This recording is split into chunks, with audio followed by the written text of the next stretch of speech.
Chapter 275 Eastern Sea Route. 3 ocean cargo ships appeared in front of them, and the sailors on the deck could be vaguely seen. But because they were too far away, they were all small black dots. The half-elf first mate took off his delicate monocular with a grin, then made a gesture behind him. Immediately, a fast ship was released. Most pirate ships paid attention to speed, and the hull of the fast ship was relatively narrow.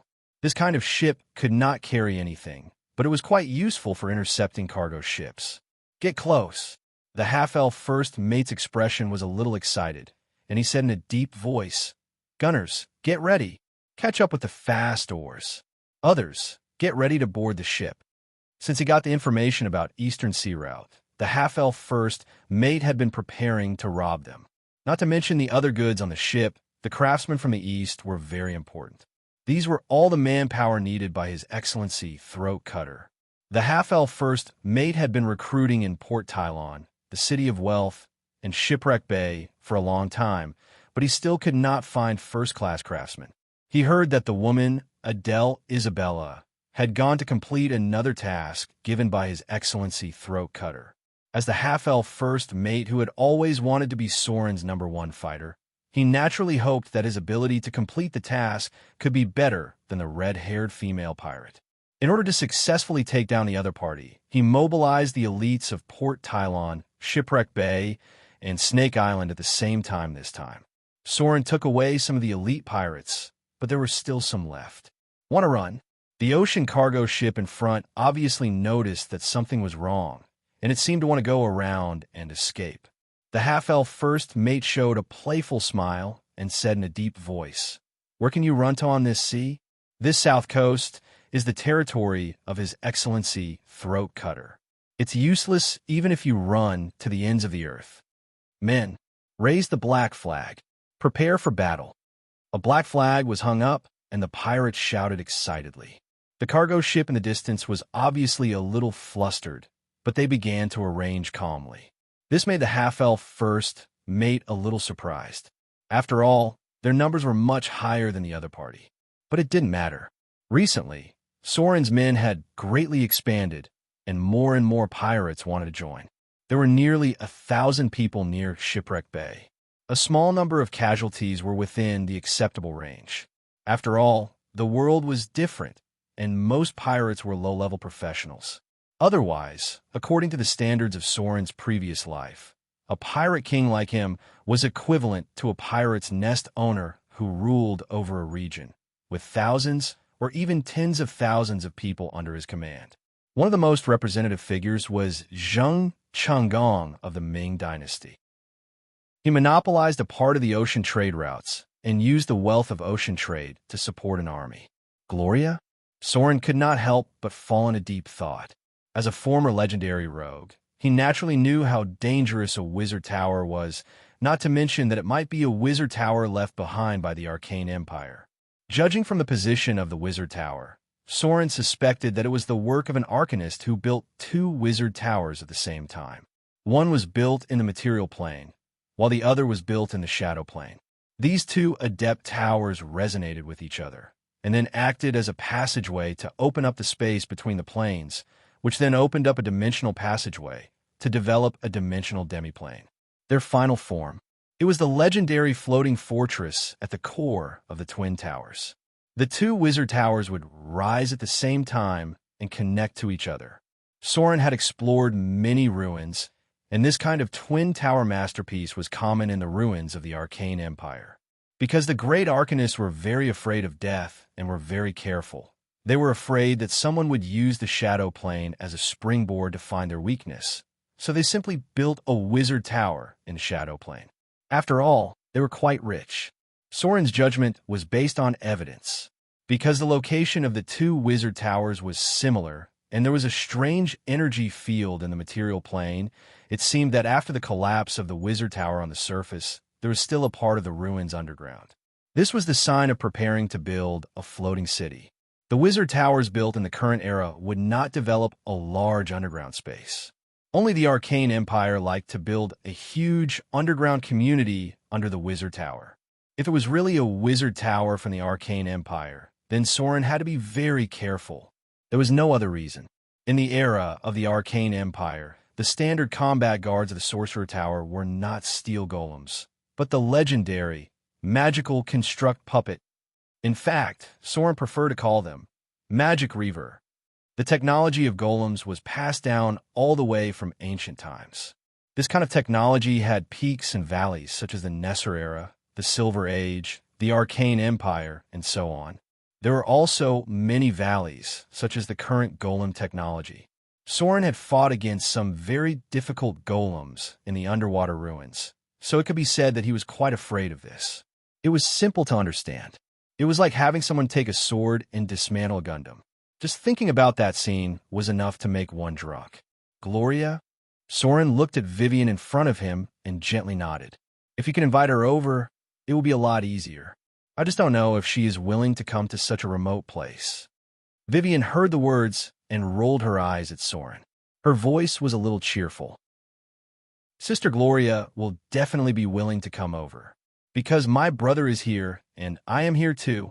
Besides, if this is really a wizard tower left from the Arcane Empire, there must be a lot of very precious information in it, as well as the spells of the Arcane Empire. Sister Gloria must be very eager to get this knowledge. It would be best if she could come over. The Avatar crisis had begun to ferment, and it would not be long before the Queen of Spiders' plan began to be arranged.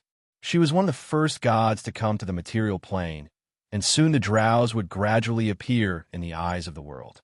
Basically, in Soren's memory, there was no particularly safe place on the continent. The territory of the Northern Witches was also affected by the chaos, and the demons of the Abyss and Hell took advantage of it. If Gloria stayed in the north, she might not be as safe as in the Outer Islands. Soren actually cared about her very much. Maybe he could take this opportunity to invite her over.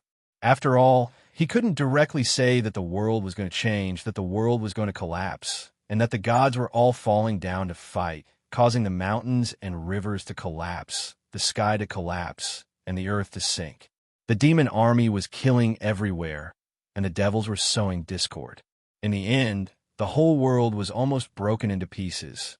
If he said that, Gloria would probably think that he was crazy, or that he was so crazy that he couldn't be cured. Soren cared about very few people. Although his bottom line was getting lower and lower, and he was becoming more and more ruthless in his actions, he still hoped to be able to keep the people he cared about by his side so that he could protect them when necessary. Chapter 276. 3,000 miles south of the north. This was a lush high slope area, which used to be a lush forest. However, as the human kingdoms began to develop this area, a large number of trees were cut down, causing quite serious soil erosion. The consequences of this soil erosion directly led to the emergence of a yellow river, but it was not called the Yellow River in this world, but the Nile-Dona River. This was the language of the Ascenda, the descendants of humans during the Arcane Empire, who could live to more than 120 years old. This name meant Turbid River. Looking south of the Nile-Dona River, there were scattered villages and towns. These were the gathering places of human beings. Since 300 years ago, they had been constantly cutting down trees here. Now, from the Lost Forest to the Dark Forest area, the number of trees had decreased by at least 1/3. These trees were like the Han people in the Central Plains. For various reasons, they cut down the forest in the upper reaches of the Yellow River and then completely led to uncontrollable soil erosion. Regarding this matter, it could be said that the Druid Conclave was quite dissatisfied. There were fierce conflicts between the two sides because of this, but because there was no powerful Druid organization in this area, and there was another very special existence, so in the end, the result was still inconclusive. However, after the soil erosion was more obvious, humans began to notice some problems and a little restrained the cutting and development in the past. There was almost a budding industry here, but in the end, it was suppressed in the beginning by all forces. At this time, near the edge of the Lost Forest, a graceful and vigorous figure was moving forward at high speed. She was wearing an exquisite leather armor with a special emblem on her chest. Even though she was covered in dust, it could not cover up her heroic spirit. This was a knight in silver. She seemed to have been on the road for a long time. When she saw a thick smoke in front of her, she could not help but speed up her pace and rush toward the place where the smoke was coming from. A village appeared in front of them, but it was eerily silent. They couldn't hear the sounds of chickens and dogs barking. There were no signs of human activity. A loud and clear cry of an eagle rang out. Then an eagle flew down from the sky and turned into a middle-aged drool with thick hair for a moment. He glanced at the knight in silver next to him and said in a deep voice, "There is no one else nearby. I don't know why the Drool Council suddenly sent us here to investigate. Is there something more important here?" The knight in silver's expression was serious as she whispered, "Listen, there's no movement at all. There's almost no one alive here." The two of them headed towards the village. The village in front of him was almost destroyed. There were burn marks everywhere, and there were many corpses on the ground. The knight in silver leaned over and looked at the corpses. Then, with a solemn expression, she said, "It wasn't done by bandits. None of their belongings were taken.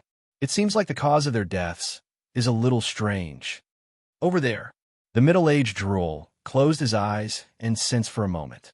Then, he pointed in a direction and rapidly approached.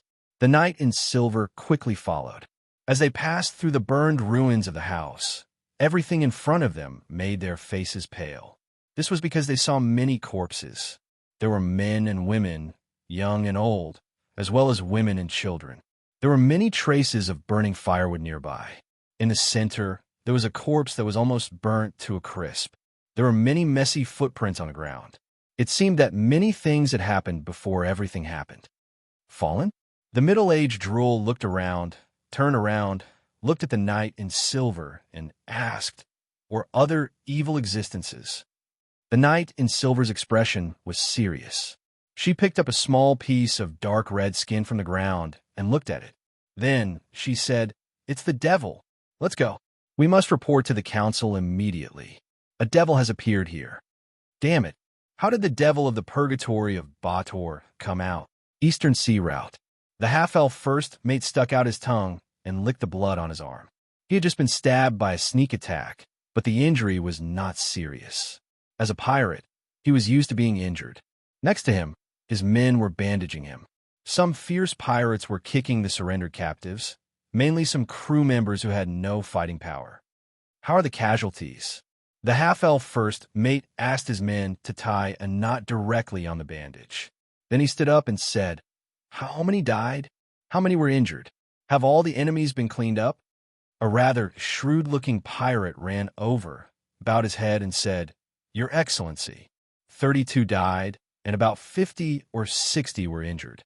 All the enemies who resisted were killed. There were still people under the cabin who wanted to resist, but they were also killed by us. All the things are sealed under the cabin. We know the rules of His Excellency Throat Cutter. We can guarantee that no one will sneak down." "Okay." The half-elf first mate nodded slightly and said with satisfaction, "Don't touch the things below. When we return to Port Tylon, there will be rewards for you." He stood up and walked down the cabin where the slaves were transported. Those things were nothing at all. There were other ways to make money. What he really cared about the most was the slave craftsmen from the East. The task given by His Excellency Soren was still the most important. The half-elf first mate quickly brought his men to the bottom of the cabin. Most of the slaves locked up inside had Oriental characteristics. They looked a bit like people from the desert, but their skin was a little yellow. The outline of their faces was not as clear as the people here, and the lines of their faces were softer. "Who are the craftsmen?" The half-elf first mate looked at the 50 or 60 slaves in front of him. The eastern trade route would not transport those cheap goods, so the quality of the slaves in front of him was relatively high. A quick-witted guy quickly came over and answered, "There are more than 30 craftsmen here. There are more than 10 over there. All of them are imported Eastern gladiators. They will be sent to the City of Wealth and then sold to the underground arena on the south coast. These slaves are all very valuable." "Gladiators?" The half-elf first mate showed a look of interest on his face. He walked in front of an Eastern gladiator and looked at the strong man in front of him. The man's muscles were not very strong, not as exaggerated as many of the warriors here, but his muscle lines had a sense of strength and fluidity. It was said that the Eastern gladiators were more agile, and some of them had been trained by Eastern monks. It seemed that the rumors were true. Note, many of the Eastern warriors are level 1 or 2 martial monks. Their training method is similar to that of martial monks. Take them all back.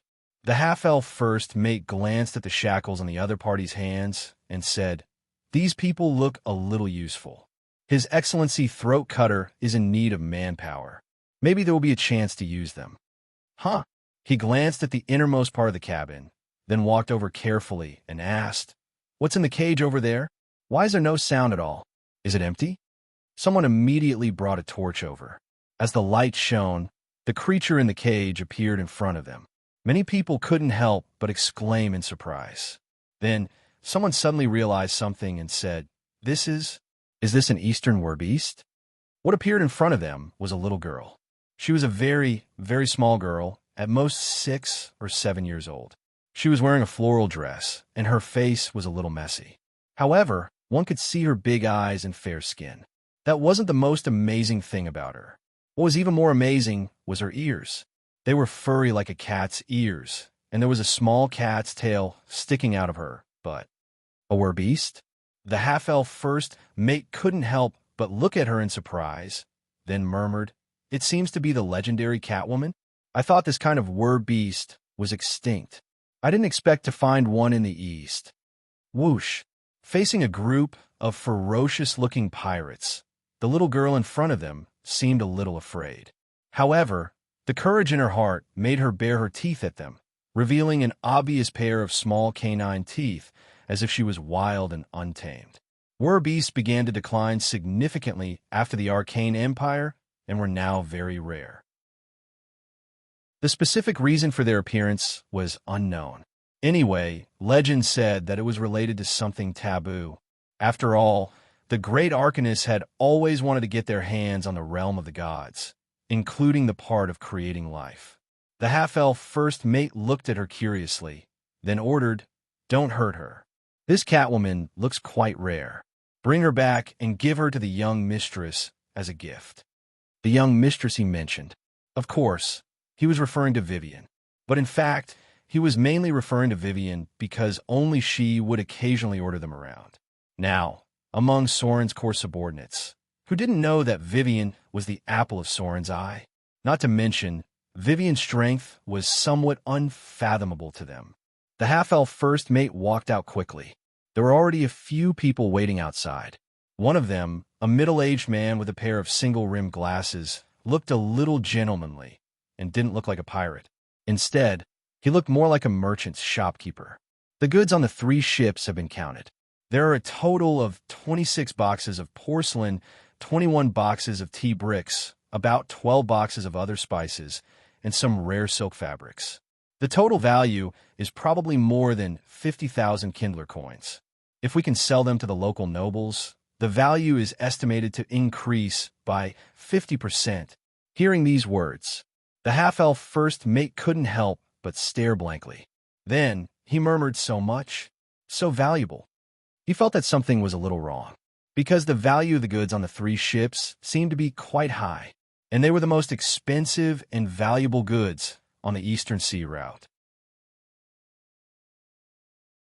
Chapter 277. In the hall, Soren fell into deep thought. After a while, he seemed to have made a decision.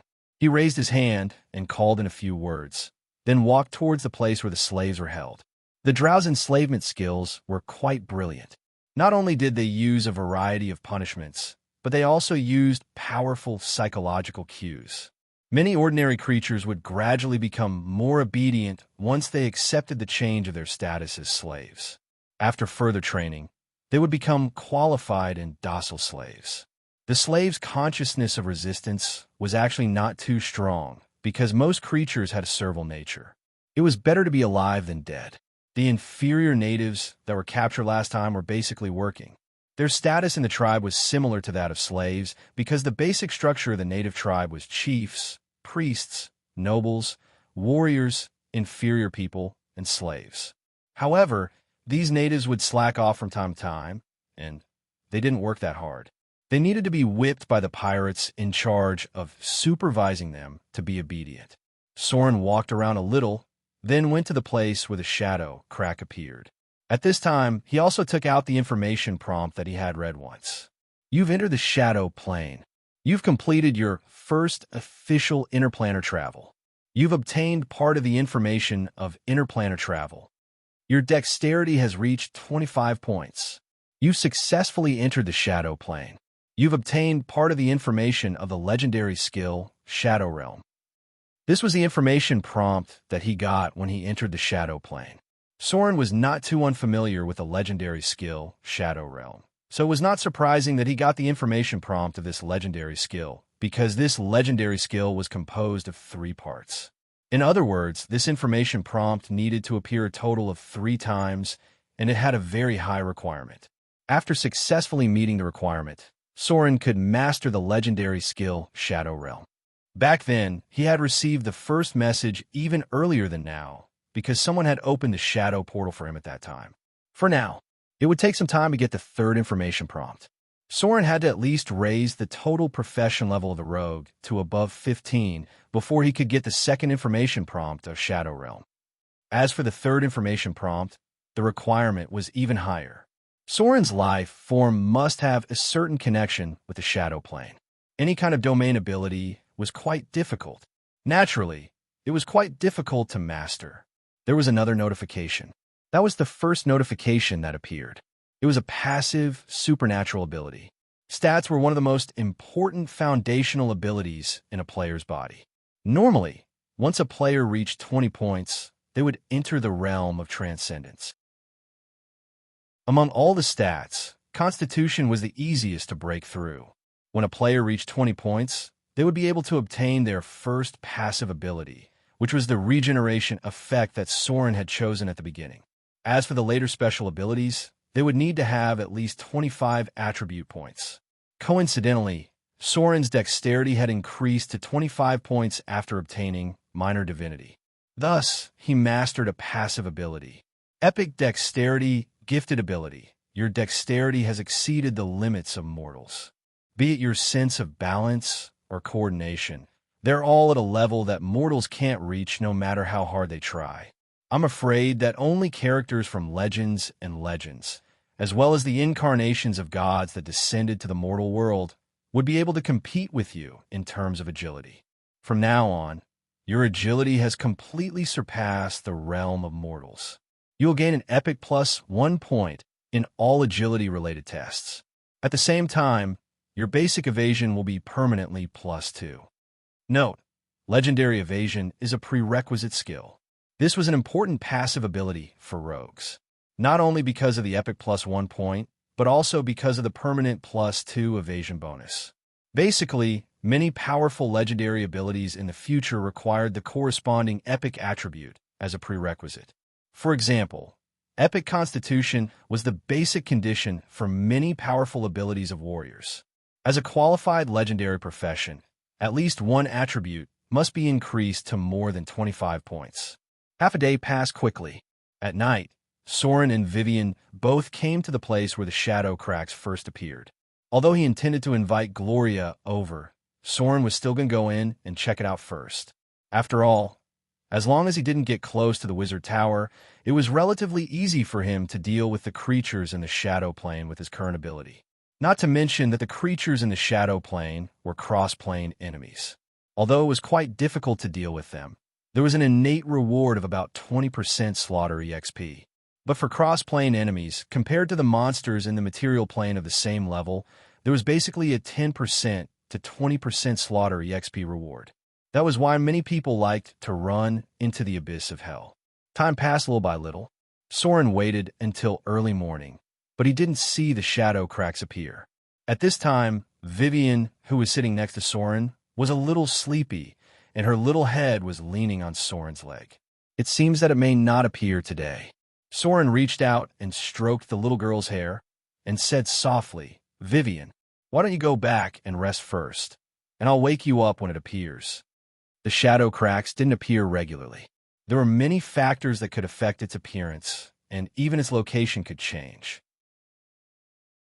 So when it did not appear until now, Soren knew that today might not be the day for it to appear.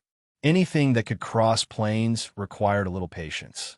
Back then, in order to wait for the entrance to the underground ruins to appear, he had waited in the desert for an entire month and a half before the dimensional passage to the ancient ruins appeared.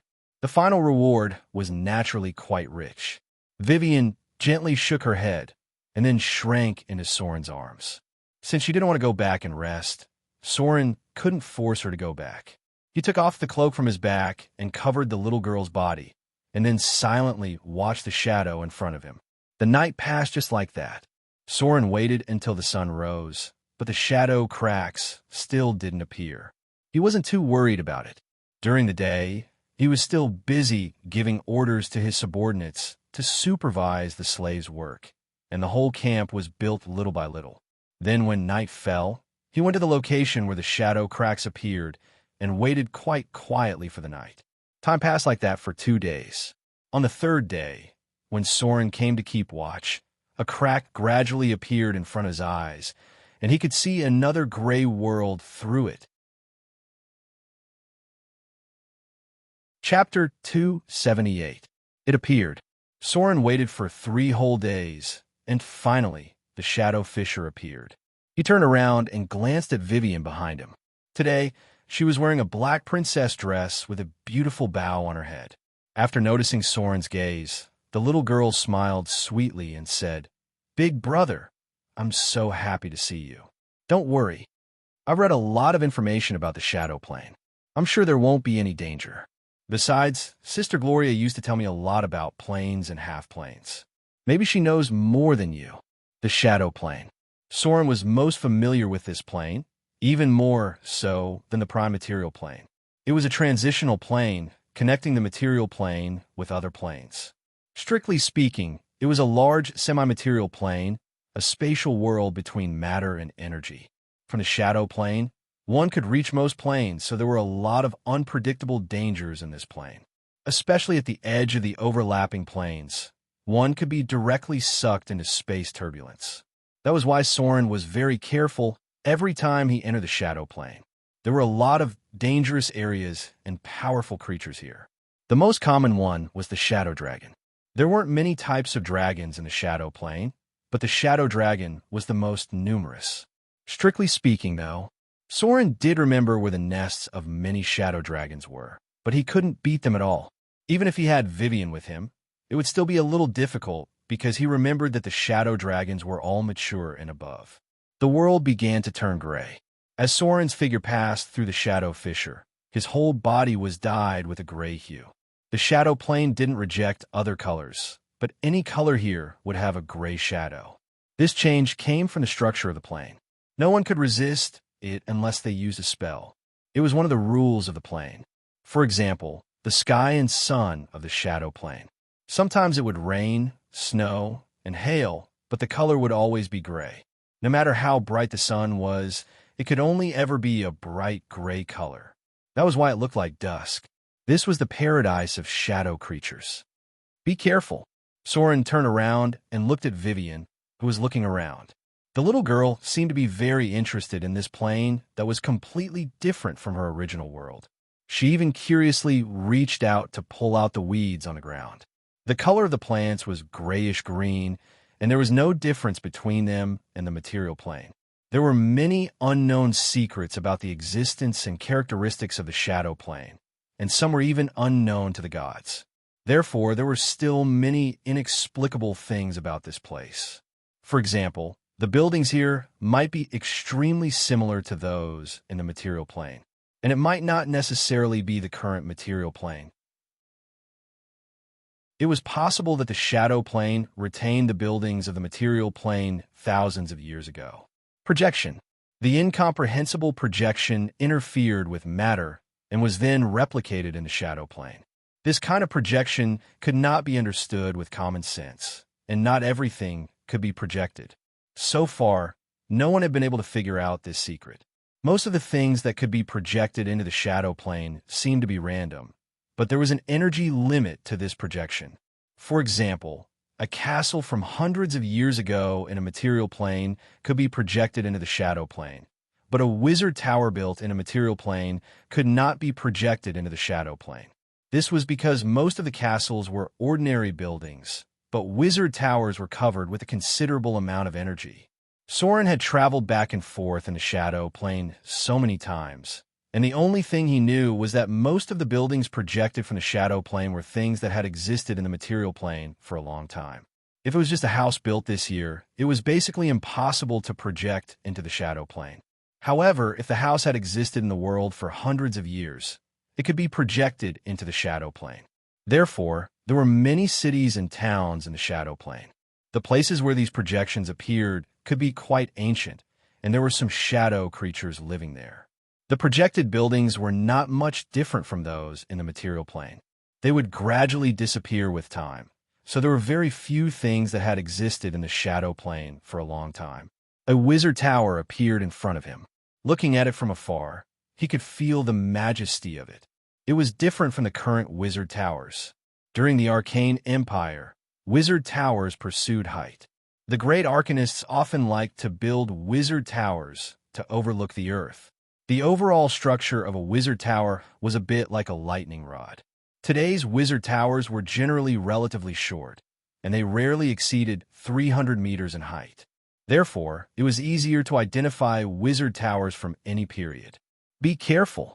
Soren raised his hand to stop Vivian, who wanted to go over and take a look. He whispered, "There are distorted shadows nearby." Distorted shadows. Semi-energy life forms, due to certain reasons, may have the characteristics of a soul. To put it simply, many of them were transformed from souls. Distorted shadows, shadow life. Gregarious species, grade 3. Challenge rating 12, personal level 14, has spell-like abilities. Highest and lowest attributes 20, lowest attributes 10, total attribute points 90 to 95. Special abilities. Shadow characteristics, semi-energy body, soul molding. Difficulty, B+. Soren was quite familiar with the ability of the distorted shadows, but he still found it difficult to deal with them because these creatures were not vulnerable to physical attacks.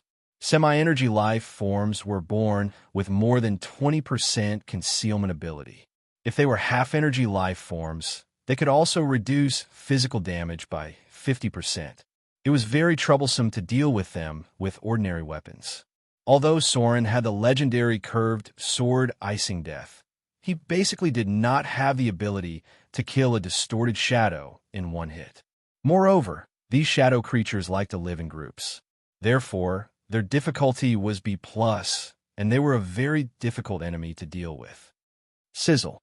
There was a faint sound coming from somewhere.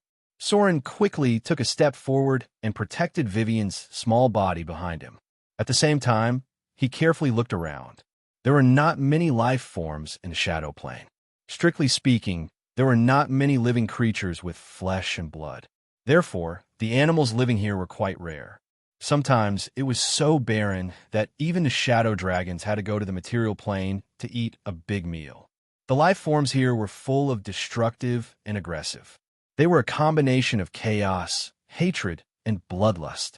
In essence, they were not much better than the bottomless abyss. Distorted souls could be reborn in the shadow plane.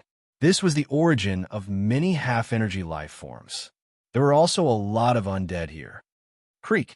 The sound became louder, and Soren also heard the source. It came from under the soil in front of him. Under the soil? Soren's rich experience in the past made him ready to fight in an instant.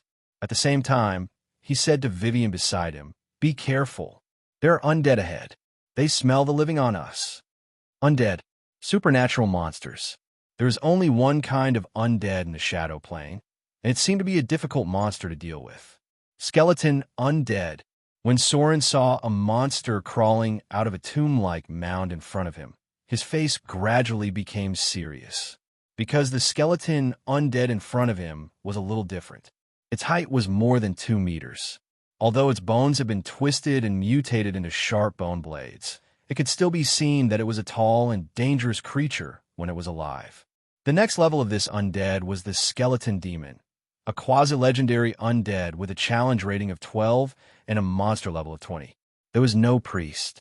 There was no way to dispel the undead. Soren glanced at Vivian beside him, nodded gently, and flew away. It seemed that he really needed to find a priest partner in the future. After all, whether it was healing or dispelling the undead, a priest's role was quite important. They were the core members of the Iron Triangle. But the problem was, where could Soren find a priest above grade 3? This kind of priest status was not low.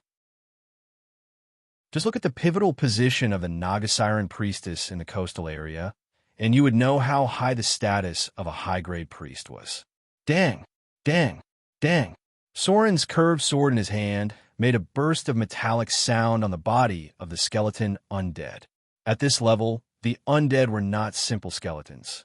They were very dangerous supernatural creatures. Ghoul touch. When Soren slashed several times on the body of the skeleton undead, suddenly there was a foul smell around. A dark red glimmer appeared in the eye sockets of the skeleton undead in front of him. This smell made Soren very alert and took a step back, but the undead still touched him slightly. Spell-like attack. It was the innate ability of the high-grade undead. Soren almost had no time to react, and a series of data appeared in front of his eyes, affected by the spell Ghoul Touch. Mandatory test of exemption triggered. Test of fortitude passed. You are immune to the paralysis effect of this spell. A control-type spell. Soren suddenly broke out in a cold sweat, and then he slashed the enemy's leg bone with his sword. Fortunately, he had high constitution and fortitude, so he was directly immune to this second circle spell. Otherwise, he would have been paralyzed directly, which would be quite dangerous. Fortitude, will, spell, and so on. All kinds of immunity were quite important. Rogues were not as muscular as warriors, so they were at a disadvantage in terms of test of exemption. Be careful. Vivian's reaction was also very fast. When Soren was hit by the skeleton undead, she began to cast spells quickly. However, the little girl's talent was really amazing. While casting spells, she could also pay attention to the surrounding environment. When she saw distorted shadows around her, she immediately shouted, "Brother, be careful.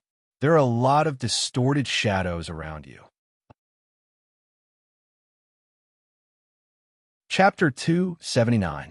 Twisted Shadows. These half-energy shadow creatures did not need to eat like other monsters, and they did not have a fixed nest. They did not even leave traces of movement. Therefore, most of the time, there was no way to determine their location at all. Only when these monsters emerged could one know which shadow they were hiding in. Fortunately, these monsters basically had no intelligence. They acted purely on instinct and were full of destructive desire and aggression. Otherwise, they would be quite difficult to deal with. Clusters of shadows emerged. These twisted shadows had a characteristic that was, in the strange twisted bodies, there was a vague and hazy human figure hidden in the shadows. It was said that this was their soul. Twisted shadows were said to be the souls of many creatures that died in the shadow plane. These shadow-like monsters were everywhere in the shadow plane, especially in the cities of the shadow plane. These shadow-like creatures were often seen. Flame arrow, acid arrow, missile storm. Because Soren was in the range, Vivian did not dare to use a large-scale attack spell. She could only kill the twisted shadows one by one.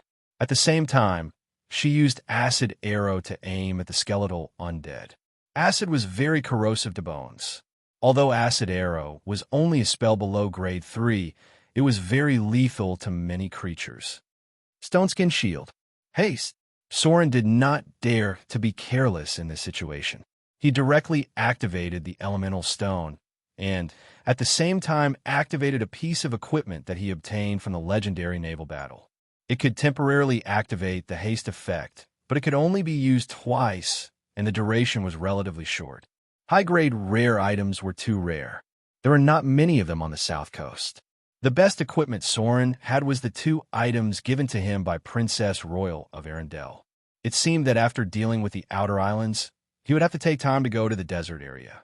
Soren remembered that there were 3 legendary items there, as well as the Cloak of Anti-Detection, which was very important to rogues. Dang, dang, dang. His curved sword turned into a ray of light and slashed at the skeletal undead.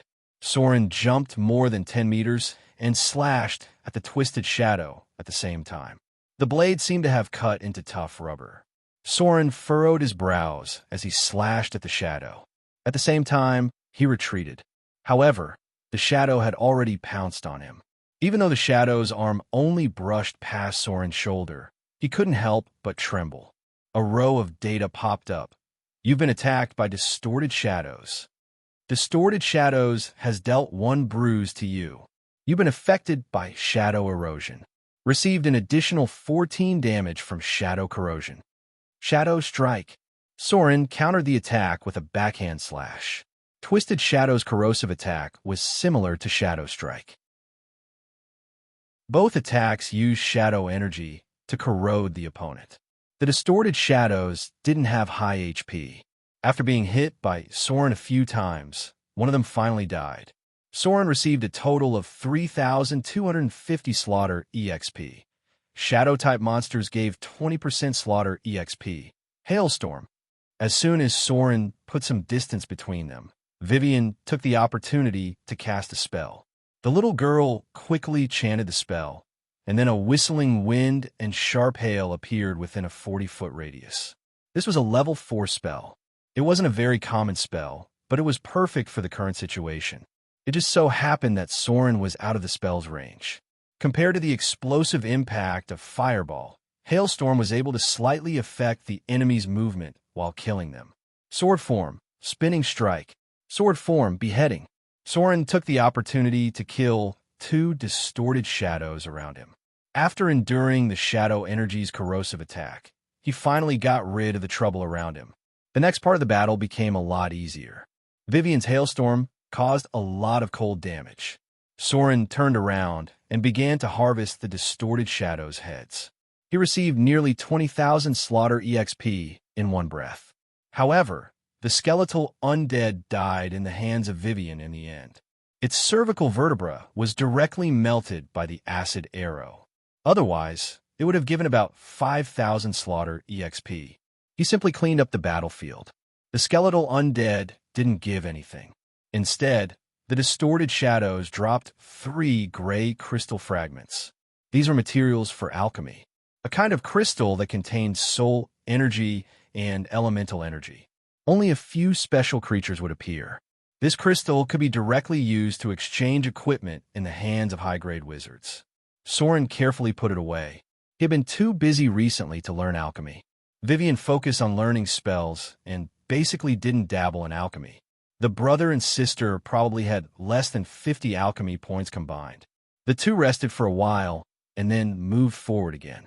However, this time they had to be more careful. Vivian didn't dare to run around because it was obviously more dangerous than the material plane. There were almost no monsters after that.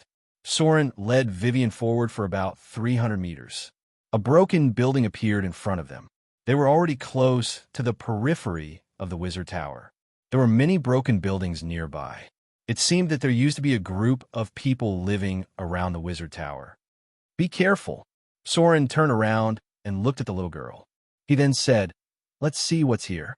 It seems that no one has been here for a long time. Don't get close to the wizard tower so that you don't trigger its defense mechanism." Vivian nodded gently and then said with a serious expression on her little face, "Big brother, there seems to be a legendary defense lock in front of us. This might be the wizard tower of an arcanist." It was gray in front of them. The space under the wizard tower seemed to be a little distorted, and it didn't look real. Maze Lock was a technology from the Arcane Empire, and it could be understood as a very powerful array. Those who could set up a maze lock were basically arcanists. During the period of the Arcane Empire, not all wizards were arcanists. This was an advanced profession that required a lot of talent. It could be understood that only legendary wizards could advance into the Great Wizard. The two were advanced professions with a certain origin. Soren nodded slightly and then pushed open a door on the left. It was full of dust. There didn't seem to be any monsters, but there didn't seem to be anything either. When Soren was about to leave, he suddenly seemed to have found something. He immediately squatted down and knocked on the wall with his hand. Then he pulled out his curved sword and stabbed it in, directly digging a hole in the wall. It was empty. There was a delicate box in the hole about 30 centimeters wide. Fortunately, my searching ability is not bad. Soren reached out and knocked on the box. He then signaled Vivian to step back. He took out a lock-picking tool from his multi-dimensional bag and was about to open the box. Chapter 280. There would be many secret compartments in the ruins. This was related to the habits of the people in the current world. Whether it was nobles or wizards, many liked to set up some secret compartments in their homes to store things. This habit was similar to the ancient landlords in the Central Plains who liked to dig cellars to store gold and silver. Some even put the cellars in places that others could not imagine. Therefore, in Adventure of the Underground Ruins, it was necessary to have a teammate with good search skills and intuition about the location of the treasure. This kind of person was usually a rogue. A teammate with the intuition of a treasure-hunting mouse was also very popular in the Adventure of the Wilderness Ruins. Soren's intuition was not very strong. Strictly speaking, he basically did not have the talent of intuition. It was entirely based on careful observation and rich experience in the past that he found that there was something wrong with the wall just now. There were different traces in the seam, and the color was slightly lighter. Then he reached out and knocked on the wall. The hollow wall could be felt with a knock. Then he directly used his curved sword to cut the wall open. For this kind of ancient ruins, it was not realistic to find the location of the opening mechanism because it might have been completely damaged. When Soren had just started his career, he was blocked by a stone statue for a long time. He could not find a way to open it. In the end, the barbarian among his companions came with an axe. They found that the mechanism of the hidden compartment had been damaged.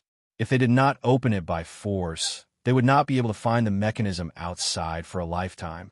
Then Soren began to study the aesthetics of violence. He mastered the violent demolition technique in the exploration of the underground ruins. The key to this demolition technique was to destroy the mechanism without damaging the things inside. It was also a very useful skill, and it had a significant effect on many underground ruins. Dang, dang, dang. Soren touched the box and knocked it a little. After making sure that it was not a trap device, he began to prepare to pick the lock. However, he had just inserted the lock-pick tool into it, and then he pulled it out. He picked up the handle of the legendary curved sword, Icing Death, and smashed it directly at the position where the box was locked. After 3 consecutive bangs, the lock of the box was finally broken. Soren turned around and glanced at Vivian. The little girl's mouth was slightly agape. She had seen her brother pick locks with exquisite skills, but she had never seen him smash them open so violently. After all, Soren used to be a skilled thief, and he wasn't as strong as he was now. Soren turned around and glanced at Vivian. Slowly, he said, "The lock inside is already rusted. There's no way to open it. Be careful, step back. I wonder if there are any traps inside." Vivian nodded and took a small step back. There is a saying in adventure: break locks, break doors, break boxes, and guarantee that you won't die. Soren put the box on the ground and opened it carefully. There was no sound of a mechanism being activated, nor was there any magic being triggered. It looked just like an ordinary box. This kind of trap was impossible to guard against. He was used to being careful. After all, there were many rogues who failed miserably. There weren't many things in the box. Soren saw 2 gems. One was a diamond, the other was a carnelian, and then there was a magic scroll and an empty crystal bottle. Catch! Soren threw the diamond and carnelian to Vivian behind him. The little girl reached out and caught them. Her beautiful big eyes narrowed into a crescent moon. She wiped the dust on the gems with her sleeve and put them away. Vivian liked gems. Whether it was diamonds, emeralds, or carnelian, she liked these things very much. The little girl had now filled a small box. Part of it was given to her by Soren, and the other part was from her robbery of the pirate leader below. But it was mainly because Lillian would do it. In this regard, Lillian refuted. "I'm the Witch of Fear. If I don't have a lot of gems, won't I lose face? So what's yours is mine, and what's mine is still mine." Yes, That's it. The bottle was empty. It might have been filled with some kind of potion in the past, but this kind of crystal bottle used oak stoppers. The potion inside might have evaporated long ago. Even if the potion inside was still there, Soren didn't dare to taste it. This potion was at least 100 years old. Back then, there were people who died in a daze.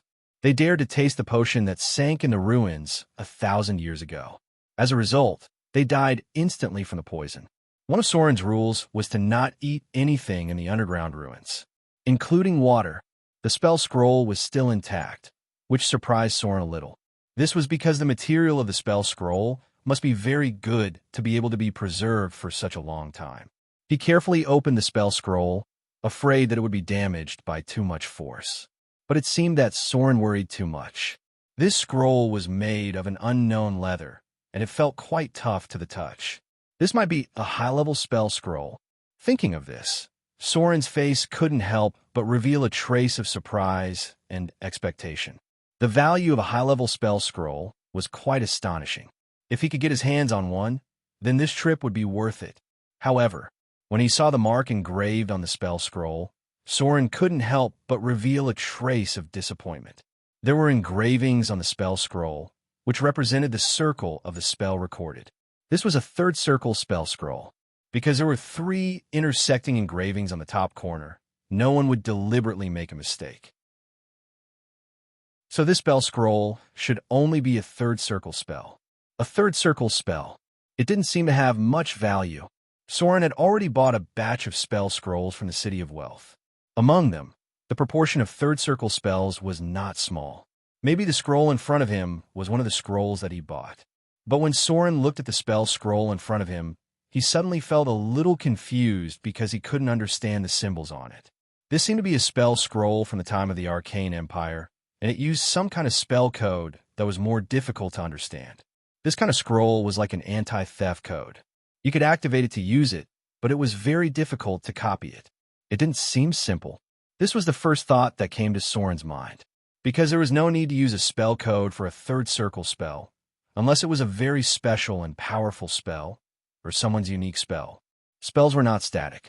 Many times there were innovations and changes, but most of the spells that were passed down were the same.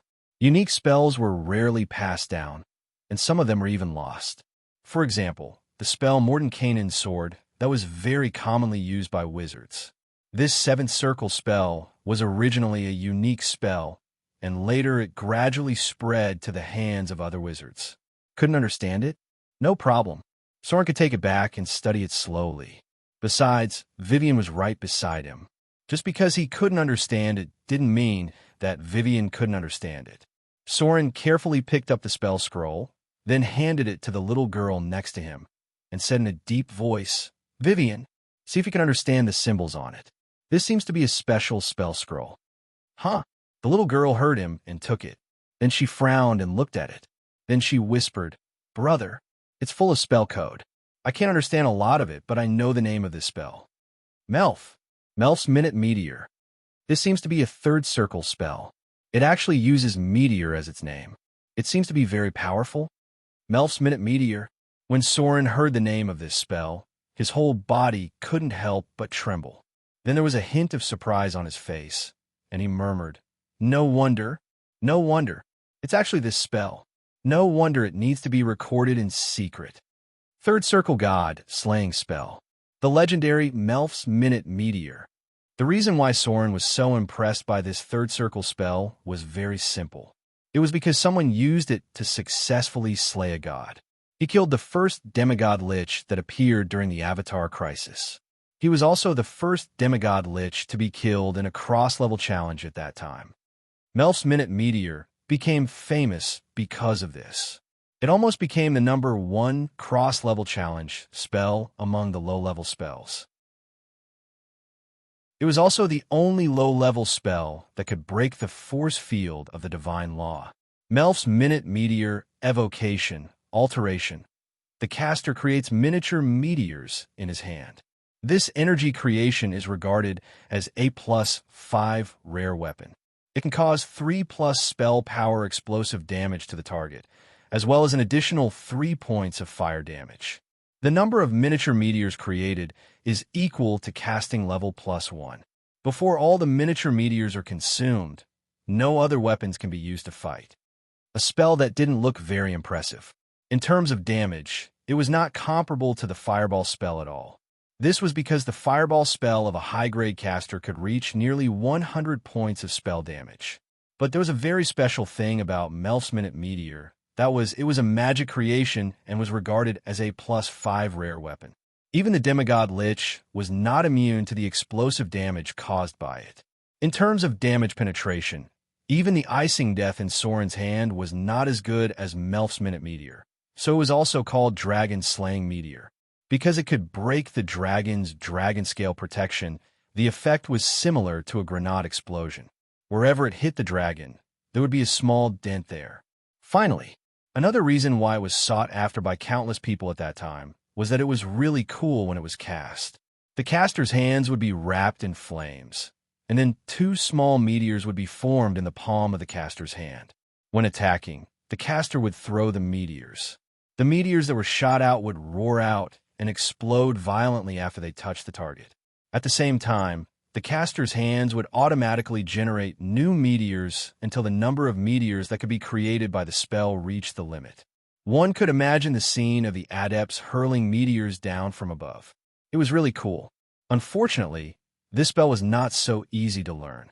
It had always been a rare spell. Chapter 281. Melf's Minute Meteor. The biggest significance of this spell for Soren was that it could break through the defense of almost any enemy, whether it was a dragon, a demon, a devil, a demigod lich, or a god descended from a saint.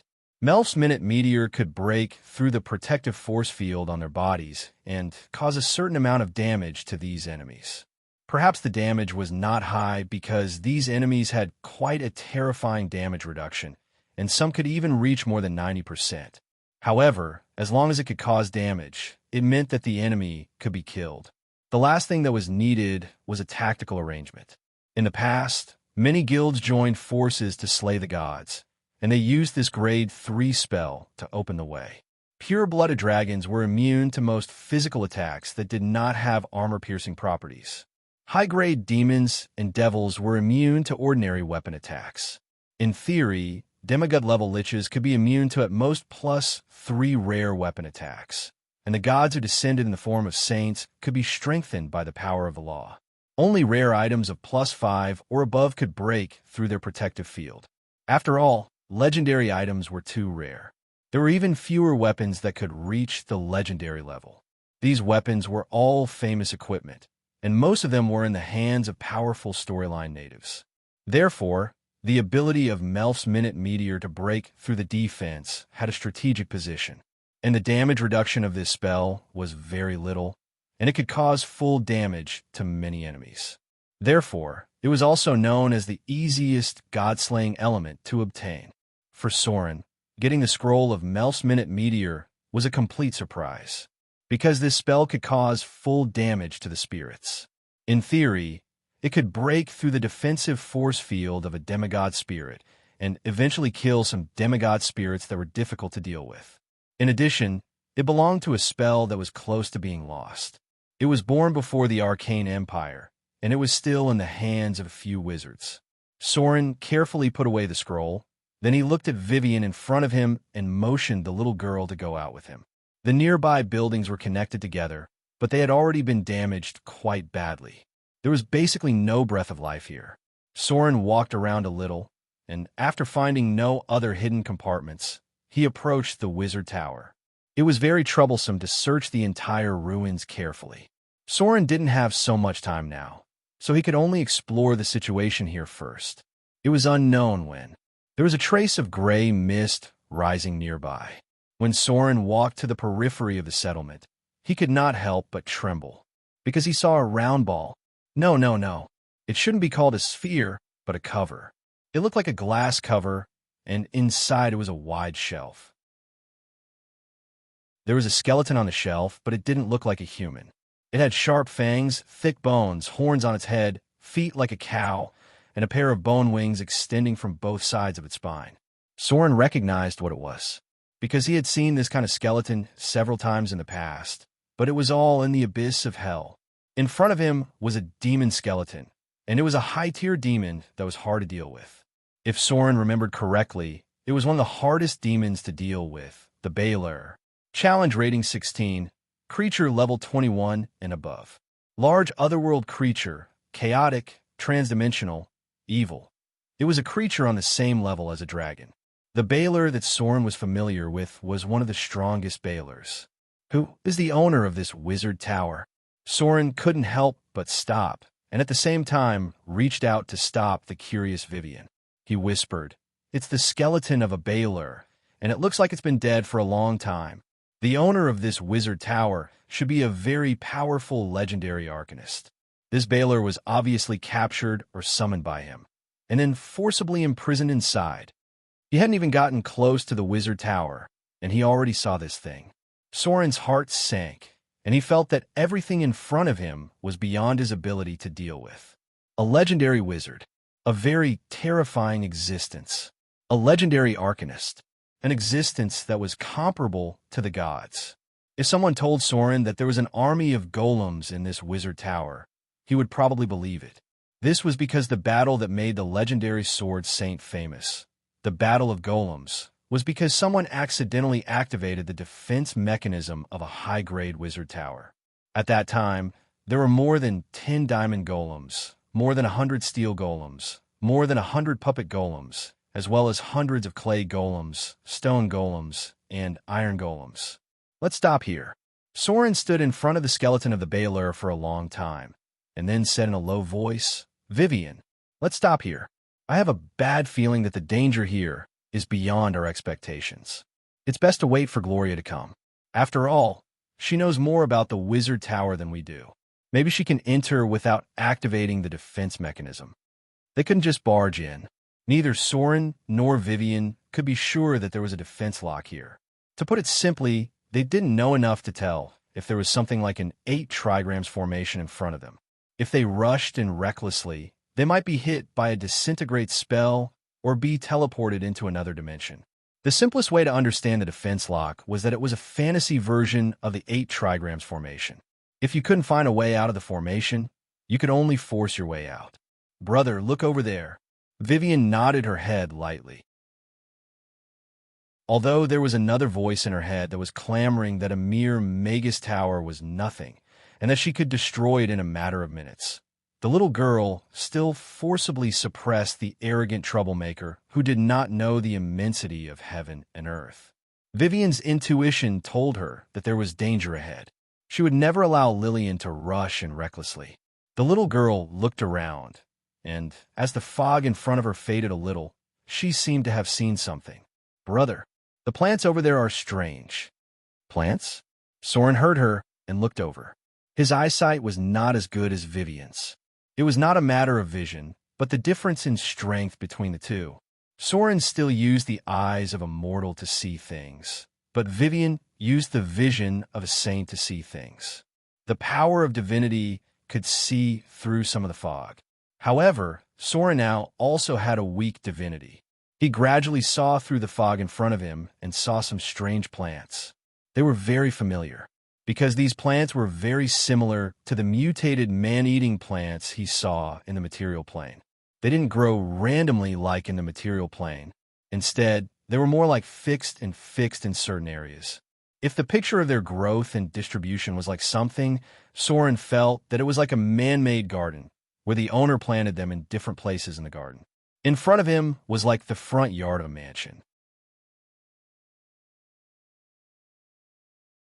Chapter 282. Big Brother. Vivian narrowed her eyes and carefully observed the area in front of her. She then signaled Soren to carry her and said in a crisp voice, "Big Brother, carry me. I think I saw a small path over there. It's to the left of the garden, near the pile of rocks. I think there's a small path over there, but I don't know where it leads to." "There's a small path?" Hearing this, Soren immediately picked up the little girl next to him and then directly put Vivian on his shoulder. A pair of small feet stepped on Soren's left shoulder, and then a small white hand wrapped around his head. After carefully observing that side for a while, she whispered, We can go around from the left. There doesn't seem to be any fog there, but we don't know where it leads to. The fog in front of them should be part of the defense lock. Just like how there was fog in the 8 trigrams formation, many defense locks would have corresponding illusions. These illusions could only be seen through by the golden gaze fiery eyes. Otherwise, it could only be dispelled by spells, special abilities, and divine power. It seemed like the power here had weakened a lot. Otherwise, a real defense lock would create illusions instead of just fog. Even a defense lock set up by a lich could create a dark sky canopy, let alone one set up by an arcanist. Let's go. Soren didn't hesitate for too long. He immediately said, let's go around and take a look. He didn't dare to enter the defense lock directly because he was careful, cautious, and worried about Vivian's safety. However, if he didn't even dare to explore the side entrance, then he didn't have the courage to take the risk. Taking a risk was always risky. Soren knew that the risk wouldn't exceed the limit of his strength. Not that he didn't dare to take any risks at all. It seemed like the path on the side had been destroyed by time. Even if there was any danger, it wouldn't be more dangerous than going through it directly. This way, he could also estimate the difficulty of going through it directly. Be careful. Soren put little Vivian down and began to pay attention to the surroundings. He even tapped the ground with the tip of his foot from time to time. He was detecting if there were any traps nearby. Logically speaking, there shouldn't be any, but he still felt that it was necessary to be more careful. The path passed through the corner of the garden. There was a pile of broken stones on the side. There were no strange plants nearby, but there were traces of cracks on the ground. Sauron looked around and whispered, Vivian, you're right. Don't you think this road is a bit like the road to the backyard? This was Soren's intuition. Judging from the layout of the surroundings, this was the front yard of the Wizard Tower. Since the path was from the side, it looked like it led to the backyard or to the kitchen or something like that. Arcanists had a large number of servants, unlike wizards who only needed golems to serve them. During the time of the Arcane Empire, wizards were the ruling class. Other than having a large number of servants, they also had a certain number of followers. A little. Vivian nodded gently. There seemed to be 2 different worlds in front of him. On the right was a strange garden surrounded by fog, and on the left was a ruin with many broken stones without fog. Soren took Vivian through the place carefully. When they walked about 300 meters, a well-preserved house appeared in front of them. This house had a very obvious feature. It had a chimney. Generally speaking, houses with chimneys serve the same purpose. Soren felt that he had guessed correctly at the beginning. Brother. Vivian raised her hand and pulled Soren's sleeve, whispering, It really looks like a kitchen. Yes. Soren nodded gently and said, Be careful. Let's go in and have a look. Creak. Soren pulled out his curved sword, icing death, and then gave Vivian behind him a look. Then he directly pushed open the door that had not yet decayed, and immediately there was a burst of dust. When Soren walked into the house with the little girl, he immediately found that it was covered with dust, nearly half a centimeter thick. No one knew how long it had been since a living person appeared. Brother, look. After Vivian entered the house, she glanced around, then pointed to a chair in front of her and whispered, There seems to be something over there. Something. Soren moved his feet alertly, then picked up a stone and threw it at the position of the chair. The force deflected it a little, and then they saw a rather short skeleton on the chair. The height of this skeleton was only about 1.25 meters, but the bones were quite thick compared to the height of the body, especially the position of the leg bones and the foot bones were larger. With such a bone shape, if an experienced person were to identify it, they would be able to tell at a glance what kind of creature it used to be. Soren glanced at it and whispered, It's the skeleton of a halfling, maybe an arcanist chef. Whoosh! Just as he finished speaking, a gust of cold wind suddenly blew through the almost sealed house. The cold wind caused people to shiver involuntarily. Then, a series of sinister and strange laughter sounded. Undead? Vengeful spirit? Earthbound spirit? Soren's mind changed several times in an instant. Then he protected Vivian behind him and said in a deep voice, It's a spirit-type enemy. It looks like an earthbound spirit. Be careful. It should be watching us from the spirit realm now. Let's wait for it to appear before attacking. Undead-type enemies. The more common ones were the skeletal undead that they encountered in the outside world. This kind of undead had a body, so it was easier to deal with. The other kind was the one in front of them, which was born from ghosts and evil spirits. It belonged to the category of monsters without a body or a semi-energy form. This kind of undead was more difficult to deal with, and normal physical attacks did not have much effect on them. Kikik. Sad and strange laughter came from all directions.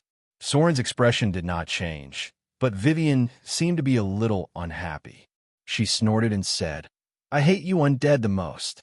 Get the hell out here." A faint light of magic appeared. Protection from evil. Vivian first cast a level 1 spell, Protection from Evil, and then continued to cast spells. Detect Undead. An invisible light of magic appeared and covered the whole house in an instant. Then, behind a wall, a shadow in the shape of dark red light appeared. Most of the undead creatures were dark red under the detection of magic, which meant that they were very evil. If it was a paladin, they would have to destroy them. Immobilize undead. Another light of magic appeared. Vivian raised her hand and pointed at the undead in the distance. Then a faint light appeared, followed by a shrill howl. All of a sudden, the undead behind the wall seemed to have gone berserk and charged towards Vivian ferociously. The control spell had failed, and the enemy had passed the test of immunity, so Vivian was identified as the first target. Chomp!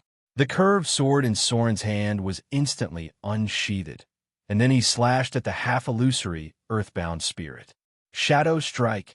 The legendary curved sword Icing Death had ice damage, which had a special effect on the undead. Although physical attacks were almost ineffective against it, the rogue Shadow Strike was useful. It was a type of shadow energy damage. Soren's curved sword instantly hit the earthbound spirit that rushed over. It felt like hitting cotton candy. The blade directly passed through the earthbound spirit's body. Only the ice energy and shadow energy hurt the earthbound spirit. The physical damage caused by the attack was estimated to be 1 or 2 points. Fear Instant Cast. As a high-level undead creature, the earthbound spirit had a very special ability. It could instantly cast a fear-type spell. It could be intimidation, fear, or even a spell like the Robe of Fear. However, when the earthbound spirit in front of it threw out the fear spell, it was a little dumbfounded because the two people in front of it seemed to completely ignore the fear spell. There was no need for them to pass the test of fear at all. Yes, they directly ignored the fear spell. There was no need to mention Vivian. She was the son of fear, so how could she not be immune to a mere fear spell? As for Soren, his resistance to the fear spell was also quite high. Not to mention his accumulated strong will. Just absorbing the divinity of fear was enough to make him immune to the fear spell cast by non-legendary enemies. Dominate humans. The earthbound spirit in front of them seemed to have a certain level of intelligence. After knowing that the fear spell did not work, it immediately changed its tactics. It cast a talent spell, Dominate Humans, trying to control Soren, who looked like a warrior, and then use him to kill the little girl who made it feel dangerous. However, it miscalculated again because the Dominate Humans it cast did not have any effect at all. It was directly immune to Soren's strong will. What a joke. He had experienced so many storms along the way. How could he be easily controlled by others? Didn't Soren walk barefoot for thousands of miles in order to be able to deal with the current situation at all times? As long as his will was strong enough, he would be immune to most charm, mind, and control spells in the future. This was very important for a rogue whose immunity was lower than a warrior's. A will as strong as steel. This was the most important factor for Soren's survival. So when he successfully resisted the Dominate Humans cast by the earthbound spirit in front of him, a trace of killing intent appeared in his eyes, and he once again swung his sword at the enemy in front of him. Shadow Strike. Chapter 283. The curved sword once again went through the enemy's body. Although the earthbound spirit's body wasn't made of flesh and blood, it felt as if he was cutting through jelly. He didn't feel any force at all. However, the shadow energy condensed by Shadow Strike still affected its body, and at the same time, the legendary curved sword Icing Death stained it with a cold silver-white color. This was because Soren's weapon was not high-end enough. With a weapon enchanted with advanced elements, it could easily take away half of the earthbound spirit's HP, summon the undead. Phantom Mirror Image. After being hit several times by Soren and suffering for Shadow Strike twice, the earthbound spirit finally felt the threat of death. A strange light of magic appeared in its eyes, and then its figures split into 5, becoming 5 almost identical figures that appeared in the same place. This was not the wizard's shadow creation, because shadow creation made the same movements and could only be used to confuse lower-level enemies. However, the earthbound spirit in front of them turned into 5 phantoms that made completely different movements. It was almost impossible to recognize them at a glance. Creak. The sound of bones trembling could be heard in the house. In the small room that Soren did not go in to check, there was a series of strange sounds. Then, skeletons appeared one after another. Among them, there were large and small skeletons. There were almost no skeletons of the same race.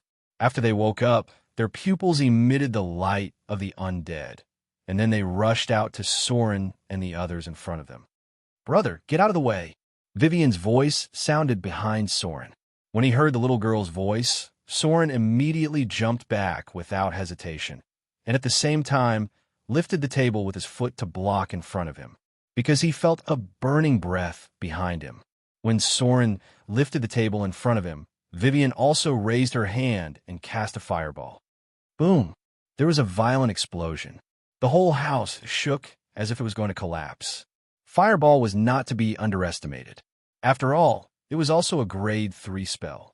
When a high-grade wizard cast it, it was almost as lethal as a howitzer. Back then, the 5 Fireballs Divine Sect had used it to open up a path. Even the city gates had been blown up. The heat wave from the explosion spread out.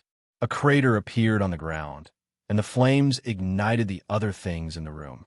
Some of the things that were relatively well-preserved were immediately set ablaze. But this was just the beginning. Vivian didn't stop after casting the first fireball. She immediately threw out the second fireball, and then the third. By the time the little girl's continuous fireball spell ended, the scene in front of them was about to turn into ruins.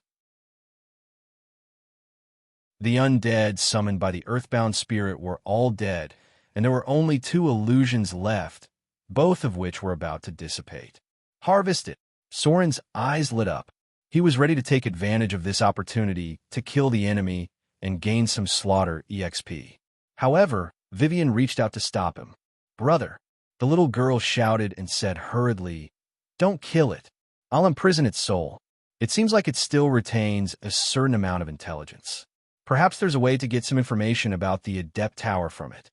Soren withdrew his sword in an instant and almost brushed past the earthbound spirit as he retreated. Imprison its soul? This was a very difficult thing to do.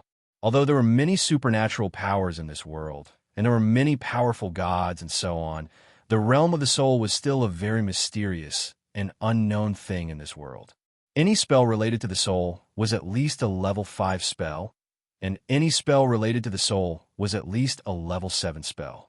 There were even some special spells that could only be cast by legendary wizards. Soren's soul was in a weakened state, and it required a level 5 restoration spell to repair it. One could imagine the power needed to touch the realm of the soul. Vivian's power was enough. She should now be a legendary sorcerer and a low-grade wizard, which was undoubtedly very powerful in terms of power. But when did the little girl learn soul spells? In Soren's memory, it seemed that Vivian had been sleeping recently. Occasionally, she would read books or practice her spellcasting ability. She didn't learn many spell scrolls, so how did she suddenly learn soul spells? Hold the Undead. Vivian's movements were very careful. She still used Hold the Undead, again in the face of the violent earthbound spirit. This time, the earthbound spirit did not pass the immunity and directly stayed stiff in place. Clap! The little girl patted her white little hands, and her expression seemed to be a lot more relaxed. She said in a crisp voice, "Brother, there's no problem now. It can't move for the time being. We have to quickly find something that it used when it was alive." Something that it used? Soren frowned, then walked in the direction where he found the skeleton. He looked around, picked up the skeleton, and finally threw a wine bottle that looked like an iron kettle to the little girl. He looked around carefully and wondered, "Is this okay?" I found it next to his body. Halflings were addicted to alcohol. Thinking about Aladdin's alcohol tolerance, one would know that they actually liked to drink very much. Vivian reached out and took a look. Then a light of magic appeared on her fingertips, and she said happily, "Yes, it's something that it used when it was alive." Soul Shackle. Vivian began to cast quickly. This time, the spell was very long and took nearly half a minute. During this time, there was a lot of demonic language that Soren could not understand at all.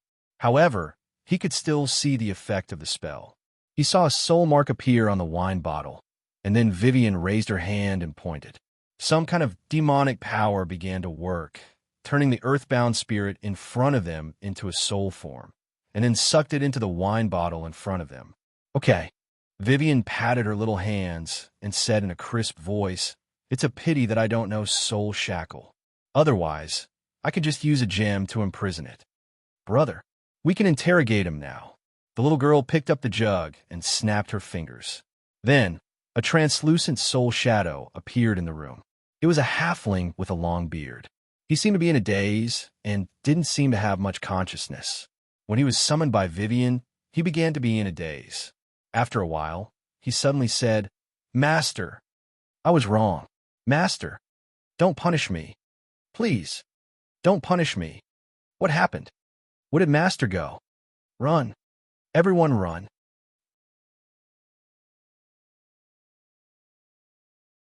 Chapter 284. Memories of Death. When Soren saw the scene in front of him and heard the words of the undead, he had already realized what was happening in front of him. This was because he had seen such a scene before. When an undead was restored to its soul form, it was possible for it to recover part of its memory. At this time, it would remember some things. This kind of memory was mainly focused on the period before death because the soul could only remember very few things. This situation was a bit like when a soul entered the abyss of hell and was reincarnated. It would also forget part of its memory in the material plane. Souls were similar to currency for many beings. Many low-level demons in the abyss and the Badhor Inferno were reincarnated from the fallen souls in the material plane. Only the worst souls and those who had given up on themselves would be directly sent to the river Styx. Of course, this kind of reincarnation was to reshape the soul. If anyone had seen papermaking, they would have a deep impression of it. The souls were directly piled up, then crushed into powder, and finally sent to the machine to make new sheets of white paper. The voice of the earthbound spirit gradually faded. He seemed to have remembered something and suddenly began to cry. After crying for a while, his expression became dull again. He just stared at Vivian and Soren in a daze. He didn't retain many memories because he had died a long time ago. Some people always couldn't tell the difference between souls and undead. In fact, the two couldn't be classified as the same. A soul was a pure body of energy. A soul could become an undead, but an undead wasn't a pure soul. Almost all undead were close to evil because they were born with a strong obsession. This obsession was often full of aggression and resentment towards the living. Therefore, most detection spells would be close to blood red when they encountered an undead. Undead were existences that violated the rules of death, but souls were part of the rules. Strictly speaking, the rules here might be longer than the teachings of many gods. But in a simpler way, the earthbound spirit in front of them was an undead in the beginning. Now, he was a soul that had lost most of his memories. Expiation. Perhaps this word was simpler to describe. Vivian's transcendence was not a kind and righteous release, but a forceful and tyrannical method to seal the soul. It was equivalent to killing the part of the soul that belonged to the undead, and sealing the part that belonged to the soul in the wine pot. Therefore, the soul in front of him was considered to have been transcended. As long as the spell sealing it in the wine pot was removed, its soul could return to the river Styx. This kind of soul had already lost too much of its power, and it was difficult for an impure soul to have too many choices. Death is not necessarily the beginning. Pure souls, regardless of whether they were good or evil, would always have new opportunities placed before them. Brother, Vivian picked up the iron jug and glanced at the undead in front of her. What's your name? The undead. Vivian sighed and looked at Soren. It even forgot its own name. It seems like it has really lost itself. I don't know how much it still remembers from the Wizard Tower. Forgetting his own name. This meant that the soul was about to lose itself. Names were very important, so Vivian's first question was this. Vivian held the jug and continued to ask, "Where is this place? What's around here? How do I get to the Wizard Tower?" The undead. The little girl asked 3 questions in a row, but the undead was still in a daze. She couldn't help but feel a little discouraged. This made her feel that her initial decision was wrong. This undead was completely useless after its soul was sealed. It didn't remember much at all. Even the memories of its death were just a bunch of mindless words. "Give me the jug." Soren spoke at this time. He gestured Vivian to give him the jug, then held it and asked, "Where's the kitchen?" The jug was a phylactery. It was something similar to a phylactery. Only by holding it could one control the undead in front of them. Compared to Vivian's question, Soren's question was the simplest one. It was so simple that it seemed useless. Thus, under the little girl's puzzled gaze, the undead in front of her was a little stunned. It then led Soren to the second room at the back. There were 3 rooms here, which should be the kitchen, the storage room, and the last room of unknown use. Soren nodded with satisfaction and followed it. He seemed to have noticed the little girl's puzzled expression, so he opened his mouth and said, "It seems that he was indeed a chef of the Adept Tower when he was alive. If the Arcanist who once owned this Adept Tower was not a crazy researcher who only needed to use magic to create food to satisfy his needs, then he must have needed a chef. During the Arcane Empire, life was all about luxury and pleasure. This Wizard Tower is one of the typical examples. All the buildings nearby were built for the servants of the Arcanist." Vivian was only 9 years old this year, after all. Soren said so much to guide her thoughts and use practical actions to teach her how to deal with things. The undead stopped in front of the second room. Then its expression became blank again. However, Soren seemed to be thinking about something. He looked around and continued, "Prepare the food." After hearing Soren's words, a slight change appeared in the undead's eyes. It then began to move mechanically. In fact, it didn't pick up anything. It was just repeating the action of making food. In the end, it even filled up a pile of air like it was holding a plate. As the chef of the Wizard Tower, what he did the most was preparing food. Therefore, it was the easiest thing for the undead to remember. Even if it had almost forgotten, the instinctive habit would still be branded in the depths of its soul. Just like the undead guards in some places, they would still patrol the ruins even after they had forgotten everything. This was what Soren had learned in the past. "Very good." Soren smiled and said in a deep voice, "Send the food up." The critical moment had arrived. This house was built independently on the side of the Wizard Tower. It wasn't directly connected to the Wizard Tower. In fact, it was impossible to build a kitchen next to the Wizard Tower. Just thinking about it made one feel uncomfortable. Therefore, there must be a path to the Wizard Tower. This path should be quite safe. It should avoid the defense mechanism and the defense mechanism. The undead was stunned for a moment. Then, its expression changed. It stopped for a moment and walked towards the back door as if it was carrying something. "Hurry up and follow it." Soren quickly called out to Vivian and said in a deep voice, "It should be taking the safe path. Let's follow it and remember the path to the Wizard Tower." According to normal eating habits, a person needed to eat 3 meals a day. Even if it was only 1 meal a day, the undead must have walked this path thousands of times before it died. Therefore, even if it had lost its memory, it could still remember the path. The 2 of them quickly followed after him. After the undead walked out from the back door, It immediately entered the area covered by the fog. However, it was at the edge. Soren and Vivian followed closely behind it. When it moved, the two moved. When it stopped, the two also stopped.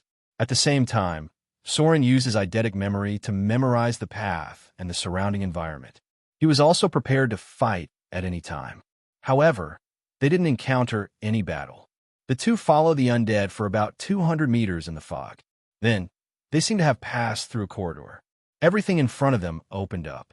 They arrived in front of the wizard tower. At this moment, they were less than 30 meters away from the wizard tower. They could clearly see the traces of time on the tower. There seemed to be a side door on the left. The undead didn't stop. It directly walked towards the side door. Because of its different form, it directly went through the door. Soren immediately followed it. He wanted to see if he could open the door. However, Vivian immediately reached out and pulled him back. Her small face was full of seriousness, and she said in a serious voice, "Brother, be careful. There seems to be something behind the door." As soon as the little girl finished speaking, with a creak, the heavy side door in front of them opened. Then they saw the undead walking up the stairs. However, it didn't move at all. There was also a creature that looked like a construct. Its body was made of metal parts. Beside it were two huge and heavy diamond golems. When they noticed Soren approaching, they simultaneously came to life and approached the side door. Soul scan. It looked like a mechanical construct. Its head was golden. It seemed to be mixed with adamantine and other materials. In its eye sockets were two golden gems. After discovering Soren's presence, two rays of light shot out and enveloped them. At the same time, it said in a metallic voice, "No soul imprint left. An unauthorized visitor. Alert level 1 alert. Anyone who approaches without permission will be treated as an intruder. Fouling number 7 has taken over command. Construct spawn activated. Target 1's danger level is E. Target 2's danger level is C. No need to activate magic armor. Mana crystal pulse cannon decharging. Diamond golems activated. Activating order to expel or kill intruder. Diamond golems charged. Order activated." The series of changes was dazzling. There seemed to be a faint flash of light at the top of the wizard tower. It seemed that something had just turned. Then, heavy footsteps were heard. Two diamond golems that were about 3 meters tall and weighed more than a ton moved. Their eyes were shining with energy. They walked towards Soren and Vivian.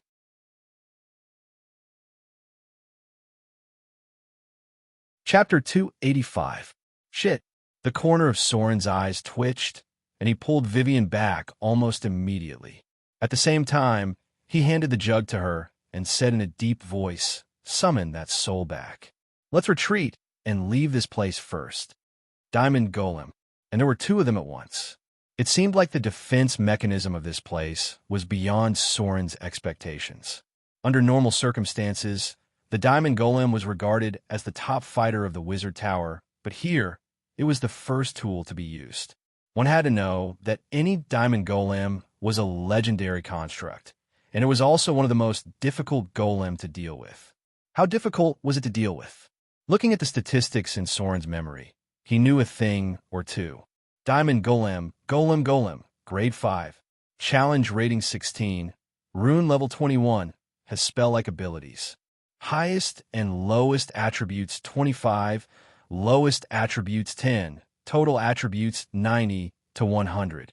Special abilities, crushing damage, damage reduction, magic resistance, poison attack.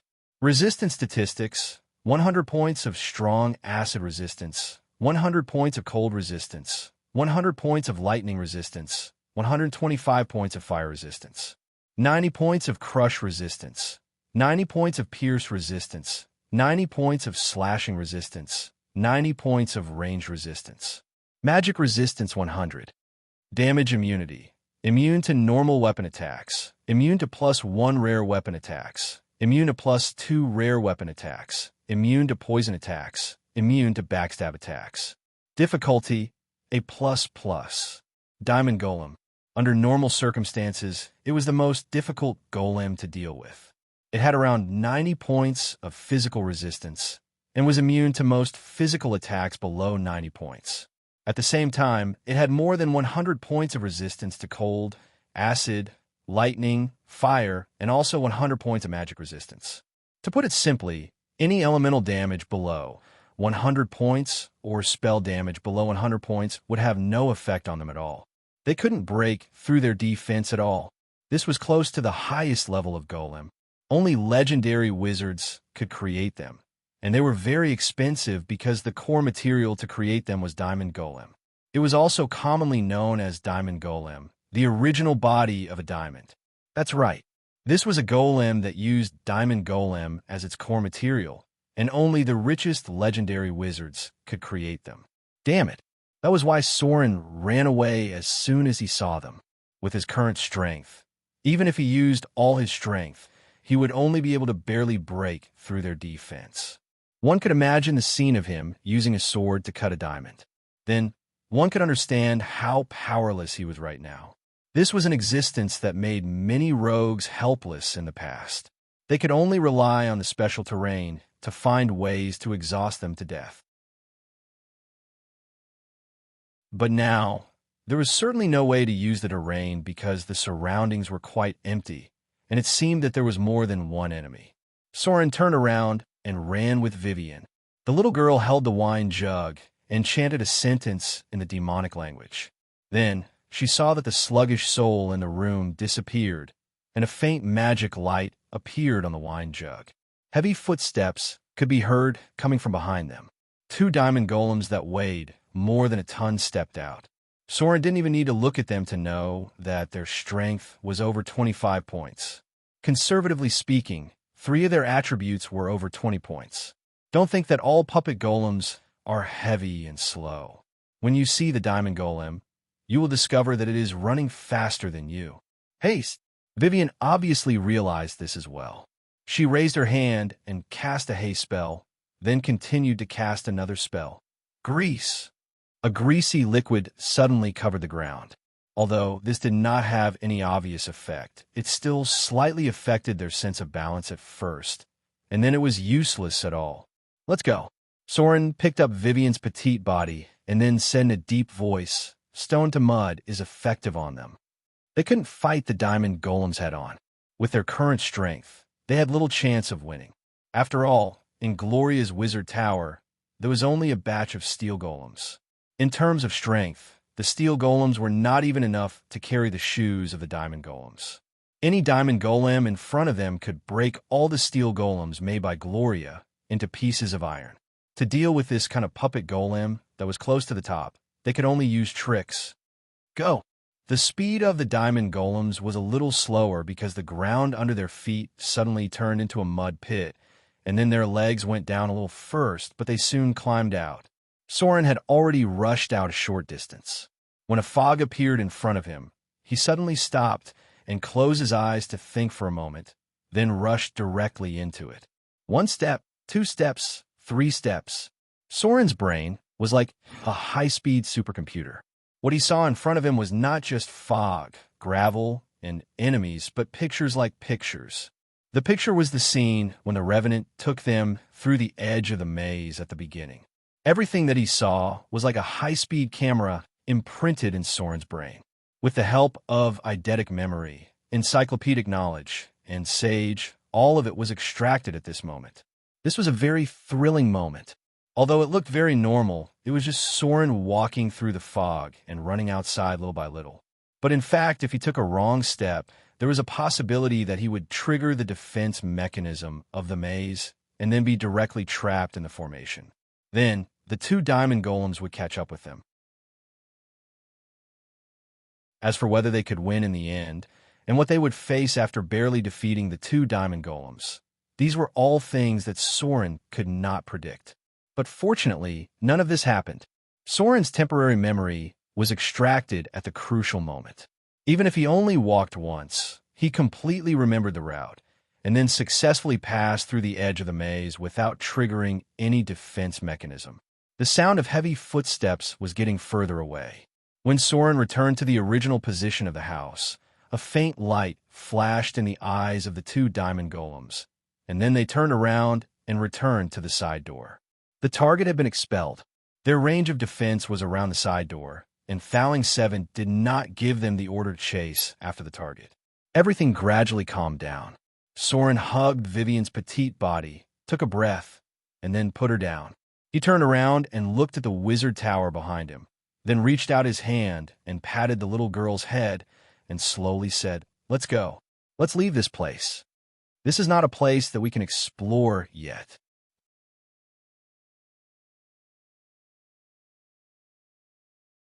Chapter 286. Under the Gray Sky. Soren carefully left with Vivian.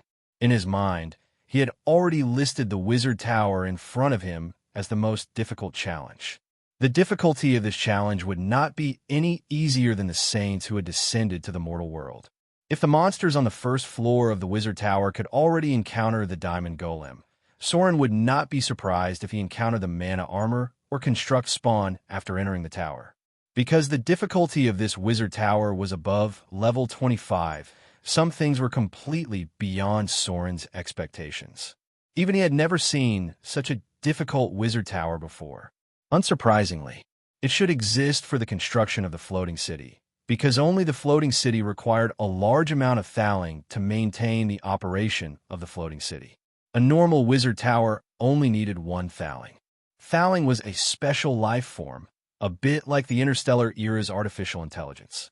It was a soul construct spawn, and its strength level was basically above level 21. It could control various areas of the wizard tower, and when necessary, it could replace the wizard to direct the operation of the entire wizard tower. The signature feature of a high-level wizard tower was the thaling. For example, Gloria's wizard tower did not have a thaling in it. Otherwise, it would not have been attacked by the Hand of Despair. Therefore, her wizard tower could only be considered as an incomplete low-level wizard tower. There were some moving shadows on the empty grassland.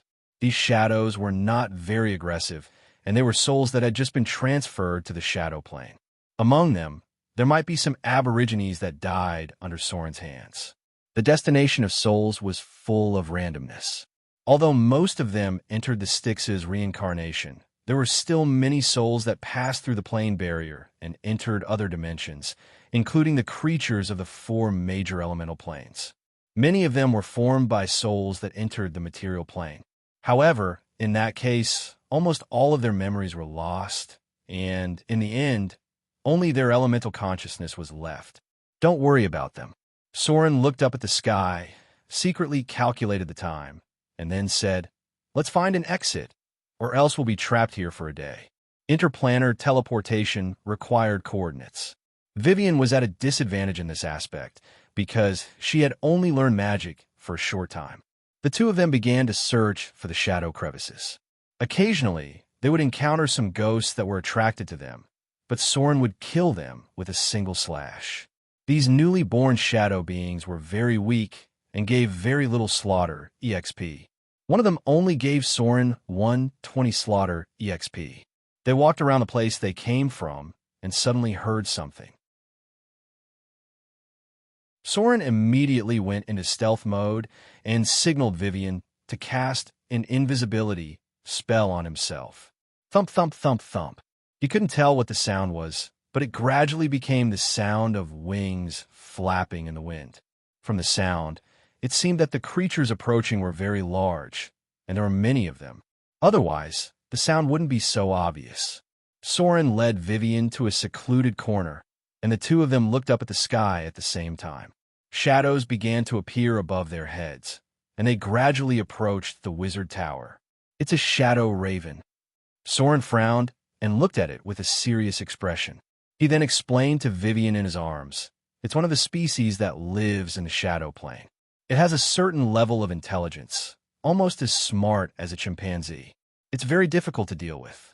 It lives in some parts of the shadow plane and likes to live in large groups.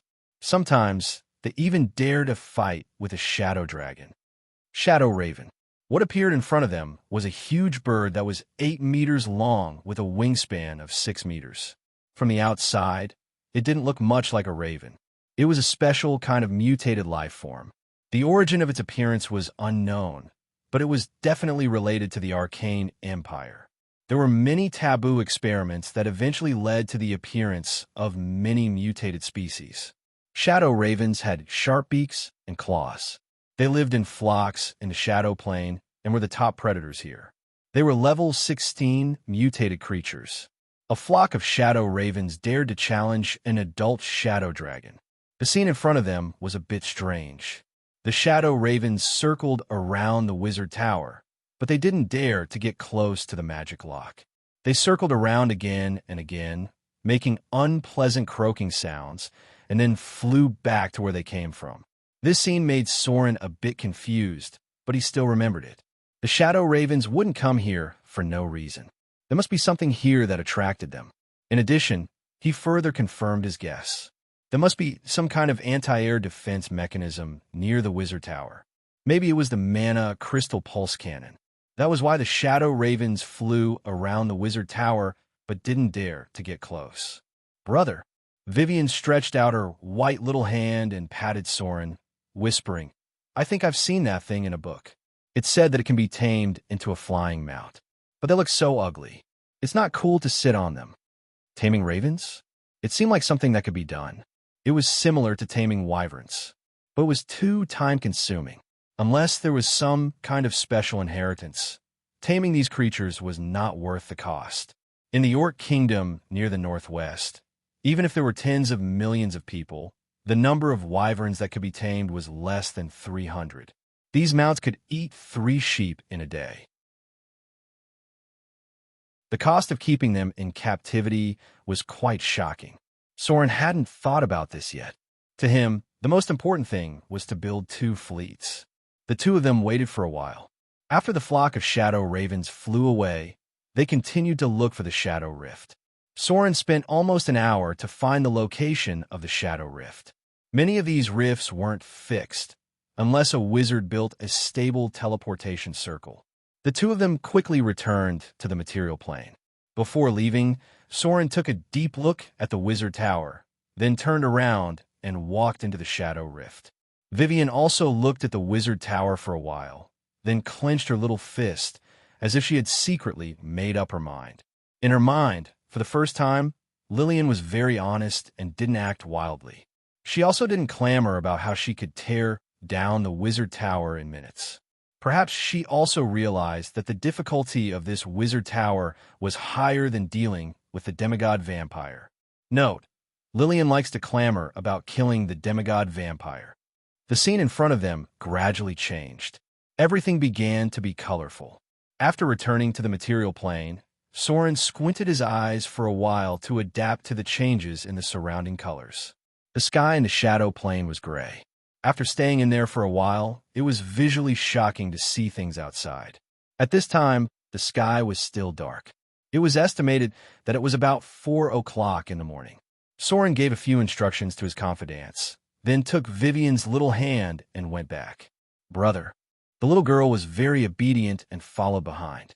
After thinking for a while, she looked up and said seriously, This wizard tower seems to be very powerful. I've read a lot of books about wizard towers, but I've never seen such a thing, and the lowest level is actually guarded by a diamond golem. If we can control it, I'm afraid that except for the gods, no one can threaten us. Vivian also noticed it. After all, she had read a lot of books. Since Gloria owned a wizard tower, she naturally collected a lot of books related to wizard towers. Soren didn't answer this question. He was still not sure whether this wizard tower could fight against the gods, but he was very sure of one thing. With the current strength of the 2 of them, even if Vivian was a legendary sorcerer, the possibility of taking down this wizard tower was less than 1 in 10. Even if they invited Gloria, their success rate was still only close to 1 in 10. This wizard tower could be understood as a super dungeon with a difficulty of level 25. Soren's mind now was roughly like this. He was a half-baked rogue, and he was barely equivalent to a legendary rogue. Vivian was a half-baked legendary sorcerer, and with the help of divine power, she could barely meet the standard of challenge difficulty. Then, there was no then. In the team challenge mode, the legendary warrior who was responsible for the meat shield was still nowhere to be found. The legendary wizard who was responsible for the overall control was not qualified yet. The legendary priest who was responsible for protecting the healer and taking over the warrior's position was even more difficult to find. They didn't meet the standard of this wizard tower at all, and even if they had enough people, the success rate was only 50/50ths. Vivian was right. This could indeed be a sorcerer's tower that could rival the gods. Soren's mind was constantly calculating, and at the same time trying to recall some important information, but there were still very few clues he could think of. In the end, he could only reach out and touch the little girl's head, and slowly said, "Let's wait for Gloria to come. I believe that with such a wizard tower here, she should be happy to come and see it." He had to invite Gloria to come over. She was the real professional expert. A northern which who had received formal wizard education was much better than them, who were only dabblers. Vivian looked up and said, "Brother, when are you going to invite Sister Gloria to come over? Can you take me with you?" Soren hesitated for a moment, then squatted down and touched the little girl's head. He said softly, "I'm afraid not this time.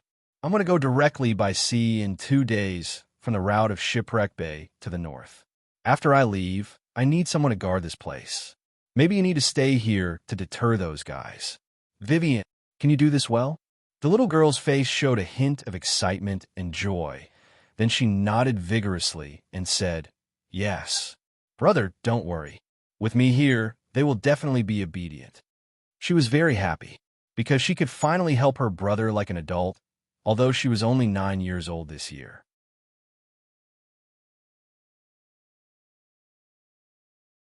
Chapter 287. Day 32 of Quitting Smoking. Willpower +1. Also, stop flirting with our deputy moderator. Her name is E, not E Xiang Tian. Finally, those who have votes can vote. The embodiment of justice, Stupa. There was a reason why Soren didn't let Vivian go with him. The Sons of Fear had the ability to perceive each other, and they could find each other after a certain distance. So Soren was a little worried about encountering the demigod vampire. He was now the most powerful Son of Fear, and he also had the form of a god.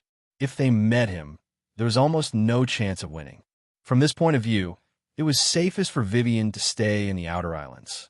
After all, she was the first Son of Fear, and it could be said that she was the target that the demigod vampire wanted to kill the most. Seeing that they had already laid a foundation in the Outer Islands, Soren naturally didn't want to complicate things. As long as the base was established and then the drows were recovered, he could soon explore the outside world, and at the same time, make arrangements for Vivian to deal with the Dreadlord in the future. Although the demigod vampire was one step ahead of them, in terms of situation, he was definitely not as good as them. As long as Soren's plan was successful, he would soon be able to overtake the other side. After all, the believers of the demigod vampire were vampires. From this point of view, it was an inherent disadvantage. The number of vampires could never be too many, which was not allowed by other forces. A day passed quickly. When Soren woke up the next day, there was a noise outside. He frowned and walked out, and then saw the half-elf first mate in front of him. Some of the men he sent out had returned, but the red-haired female pirate had not returned yet. The half-elf first mate brought back a lot of people, and behind him was a row of pirate minions carrying a lot of boxes, and then a group of shackled slaves all gathered together. In addition, there was something that surprised Soren. It was a special cage, and there was a very petite figure in the cage. What was very eye-catching was that she had a pair of cat ears and a cat tail. "We're beasts." Soren glanced at her in surprise and murmured, "Catwoman? It seems to be a beast that is close to extinction. What did you find it?" The half-elf first mate bowed slightly. "Your Excellency, when we went back, we accidentally received some news. Then, we found that the people you needed were in the hands of another fleet. So we took them back. This feline girl was an unexpected discovery. She seemed to have been brought back from the eastern countries. We're going to give her to Eldest Miss as a toy. Eldest Miss also needs a maid to serve her." Soren frowned when he heard that. He glanced at the feline girl next to him and looked away. Then, he looked at the other pirates in front of him, mainly the slaves that were transported here.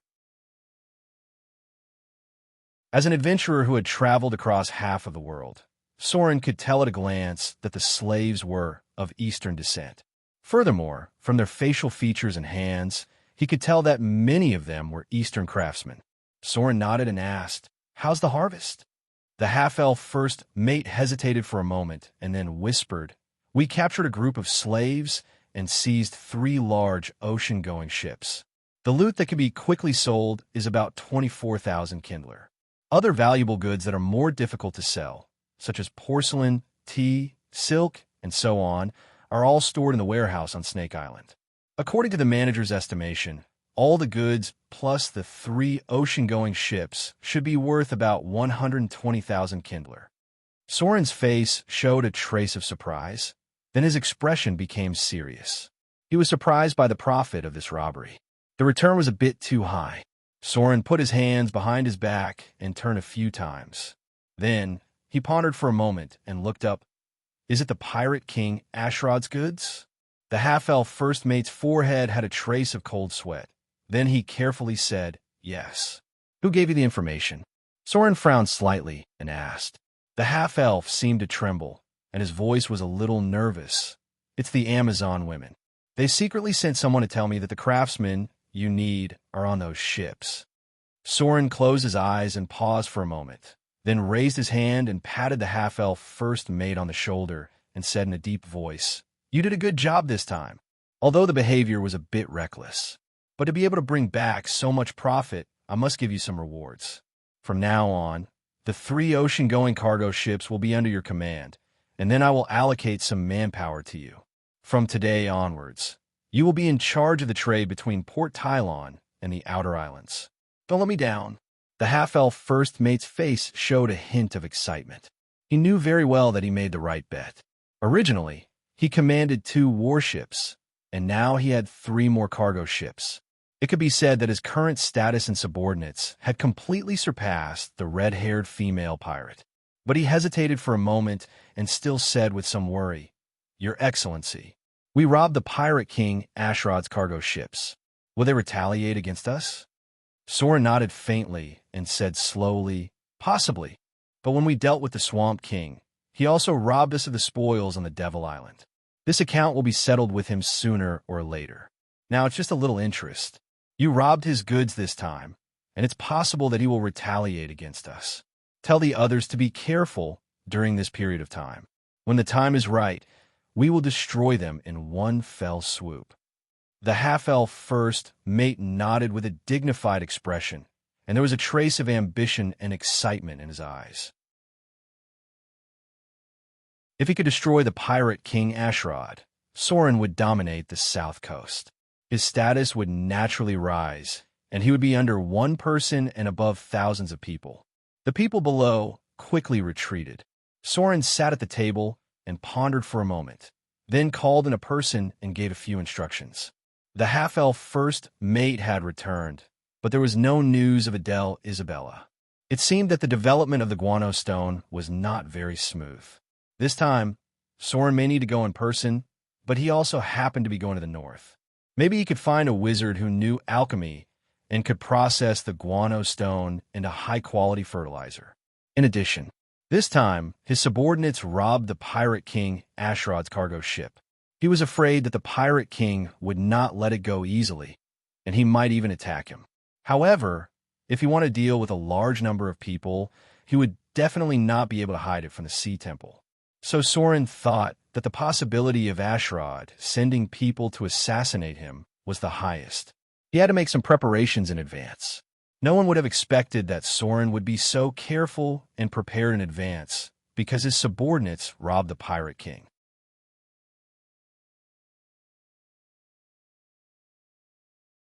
Chapter 288. The half-elf first mate brought back some people, and the number of people in the camp suddenly increased a lot. Soren went out to check the goods he brought back, and then he ordered his men to supervise the slaves. After dealing with these things, he went back to his room and sat down. Soren closed his eyes and thought for a while. Then he began to pick up a quill to write and draw. As a rogue, his fingers were quite steady. Even if he didn't use any tools when drawing, the straight lines he drew were like using tools. About 30 minutes later, Soren completed the first drawing. At a glance, one could see that it was an architectural drawing. The simple structure of the entire camp was drawn on it, as well as various internal and external layouts, including sewers, building distribution, statistics of the camp area, fence towers, and so on. After Soren finished all this, he began to write other parts, which were some of the construction arrangements and precautions. Among them, there were strict requirements, such as sewers, toilet distribution and sanitation, as well as the division and construction of roads, etc. He specifically wrote them down in detail. The rainy season in the outer islands was very easy to accumulate water. If the town was built according to his requirements, if there were no specially designed sewers, then they would have to be prepared to deal with waterlogging. Sewers were actually very simple things. As long as they were properly distributed and dug deep, there would be no problem. The Roman period had a good understanding of this. But even so, many cities in this world didn't care about this simple point. So many cities were dirty, messy, and smelly. Although Soren wasn't a clean freak, he definitely didn't want his territory to become like that, especially the pirates who liked to urinate and defecate everywhere when they were drunk. So he had high requirements for hygiene. Even urinating was not allowed, and even the tools used to commit crimes were cut off. This was the outer islands, and the environment was more primitive and desolate than the mainland. If they didn't pay attention, it was easy to breed diseases. The pirates were better. They drifted on the sea all year round, and their bodies were strong, but the slaves were not. If an infectious disease happened, it would be a great loss. Note, currently lacking doctors and medicine. After drawing the map of the camp, Soren began to draw a house. It was not a beautiful house, nor was it his own residence. Instead, it was a simple brick house, the kind that was commonly seen in the countryside. The area of a brick house was about 50 square meters. The beam structure was quite simple. It was a one-story bungalow. In front of the house was a drainage ditch and a four-way road. He requested to build more than 300 such houses, a total of 3 rows of houses, about 100 in each row. These houses were mainly built near the west gate and the south gate. The north gate was still a wooden house for the slaves. These buildings all had space reserved for them, so there was no need to rush to demolish the wooden houses that had just been constructed. After Soren finished drawing the blueprints of the houses, he proceeded to draw the layout of the roads. It wasn't just the 4-way roads in the camp, but also the distribution of roads outside the camp. He needed his subordinates to build a road that directly connected to the natural harbor. The length of this road was about 5 kilometers. Under the current circumstances, the length of the roads could not be too high. As long as the roads were flat and not full of potholes, it would be fine. In the future, when there was enough manpower and material resources, they could repair them again. What Soren drew was the route of the road, avoiding areas where dangerous creatures might be active. Next was a new piece of paper. This time, Soren didn't draw anything. Instead, he wrote a letter to the drow priest. The content of the letter was needless to say. After Soren finished writing the letter, he asked someone to call Darkblade, Andri, and then handed the letter to him and asked him to arrange for someone to bring it back. At the same time, he also brought back a batch of supplies, mainly daily necessities. This time, the half-elf first mate brought back 3 ships of supplies, enough to support them for more than half a year. In fact, Soren's calculation was very accurate. After deducting the time needed for the current arrangements, he would be back in about a month. At this time, it would be the beginning of February. He could start to command the slaves to farm and then plant spring wheat for self-sufficiency. At that time, the camp would really have a firm foothold. As the leader of a force, Soren naturally couldn't come and go as freely as before. He took out the blueprints that he had prepared at the beginning. One copy was given to the half-elf first mate, who was responsible for the construction plan of the entire camp. The other copy was given to the one-eyed man, who was responsible for supervising the slaves' work. Finally, Soren came to another place where the slaves were held. He was ready to see the eastern slaves that were transported over. These people were all skilled craftsmen. Bang! Soren pushed the door open. The room where the slaves were held smelled very bad. There was an obvious stench. He waved his hand, and signaled the people below to open the door for ventilation. Then he slowly walked in front of the Eastern slave craftsmen and said in a deep voice, "Who can speak the common language?" Many of the Eastern slaves looked at each other. As a wizard, Soren was unintentionally a failure because he knew too little language. The Eastern slaves in front of him didn't seem to know much of the common language. They often used the desert language and Eastern dialects. In theory, people who could speak many languages were knowledgeable. After all, this was an era where many commoners couldn't write their own names. In this era, being able to read was a sign of status. One could find a relatively easy job in the city that could support oneself. Even though most of the slaves in front of him were craftsmen, the language they knew was still limited to the East. They didn't know much about the common language here. Simply put, there was a language barrier between the two sides. No one knows the common language? Soren couldn't help but frown. He then asked his subordinates, "Does anyone know the Eastern language? I remember that someone went on the Eastern Ocean route." There was a short moment of silence. Then he saw that among the Eastern slaves, there was a middle-aged man in his 40s who stood up. He looked at Soren with some fear, then lowered his head and said, "Your Excellency, I know the common language." Soren glanced at him and immediately said, "Very good. From today onwards, you will be their foreman. According to the customs of the mainland, since you fell into my hands as slaves, you are considered as my personal property. However, I am a very generous and benevolent person. As long as you work hard for me, I will give you the freedom you deserve. From now on, I will mobilize people to make brick kilns for you.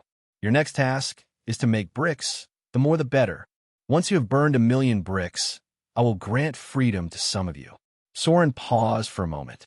He looked at the middle-aged man who had a surprised expression and said in a deep voice, "Translate these words to them. You will be their foreman from now on.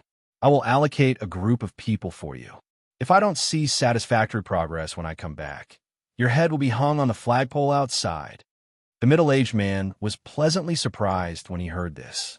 Then, it turned into fear, and he quickly nodded. These people were all craftsmen with skills. In this world, craftsmen were valuable, so Soren was much more tolerant of them. After waiting for the middle-aged man in front of him to translate, he called a small leader, gave a few instructions, and left. Then other slaves began to be mobilized, and a group of capable pirates were in charge of supervising. Perhaps because Soren was very orderly, his minions gradually began to behave. Although there was not much discipline, it was much better than before. Because they were too presumptuous, they were all dealt with. Soren arranged things here, and then went to see the indigenous slaves who were captured. During this period of time, about 30 people died. The cause of death was not because of escaping, but because of the way the drows controlled the slaves. This was a very complicated process, involving criminal law, psychological suggestion, enslavement control, and so on. Some things were really not suitable to be said, but the general effect was still very obvious. That was, the indigenous slaves were now not so resistant to working hard every day in exchange for food.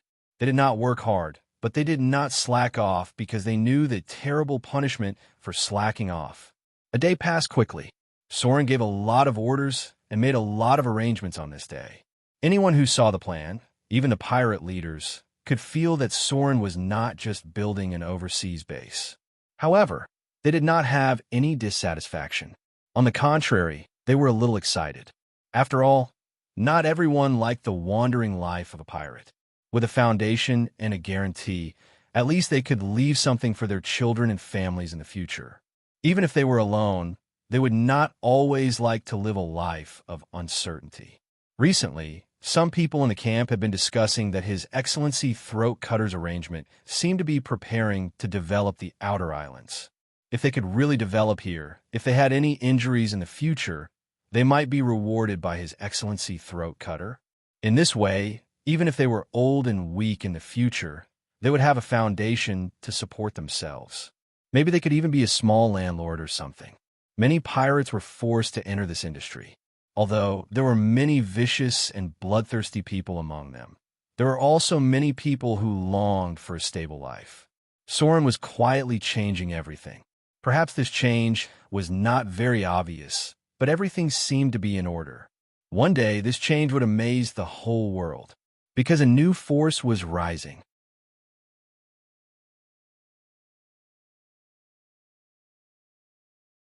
Chapter 289. The next day, Soren was ready to leave the camp and go to the north to invite Gloria. The Northern, which was the only high-grade spellcaster that they had a good relationship with, and Soren had some unclear feelings for her. No one could tell when it started. Maybe it started when they encountered the believers of the god of hunting, or maybe it slowly developed over time. But one thing was for sure, Gloria, the Northern Witch, had a very high position in Soren's heart because she was one of the few people that Soren cared about. Strictly speaking, Soren was a very cold person. Being able to make a cold person care about her meant a lot of things. Vivian seemed a little sad about Soren's temporary departure, but she was still a child after all. After finding her new toy, she immediately became happy again, because she had a new gift. It was a very cute cat girl. She was only 7 years old this year, 2 years younger than Vivian, but because of her race, she looked about the same age as Vivian. This little cat girl was Vivian's maid. Although she was still clumsy and didn't know how to do anything, the little girl still felt that she could train her into a first-class maid. It was strange. This cat girl, who didn't show any kindness to anyone, even if Soren was close to her, would bare her teeth and pounce. But after meeting Vivian, she was unusually well-behaved, just like a domestic kitten. Maybe it was because they were about the same age and looked similar in size. Or maybe it was because of Vivian's amazing charm. Anyway, the cat girl was very obedient after meeting her. She would do whatever she wanted her to do and play whatever role she wanted her to play. The little girl took out all the exquisite dresses that she had collected but had never worn before, and then changed her into them one by one. She even bathed her and dressed her up like a doll. It seemed that with this cat girl, Vivian would be very happy during this time. But what made Soren a little frustrated was that he originally thought that after Vivian tamed this wild cat girl, he could also see how she was different from ordinary people. But he didn't expect that after seeing him approaching, the little cat girl would immediately bare her teeth and pounce on him. Sure enough, different people were treated differently. People with high charisma would be more popular in whatever they did. No wonder so many lazy people chose the sorcerer as their core profession. Vivian had a playmate. Although she was not a normal human, but a little beastkin, Soren was happy to see her. After all, the little girl was sometimes quite lonely. In the past, Soren rarely had time to accompany her because he had to survive, and he had no time to accompany her. Now, there were countless things, and there was the coming Avatar crisis. It could almost be said that it was more difficult for Soren to rest leisurely with her. So having such a cat girl around the same age by her side should also make the little girl much happier. Yes, Vivian was much happier because of this playmate. This was because she had a playmate. Although she was a cat girl, the little girl still named her Lulu because she couldn't speak yet. Other than her strange and incomprehensible pronunciation, she could only meow and shout, Lulu, so her name was Lulu. Lulu was a very playful, obedient, and well-behaved cat girl. She was also very cute. After she was cleaned, she looked very beautiful like a delicate doll. People couldn't help but hug and pinch her. However, Vivian was also a little worried, because she was a little afraid that Lillian would play with Lulu until she broke. Recently, Lillian had apparently become more interested in this cat girl. Let's hope she doesn't mess around. Soren set off, but he didn't bring too many people with him. He only prepared a warship and secretly controlled the ghost ship. It would probably take nearly a month to go to and from the north because he had to go to Port Tylon and Shipwreck Bay to deal with some things. Soren was different from other pirate kings. He had strong control of the sea and had high requirements for his men. This time, he went to the north to invite Gloria, so he naturally had to arrange the things that needed to be dealt with. After all, no matter how strong his men were, they were still much weaker than Soren's own arrangements. Otherwise, the red-haired female pirate Adele, Isabella, would have returned by now. It seemed that she had failed. It was indeed difficult for a pirate to successfully persuade a proud wizard to cooperate with a pile of stones. If they were unlucky, it would be difficult to even meet. Sailing was a very boring thing. The first day passed uneventfully. Soren brought his men back along the original route. This situation lasted until the third day, when he saw something interesting in the exclamations of his pirates. Fish tide, or more technically, it was the fishing season. Many fish here had the habit of migrating. In front of him were some fish that migrated in spring. Soren didn't know most of them, but he saw about 2 meters long fish that looked like hairtails. They had silver scales on their surface and were quite eye-catching in the sea. There were also things that looked like shrimps, which were a little different from the lobsters that Soren saw last time. He didn't know how many rich resources there were in this sea that had not been explored by humans. "Look over there," the lookout on the battleship suddenly shouted, and then everyone looked in the direction he was pointing. Sharks! Soren saw a lot of sharks. The fishing season was a harvest season for the Aborigines, and for other creatures in the outer islands, it was also a harvest season.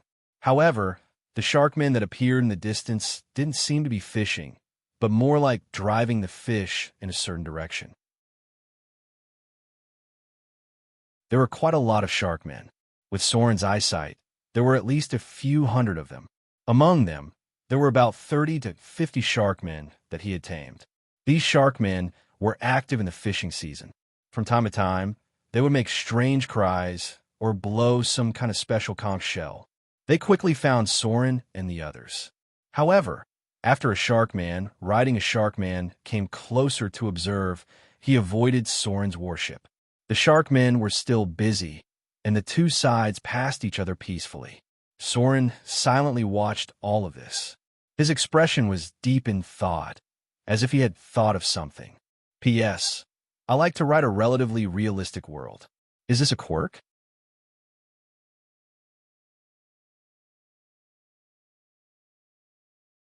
Chapter 290. It was a rather boring 7 days. In fact, this kind of boredom was what others dreamed of, because if it was not boring, it meant that they encountered a sea monster. This was definitely a disaster in the boundless sea, and an important reason for blocking the trade routes of the outer islands. It turned out that Soren's initial decision to get close to the sea temple was correct, because with the support of the sea goddess behind him, not only did his warships not have to worry about deep sea monsters, but even his other fleets did not have to worry about attacks from sea monsters. The only regret was that he had not been able to have an effective contact with the Sharkmen and the Naga Sirens. Naturally, there was no way to talk about deep sea trade. If the profits of overseas trade were enough to make people take risks, then the profits of deep sea trade were enough to make people ignore their beliefs. Unfortunately, deep sea species were quite repulsive to land creatures. The 7-day route was not very long. Soren encountered a storm on the 5th day, but it was not very serious and would not affect their course. About the morning of the 7th day, Soren returned to the south coast, but his first stop was not Port Tylon, but Snake Island. Snake Island was now used as a storage base, with about 200 pirates stationed there for a long time. These pirates were all low-level thugs, and there was a small leader responsible for the security here. The real elites were basically brought to the outer islands by Soren. But this did not mean that the defense of Snake Island was weak. On the contrary, the defense here was better than other places, because there was a mutated giant tiger shark here. Soren first used the blessing of the sea goddess to control the giant tiger shark, not knowing if it was because it had killed too many people or because it had eaten too many people. Now it was obviously developing in the direction of a mutated sea monster, and because of the control effect of the blessing of the sea goddess, it had a feeling of obedience to Soren. This kind of control was stronger than its previous master, and because of the improvement of its wisdom, it could gradually distinguish between friend and foe. It was mutating into a magical creature. The giant tiger shark was about half the size of the past, and at this rate, it would eventually grow to the size of a warship. At that time, it would probably be able to overturn a warship like a giant octopus. Due to the strange perception of magical creatures and some kind of hidden spiritual connection, When Soren just returned to the waters near Snake Island, the giant tiger shark swam over from other places and then emerged from the sea to meet him. It swam around the warship and seemed a little happy. Soren stood on the deck and watched the tiger shark swimming near the warship. He had a smile on his face, and after watching for a while, he asked his men behind him, "Are there any sheep on the ship?" A pirate behind him turned and trotted to the cabin to ask, and then ran back and said, "Your Excellency, there are also 3 goats, half a deer, and some other things." "Yes." Soren nodded and said, "Throw all the sheep down." Soon, 2 strong pirates came up with a sheep each. After they saw Soren nodding, they came to the deck. The 2 pirates looked at the giant tiger shark swimming near the warship with a face full of awe and fear, and then threw the 2 sheep down. The tiger shark had a very powerful blood-tracking ability. After it sensed the smell of blood in the water, it immediately swam over. Then it opened its mouth and swallowed the 2 sheep, and then quietly followed behind the warship. This giant tiger shark was raised freely. In the south coast, where fish were abundant, there was no need for Soren to feed it. Feeding it was just to increase the intimacy. The tiger shark followed Soren to the vicinity of Snake Island, and then it gradually dived into the sea and swam towards the outside. It was now equivalent to a sea monster that occupied a part of the sea. It was active in the deep sea near Snake Island. Some time ago, some of his men saw it fighting with a giant octopus. At that time, the pirate leader below also ordered his men to help it. That was why Soren promoted the pirate leader to the steward of Snake Island. Until the giant tiger shark had completely left, the pirate sailors below were still talking about it. Their eyes were filled with awe and pride from time to time. It would not be long before some of them would brag about what they had seen and heard in the taverns of Port Tylon. There was no doubt. Pirates were also a group of people who liked to brag, especially when they drank too much or when they wanted to attract the attention of a barmaid. The environment of Snake Island had changed a lot. First of all, the area it occupied was much larger. Since it was Soren's transit station and warehouse, of course, it had to have enough space. Snake Island was now the hub of the entire South Seas smuggling trade. Whether it was going to Port Tylon, the city of wealth, or coastal trade to Shipwreck Bay, Snake Island was a place they could not avoid. Smuggling by sea was the biggest source of profit for the South Coast. Because there were too many checkpoints in land trade, there were often guards and nobles who exploited the profits. Therefore, shipping directly by sea could save a lot of money and avoid most of the taxes. This business was like selling illegal salt. No matter what, there was a way to survive. As soon as Soren arrived at Snake Island, the pirate leader in charge immediately came to greet him. Soren did not remember the name of this man at all, but he remembered his physical characteristics very clearly. This pirate leader only had one ear, and the other ear was cut off by the enemy. Snake Island had been renovated several times. Now there were open roads on both sides that led directly to the camp. Some of the snakes at the back had been cleared, and now the snakes were mainly active in the south of the island. Soren glanced at the pirate leader, who only had one ear in front of him, and directly said, "Take me to the warehouse." The pirate leader in front of him immediately nodded and bowed. "Yes. Your Excellency, please come with me." The group quickly walked towards the warehouse. In front of them, a pirate guard opened the door of the warehouse and saw that it was full of things, all kinds of goods. It was easy for pirates to hoard goods, because not all goods could be sold after they looted once. Only the goods that sold well could be sold through the black market merchants. The other goods might be overstocked for a while. After all, from an official point of view, almost all cities and kingdoms rejected the pirate black market.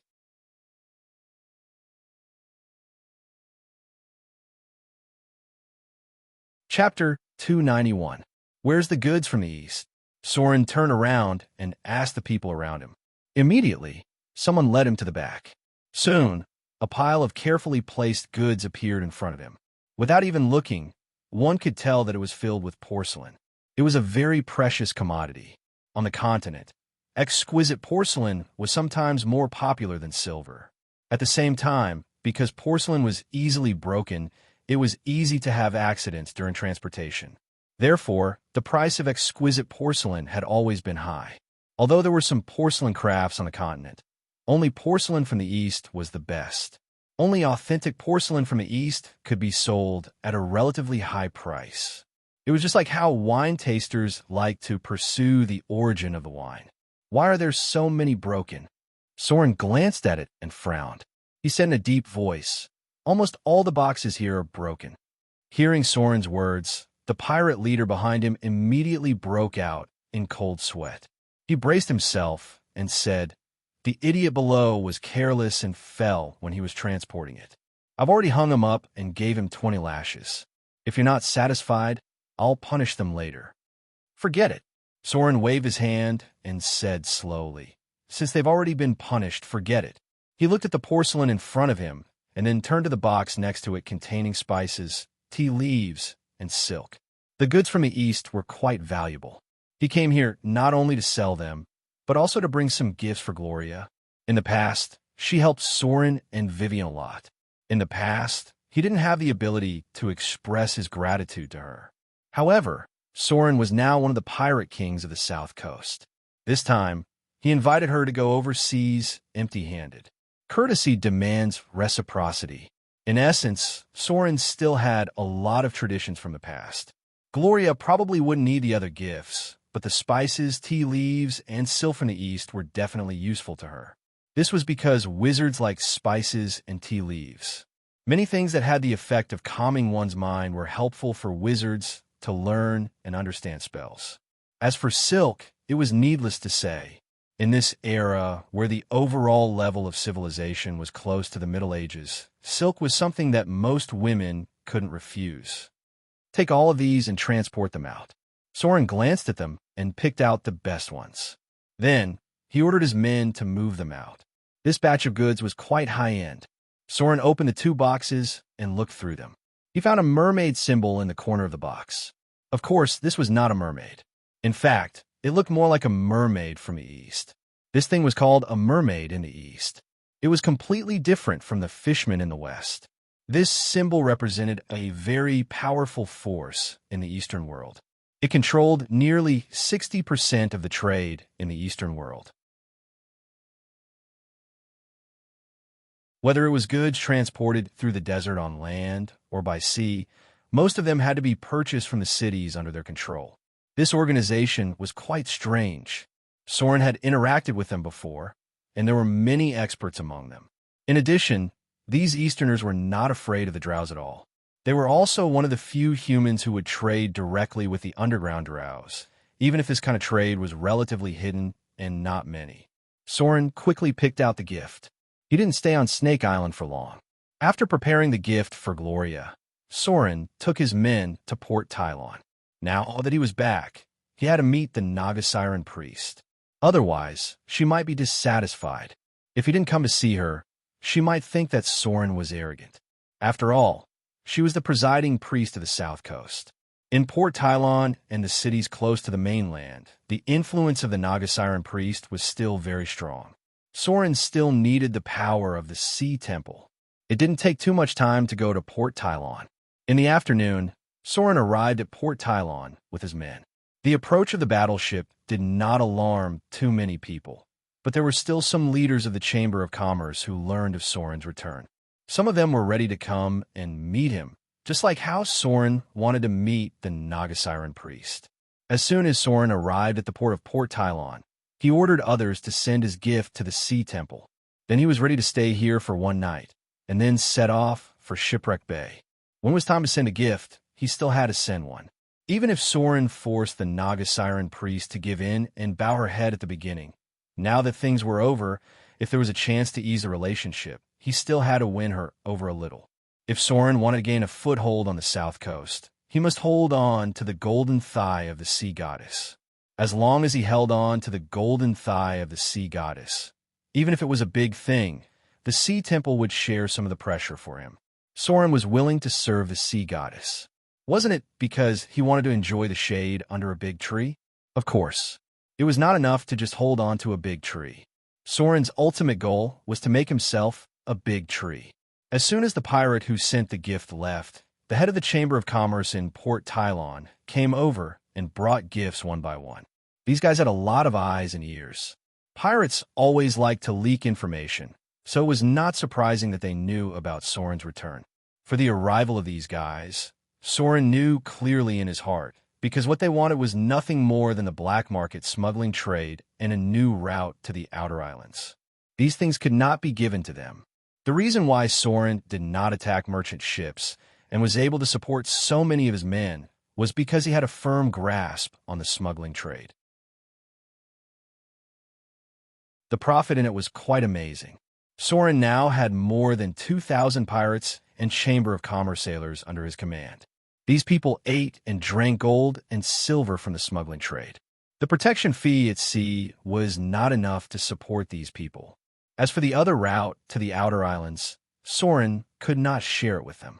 In the future, this would be a way to make money. A meaningless greeting. Soren had a smile on his face as he dealt with people from all walks of life. He accepted all the gifts that were sent over, but he did not reply to any of them who wanted to inquire about overseas trade routes, or to probe into smuggling trade and so on. This attitude made many people helpless. Many people could only leave the gifts and leave with disappointment. Time passed like this for a quarter of an hour. When Soren finished dealing with the heads of these Chamber of Commerce, suddenly a strange figure appeared behind him. Then a cold light appeared, and a strange knife pierced through his back and directly hit Soren's heart. Blood splattered out of the wound. Soren's figure stiffened for a moment, and then his face showed a trace of pain. The knife pierced his heart.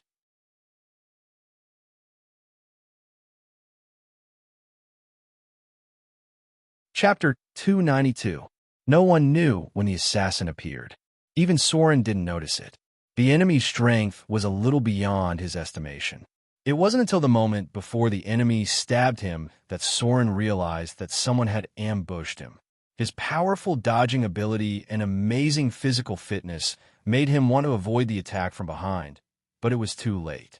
Because he didn't have the ability danger sense, the moment he was ready to dodge, the enemy had already stabbed him in the back. The tip of the sword pierced his back, and it was impossible to dodge. At that moment, countless thoughts flashed through Soren's mind, but in the end, the will to survive dominated his body. When the enemy stabbed him in the back, he instantly activated Stone Skin, but the tip of the sword still pierced through his muscles and pierced his heart. At that moment, Soren could only activate Slaughter Transformation at the same time. Then, in the next moment, his body began to undergo a shocking change. His racing heartbeat squeezed out his blood, and in less than a millisecond, his entire body's quality was greatly improved. Then, he entered the Son of Slaughter form. The tip of the sword pierced his heart. Soren's body stiffened for a moment. The feeling of his heart being pierced was so painful that it made him lose some of his strength. However, the additional ability of the Son of Slaughter form had been activated. The person who assassinated Soren seemed to be a legendary assassin, because only a legendary assassin could get close to Soren without him noticing. However, as an assassin, the enemy's strength didn't seem to be high. The tip of the sword that should have pierced through Soren's heart was stuck after it pierced his heart under the effect of Stone Skin and Slaughter Transformation. His strength was exhausted. Soren's muscles clamped the enemy, and then when the enemy was about to twist the sword and crush his heart, a cold light appeared in the palm of Soren's hand. Then, the legendary curved sword, Icing Death, appeared in his hand and directly slashed at the enemy's throat. This was a fierce counterattack. Obviously, the legendary assassin who tried to assassinate Soren hesitated for a moment. In his mind, Soren was almost a dead target, so he certainly didn't want to die together with Soren. So, the enemy took 3 steps back, pulled out his dagger, and dodged Soren's attack at the same time. TSK Tisk. The assassin let out a mocking exclamation. From the outside, he looked like an ordinary sailor, but Soren knew that this was not the enemy's true face. In front of him was an assassin who was proficient in disguise. This was an uncommon type of basic skill. Compared to the disguise that could be removed by magic, this kind of disguise that relied on craftsmanship was more exquisite. The legendary assassin stared at Soren in front of him, licked his lips, and said, "You're still alive after being stabbed in the heart. You really have a tenacious life force. No wonder that person was willing to pay me a high price to kill you. But how long can you last with this kind of injury?" The assassin's eyes were cold and full of murderous intent. He was also looking for Soren's weakness. This was because he felt a sense of danger when he transformed into the slaughterer. Soren's pupils turned blood red. Blood flowed out of his back, but the muscles he controlled temporarily stopped the bleeding. Soren would not die from excessive blood loss in a short period of time. He was now like the Knoll hunter who was successfully assassinated by Soren. At that time, Soren also stabbed the Knoll hunter's heart, but because the Knoll hunter's vitality was too tenacious and his constitution was more than 20 points, he did not die immediately. He held on for a while before dying from excessive blood loss. A row of blood-red data appeared. You're under attack. You've been stabbed in the back by the enemy. You've received 126 piercing damage. You've received 21 shadow damage. You've been stabbed in the heart. You've triggered the test of death. You've successfully passed the test of death. You've entered a heavily injured state. You've entered a heavily bleeding state. Your remaining vitality will be drained quickly. A backstab. Even with Soren's extraordinary constitution of 22 points, plus the 2 points bonus from the slaughter transformation and the defensive effect of the Stoneskin spell, he still could not reduce the enemy's damage by much. This stab directly entered a heavily injured state. Even if he temporarily passed the test of death, being stabbed in the heart meant that he would quickly enter a near-death state and eventually die. I can't die here. This was the only thought in Soren's mind. Then, the willpower that he had been training for a long time began to show its effect. Soren suppressed the pain in his body and also suppressed the fear of death. His brain worked quickly in an instant, and in a short moment he found a chance for himself to survive. At the same time, he also found a chance to counterattack. The Sea Temple. As long as he could escape to the Sea Temple, the Nagasiren priest could heal his injury. Although this kind of fatal injury was very scary, as long as Soren could be saved from the jaws of death. The injury to the heart was completely healed, and the bleeding injury was nothing at all. As long as Soren escaped to the Sea Temple, even if his heart was destroyed, he would not die because greater restoration could even regenerate the heart. Now, the Nagasiren priest would definitely not sit back and watch him die. The two sides were currently on the same front. If there was no Soren as the knife in her hand, the Nagasiren priest would eventually be alone, and her life would definitely not be better than now. Escape. He must escape from there. Only a high-grade priest could heal his fatal injury.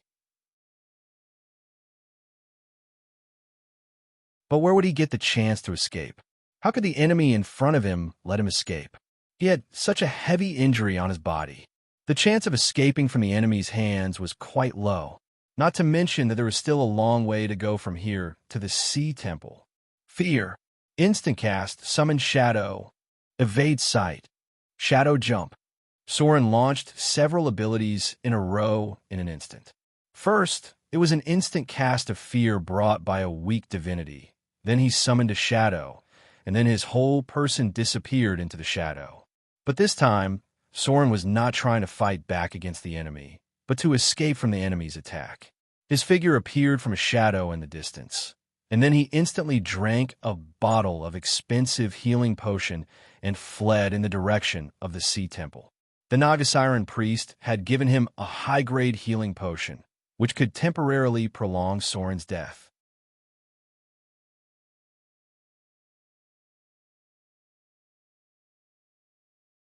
Chapter 293. You want to run? A cold light appeared in the eyes of the legendary assassin. His figure suddenly jumped back into the shadows, but he did not enter stealth.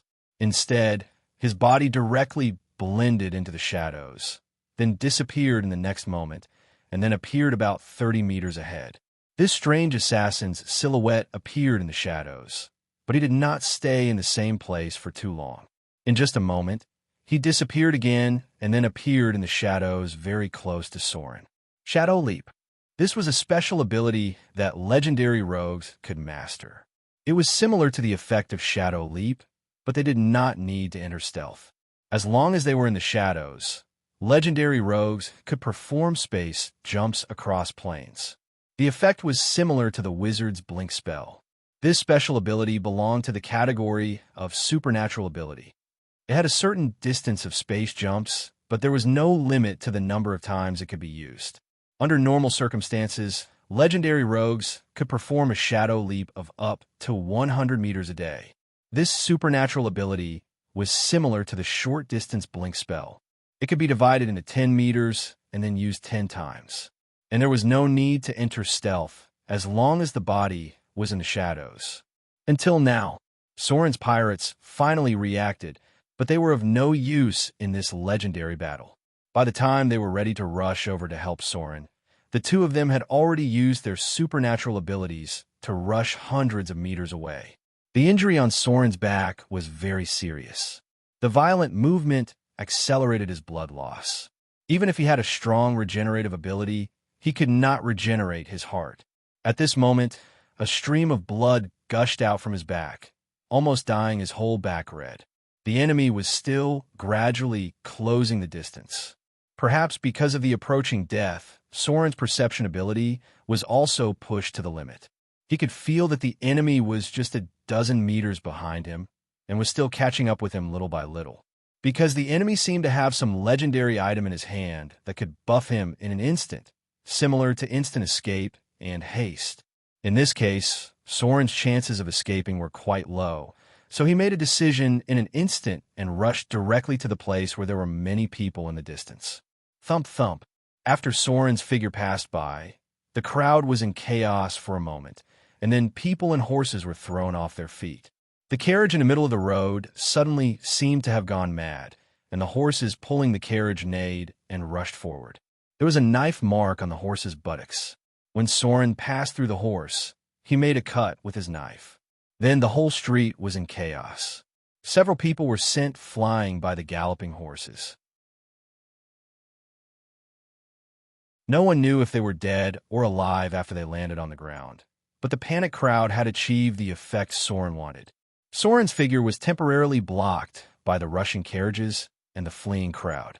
The enemy was slightly slower in catching up to him. Do you think you can escape like this? The eerie figure shuttled through the crowd, avoiding most of the things that were in his way. Occasionally, there would be pedestrians blocking his path. A cold light would appear in his palm, and then a corpse would be left behind. Soren's injuries were too severe. Wherever he walked, there would be bloodstains. The enemies behind him could use this to lock onto his position, even if they had temporarily put some distance between them. Bang! Soren's figure rushed into a narrow alleyway. In just a breath's time, another eerie figure appeared and rushed into the alleyway as well. He had a playful expression on his face, like a cat trying to catch a mouse. He seemed to enjoy Soren's final struggle because he was certain that Soren would not be able to escape from his grasp. However, when he rushed into the alleyway, what he saw was not Soren's back. Instead, he saw a pair of eyes filled with murderous intent, as if they were about to strike back at him. Swoosh! When the enemy behind Soren rushed into the alleyway, a faint cold light suddenly appeared, and the enemy's figure froze for a moment. Blow dart +3. A steel needle that was almost difficult to catch with the naked eye flew out.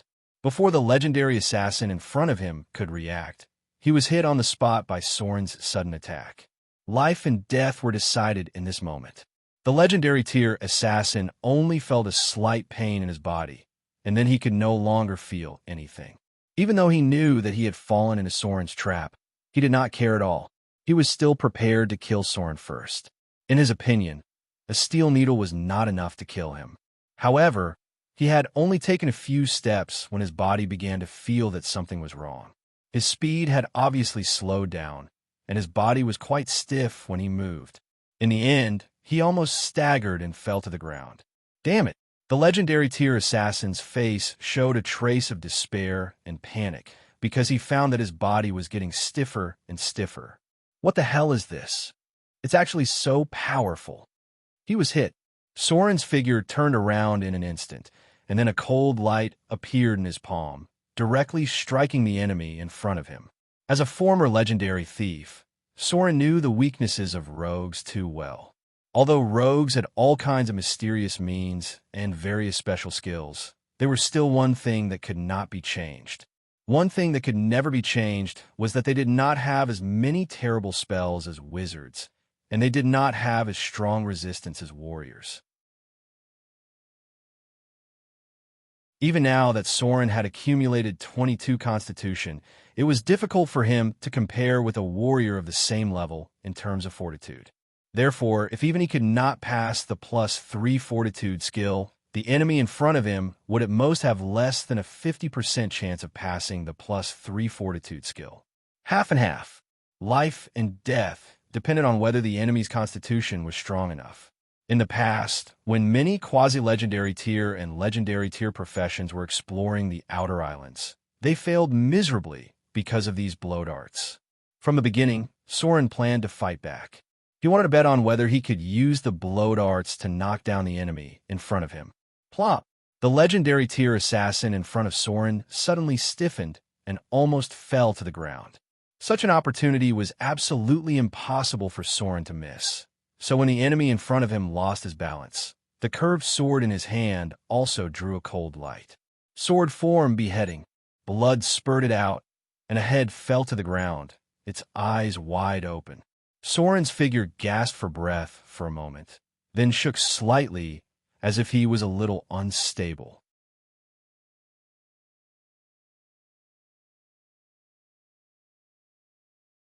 Chapter 294. He didn't care about the corpse on the ground. Soren staggered out of the alley without looking at the legendary loot on the corpse. His vision was a little blurry, and everything he saw seemed to be shaking.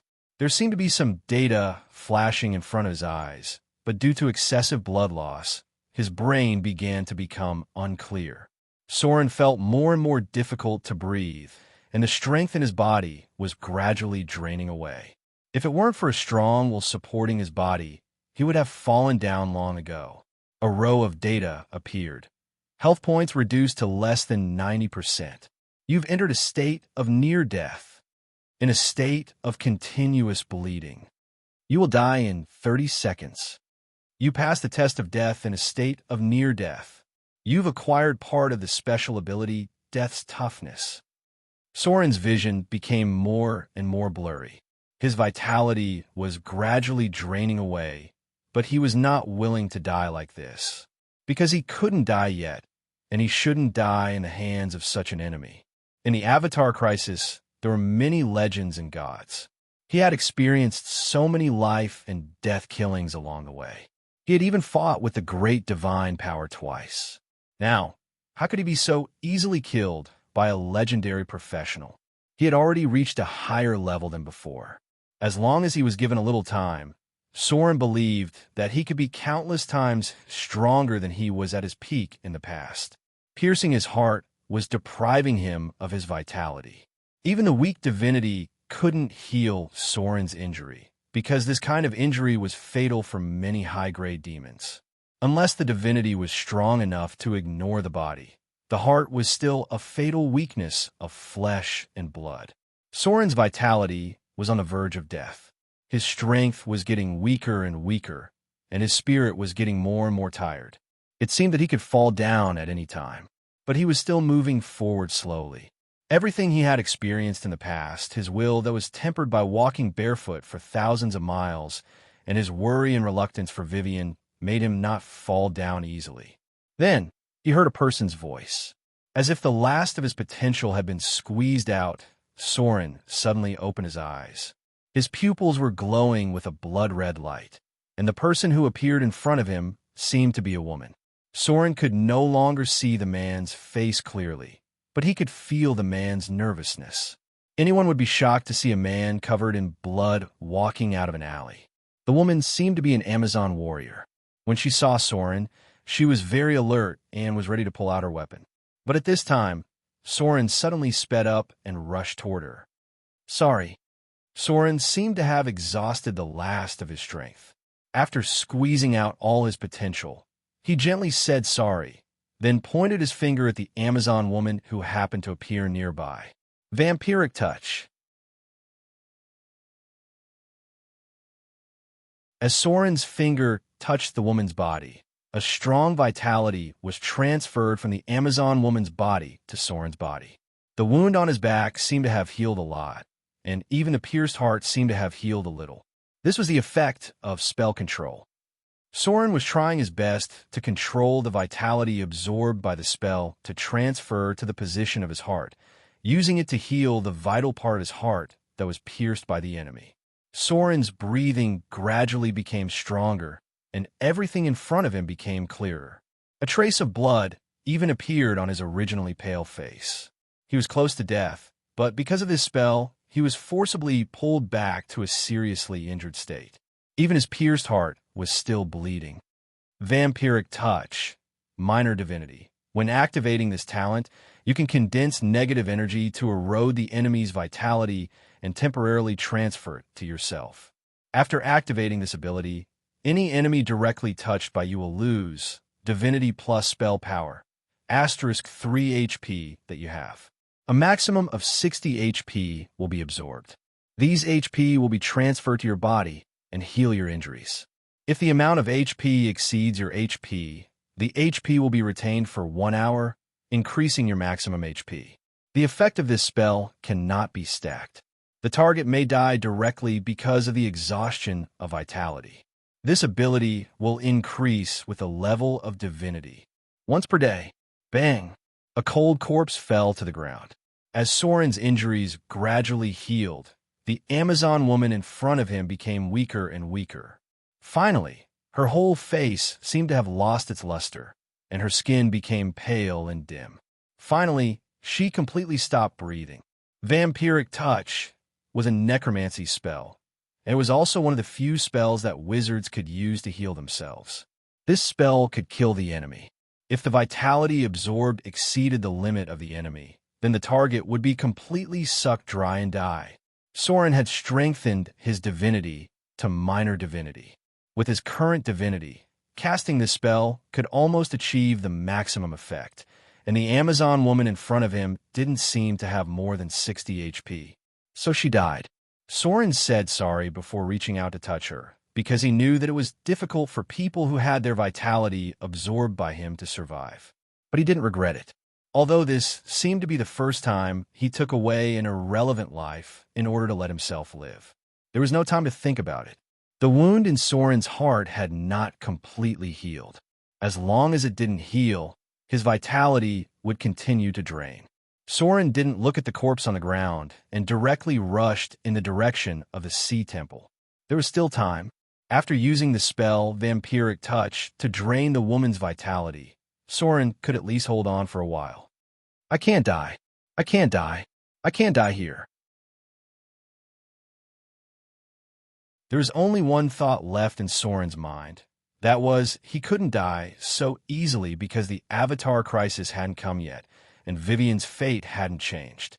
If he died here, it would be difficult for the little girl to survive in the cruel battle. The obsession to live was so strong. It was so strong that Soren had nightmares all night. When he opened his eyes the next day, he found himself naked in a pool of blue sea water. In front of him was the Naga Siren priest who closed her eyes. When she noticed that Soren had woken up, she slowly opened her eyes, then raised her hand and threw a golden coin to him, and said in a deep voice, "You owe me a favor. The other things on the assassin's body are my rewards. This gold coin seems to be a bit special. Only when it is close to you will there be a faint magic aura. Maybe it will be more useful for you."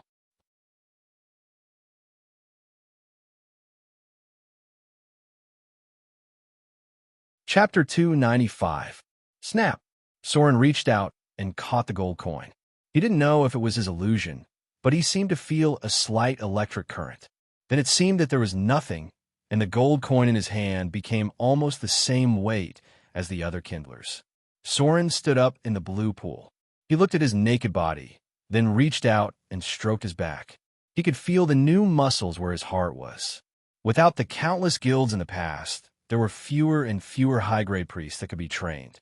In the whole South Coast area, the only high-grade priest that Soren knew was the Naga Siren priest in front of him.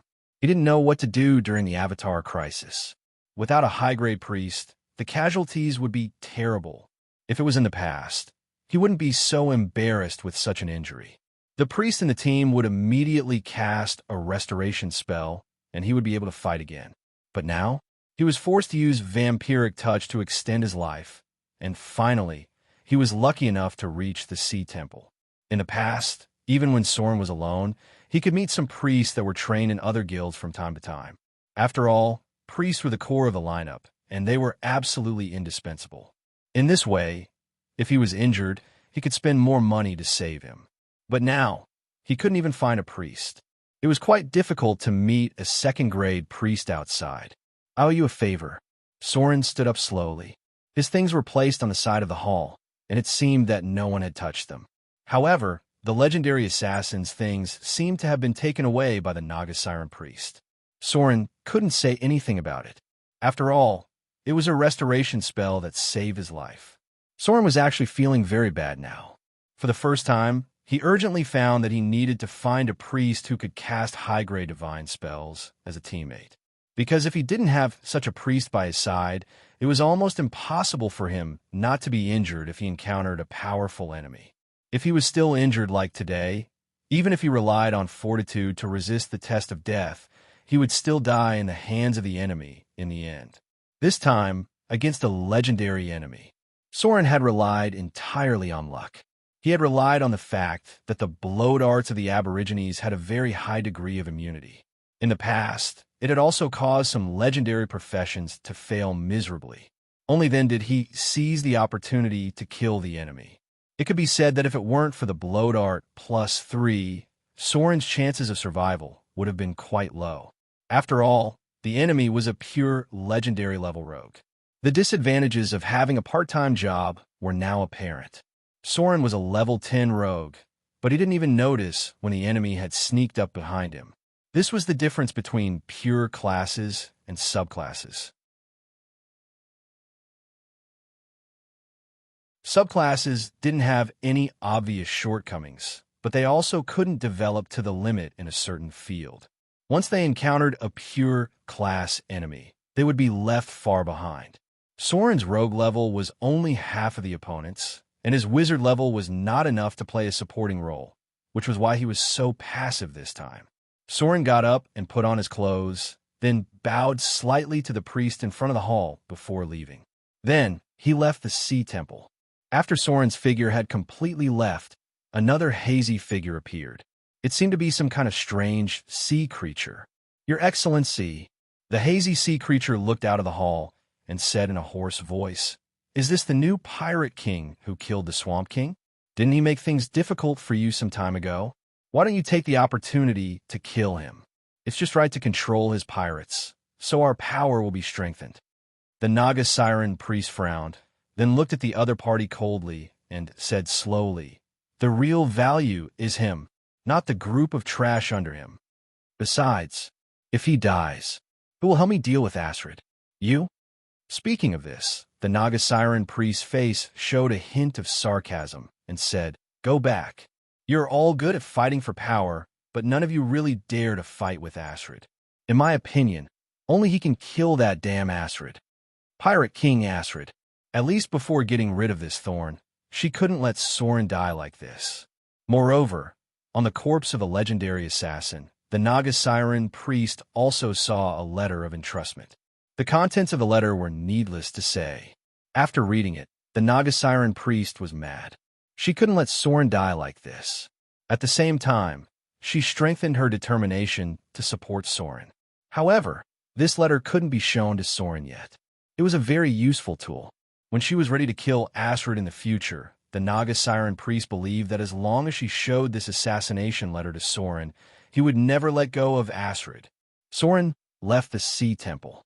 Such a life and death experience made the pressure in his heart much stronger. He was also deeply aware of his own lack of strength. As time went on, the chances of legendary professions appearing would become higher and higher. Now, there were already legendary assassins to assassinate him. Would the chance of meeting other legendary professions in the future be far? Legendary professions were a ticket.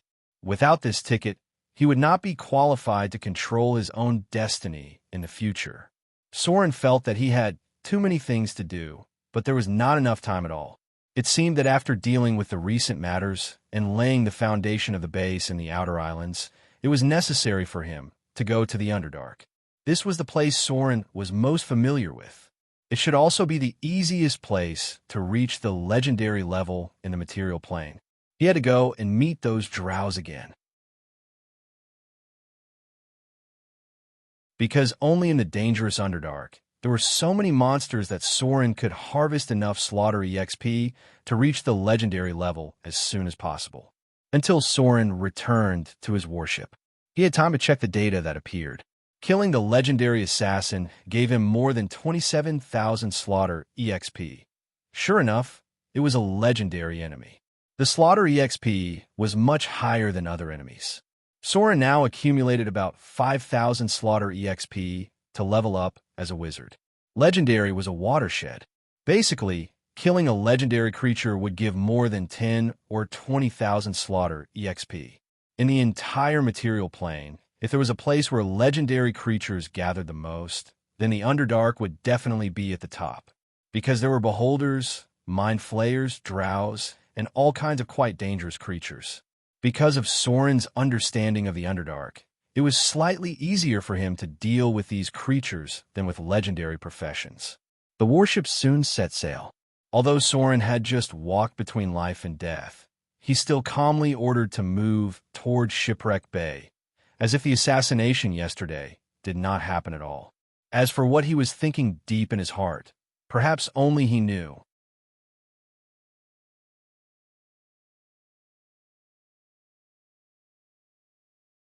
Chapter 296.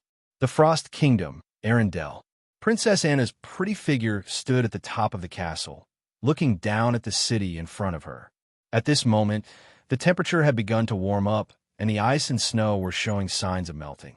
Arendelle was still as lively as before, but there was a tense and depressing atmosphere spreading in the palace. This was something that had never happened before, but now the whole castle was heavily guarded. Because Princess Royal had left. If Princess Royal was still in Arendelle, it wouldn't matter even if there were no guards in the entire palace. But now that Princess Royal had left, the security of the palace needed guards to protect it. In fact, no one thought that Princess Royal would leave so suddenly. Even Princess Anna didn't think that her sister would disappear without a trace after giving her a few simple words. No one knew where she went. Maybe she was no longer in the current world, but somewhere they didn't know. My sister has been away for 3 days. Princess Anna looked at the harbor in the distance, turned to look at the captain behind her, and whispered, "I don't know where my sister went, and why she left in such a hurry this time." The captain behind her didn't answer, but whispered, "Her Majesty the Queen must have left for something important. Your Royal Highness doesn't have to worry too much. After all, there are very few people in this world who can threaten Her Majesty the Queen."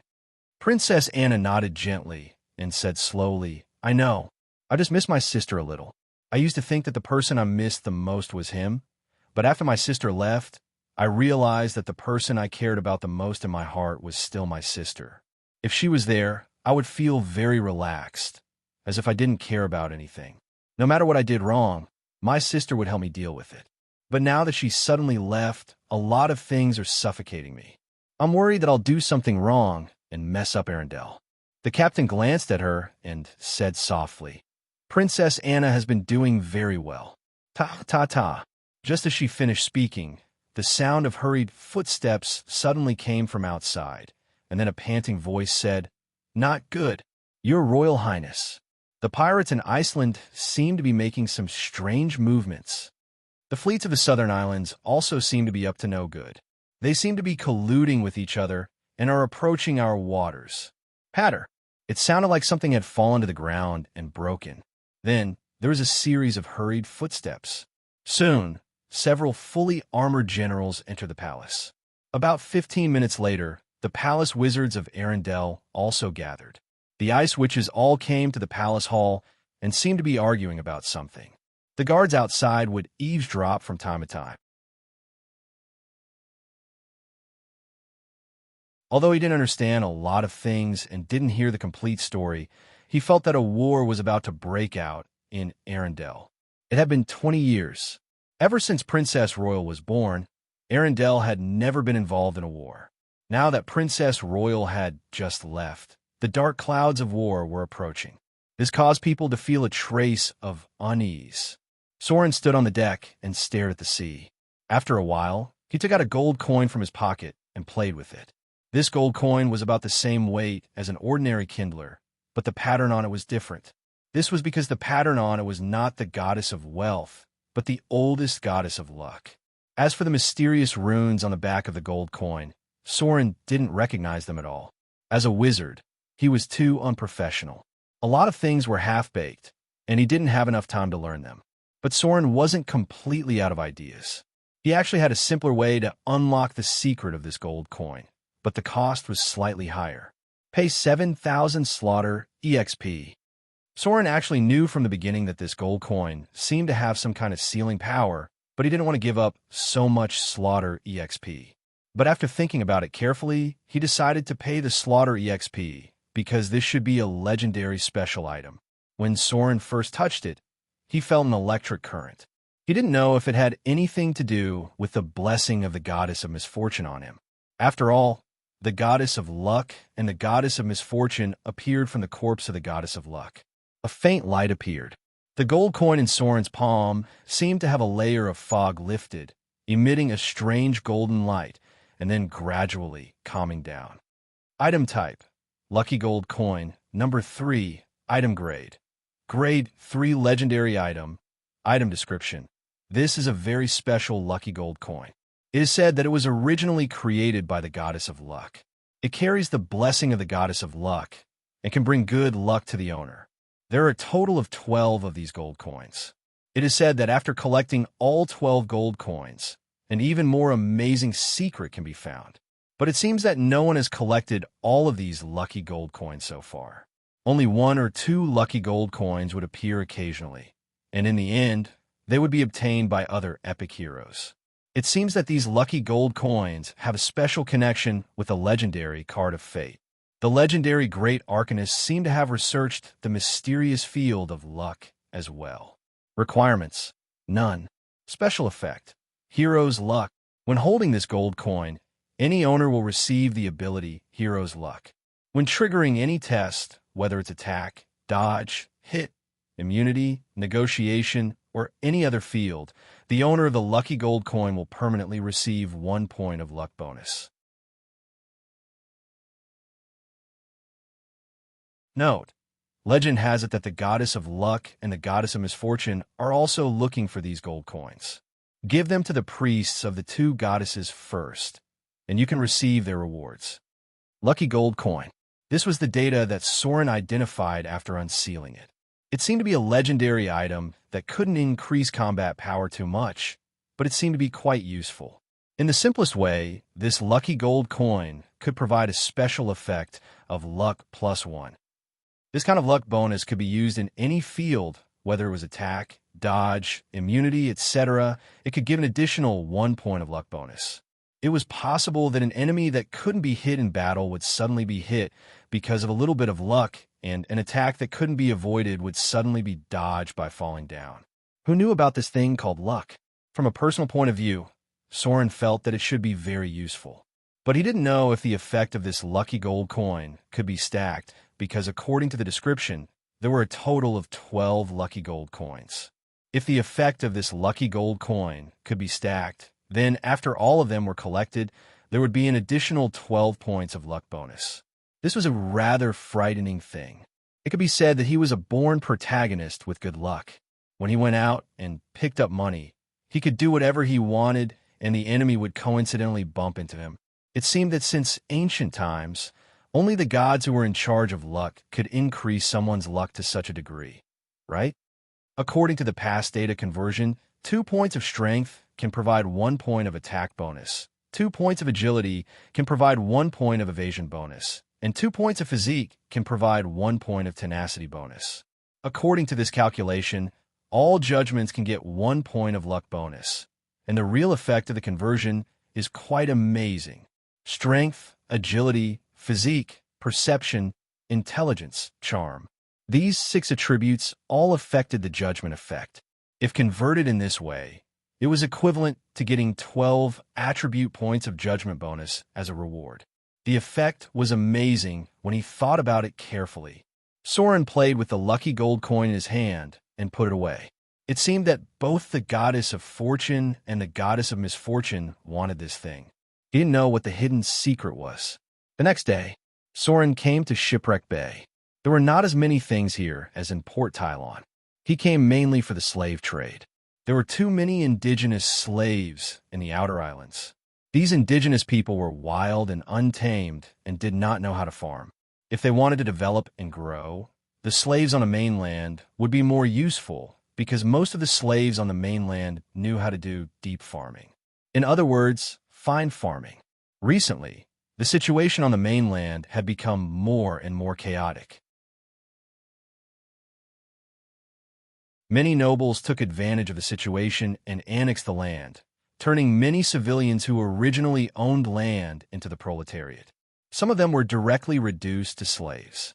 Now the slave market on the south coast was quite popular, and there were people selling themselves as slaves almost every day. In addition, the price of food seemed to have risen by nearly 50%. Many people smelled something wrong. They were either desperately buying food or stopping selling food and hoarding goods. This kind of basic food had risen by half, and the impact on the lower class of the poor was even greater. Especially now, when there was a shortage of manpower, Soren kept these changes in mind, but he didn't care about the food problem at all. He had long known that the closer it was to the period of turmoil, the higher the price of food would be, so he bought a lot of food supplies in advance. The buyers behind the scenes of the bulk food trade in Port Tylon were all Soren's men. At present, the food he had hoarded was enough to support him for a long time. After explaining the slave trade, Soren continued to go to the north along the sea route. However, what made him quite surprised and a little dumbfounded was that because he had brought a lot of gifts to Gloria in the north this time, and because of the assassination attempt by the legendary assassin, he was very careful not to show his flag this time. Then he was robbed. The ones who wanted to rob them were the northern pirates, a group of fierce pirates without much organization. The most powerful pirates in the north were in Iceland. These pirates that Soren encountered were the kind that was small because the core of the northern sea trade route was in Arendelle. That was the real rich route.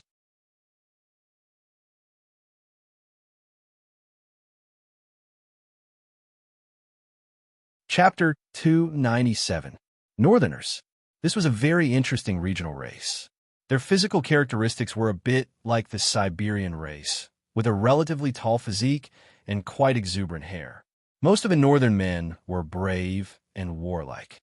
Because of the cold climate, they needed strong alcohol to warm their blood for a long time. The way of thinking of the northerners was also slightly characteristic of a fighting nation. The women in the north had fair skin and delicate facial features. If the skin was more delicate, it was easy to become a beauty, similar to the women in the Crimea. Gloria was a typical northern beauty, and she was the most beautiful one. Therefore, in a place like the north, you would often see some ridiculous things. Even the pirates here were a little brainless. Many of them were famous for their stubbornness. They were a group of people who were not easy to deal with. For example, in the pirate army that besieged Soren on Snake Island, there was a pirate warship from the north. When the others saw that the situation was not good, they all surrendered. Only they fought hard and escaped with casualties. Because of this strange temperament, the northern pirates were almost the weakest group of pirates. The reason was very simple. They were not convinced by each other. There were almost no strong pirate forces on the entire north coast. They were all scattered into small groups of northern pirates. Because the trade on the north coast was mainly concentrated in the Arendelle area, and Arendelle had a very strong navy, it was often seen that northern pirates crossed the border to make a living in other waters. Although their overall strength was relatively weak, The individual strength of the northern pirates was generally higher than that of pirates in other places. The ones who robbed Soren were relatively ordinary northern pirates. However, they had a good dragonhead warship. This was the habit of the Vrykol people in Iceland. They liked to install a dragon head on their warships, and this habit was inherited by the northern pirates to show their strength. The Vrykol people were the only pirate group capable of unifying the North Coast. Unfortunately, they were quite xenophobic. Because of the belief of the war spirit totem, even the other races in the north were excluded by them. They were also the only pirate group who dared to attack Arendel's route. No one knew why the Princess Royal did not destroy them.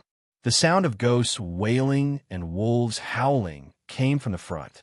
As soon as Soren saw the northern pirates' warship, one of the captains immediately ran over to ask for his orders. He looked at the northern pirates' warship in the distance and said, "Bait them." This time, Soren had brought quite a number of elites with him. These were all veterans of naval battles. After hearing Soren's orders, they immediately understood his intentions. Then, they saw the captain below laughing strangely as he ordered the others to take action. They turned the ship around and made it look like they wanted to escape, but were somewhat flustered. At the same time, they deliberately slowed down a little so that the pirates in front would feel that they could catch up. As expected, the enemy soon fell into the trap. A bare-chested pirate leader with a bearded face and a wolf head tattoo on his chest stood under the mast of the dragon-headed warship and shouted to his men beside him, "Don't fire. Get closer. Their speed is not as fast as ours. Prepare for boarding battle. This time, we have to take down the goods along with the ship." The spoils of war that pirates looted from merchant ships were of various grades. The most valuable items were not necessarily the goods on the ship. Sometimes, the value of the merchant ship itself was higher than the goods. Therefore, when the conditions allowed, pirates preferred to board ships to defeat their enemies. This way, not only would they not destroy the valuable goods on the ship, but they could also bring the ship back with them. Soren's pirate leader used this to attract the pirates, making them feel that they could catch up. This way, they would approach the ship and fight. They won the battle. Soren's ship was theirs. They lost the battle. Their ship naturally belonged to Soren. Waves of shouts and howls came closer and closer. The northern pirates in front of them were so excited that they cried like ghosts and howled like wolves. From time to time, some of them even roared like battle cries.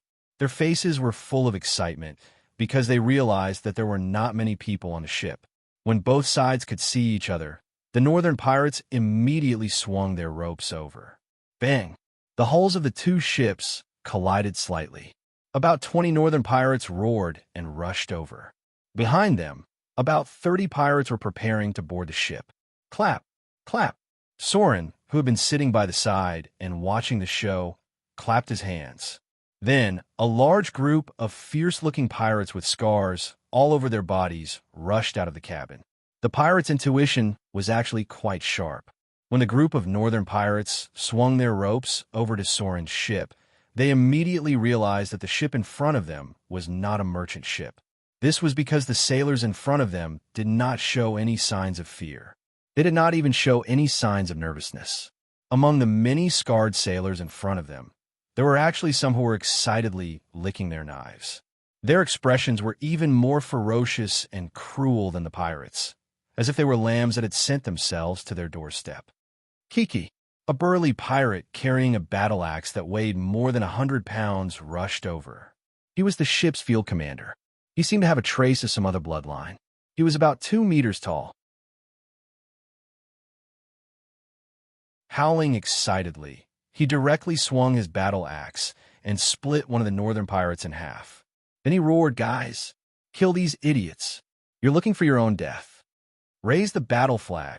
Let these guys die a little more knowing." Suddenly, the pirates who rushed out of the cabin were extremely ferocious. With just a round of attacks, they directly knocked down the northern pirates who rushed over.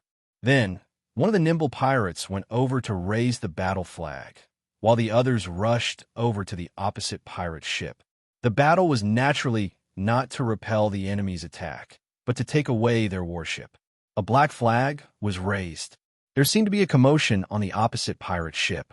One of them seemed to recognize the flag and exclaimed, "It's the throat cutter! It's the flag of the Southern Pirate King." There was a commotion. The northern pirates in front of them seemed to be frightened. Then, when Soren's elite pirates rushed over, they were immediately thrown into chaos. The battle had been going on for so long. There was almost no need for Soren to do anything. The elite pirates that he brought back from the outer islands under his command only needed 2 rounds of attacks to defeat the northern pirates. Some of them even threw away their weapons and surrendered. However, this proportion was obviously much less than the southern pirates who surrendered in the battle. They were obviously weaker than Soren in terms of strength and numbers, but there were still some northern pirates who were desperately fighting. This might have something to do with their traditions. There were many traditions among the northern pirates that advocated death in battle. They believed that the souls of those who died in battle were more noble than those who died of old age or illness. And in the southern pirates' customs, they would not fight to the death if they could live. Swoosh! Soren did not join the boarding battle. His identity was now different, and sometimes there was no need to rush to the front line. However, he also needed to gain some slaughter EXP, so when the battle began, he took out the Elven War Bow +2 that Darkblade gave him. Shooting with a war bow in a naval battle was actually quite fun. Soren specifically chose to shoot the wounded enemy pirates. With his strong basic attributes as support, the probability of hitting the enemy was quite high. Not to mention, he also had the lucky gold coin, which gave him a permanent +1 luck bonus. Soren killed the northern pirates in front of him one by one. Although his mastery of the bow was not very good, it would not be a problem if he accidentally killed his own men. After all, he could still gain slaughter EXP. Fortunately, this did not happen. Soren harvested 7 or 8 heads one after another, and then all the northern pirates who were desperately resisting were shot dead. The battle was over. The whole process took less than 10 minutes, and the northern pirates who wanted to rob Soren were robbed instead. Soren's fleet had one more warship. Take them down and interrogate them. Soren frowned as he looked at the bloodstains on the deck. He then put away the Elven War bow and ordered, "See if you could get anything useful out of them. Then get someone to clean up the bodies and clean up all the bloodstains on the deck. This time, we are going to the North Coast City. Try not to cause any unnecessary trouble." "Yes, Your Excellency." A burly man with a battle axe that weighed more than 100 pounds bowed respectfully. Then, when he turned around and ordered the other pirates to clean up the bodies, his expression was quite fierce and arrogant. He looked a little arrogant. As the elite pirates under Soren, many of them had a strange temper. But no matter how strange their tempers were, these people were respectful in front of Soren. They would only become arrogant and domineering when facing others. There were pirates cleaning up the battlefield and collecting the spoils on the bodies. Some of them went to the opposite pirate ship. They might need to bring the ship back to Shipwreck Bay. Behind the deck was a group of captured enemies. Next to them were elite pirates who were watching over them. There was a ferocious-looking executioner who was interrogating them. From time to time, screams could be heard. After such a series of battles, the survival of the fittest among Soren's men had finally cultivated a group of elite troops that could be used in battle. About a few minutes later, the pirate in charge of interrogating ran over and whispered something in Soren's ear. Then, Soren stood up in surprise and frowned. "Dragon, are you sure he's not lying?" Standing in front of Soren was a pirate with a rather ugly face. He patted his chest and promised, "Your Excellency, with my years of experience, they can't hide from me if they're lying. And there are others below who know a little bit about it. These guys came to the northwest for this matter." "Is that so?" Soren nodded slightly and showed a thoughtful expression. After a while, he looked up and glanced at the others and said in a deep voice, "Don't leak the news. Although it's just an adult white dragon, it looks like it's worth our time."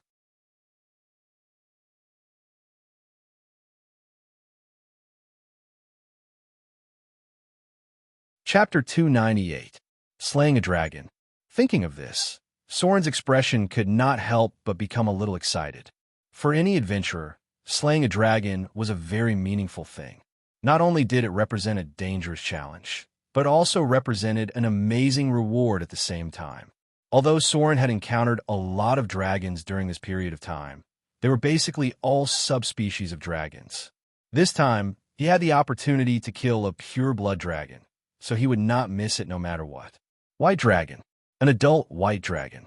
Although the white dragon was very weak among the pure-blooded dragon species, it was much stronger than other subdragon species. An adult white dragon also had the strength of a legendary level. Its frost dragon breath could freeze a person into ice in an instant. As a pure-blood dragon, the white dragon also had a natural dragon template. Their spoils of war were 3 times the standard, their vitality was stronger than most monsters, and at the same time, they also had extremely tough dragon skin and dangerous dragon claws and fangs.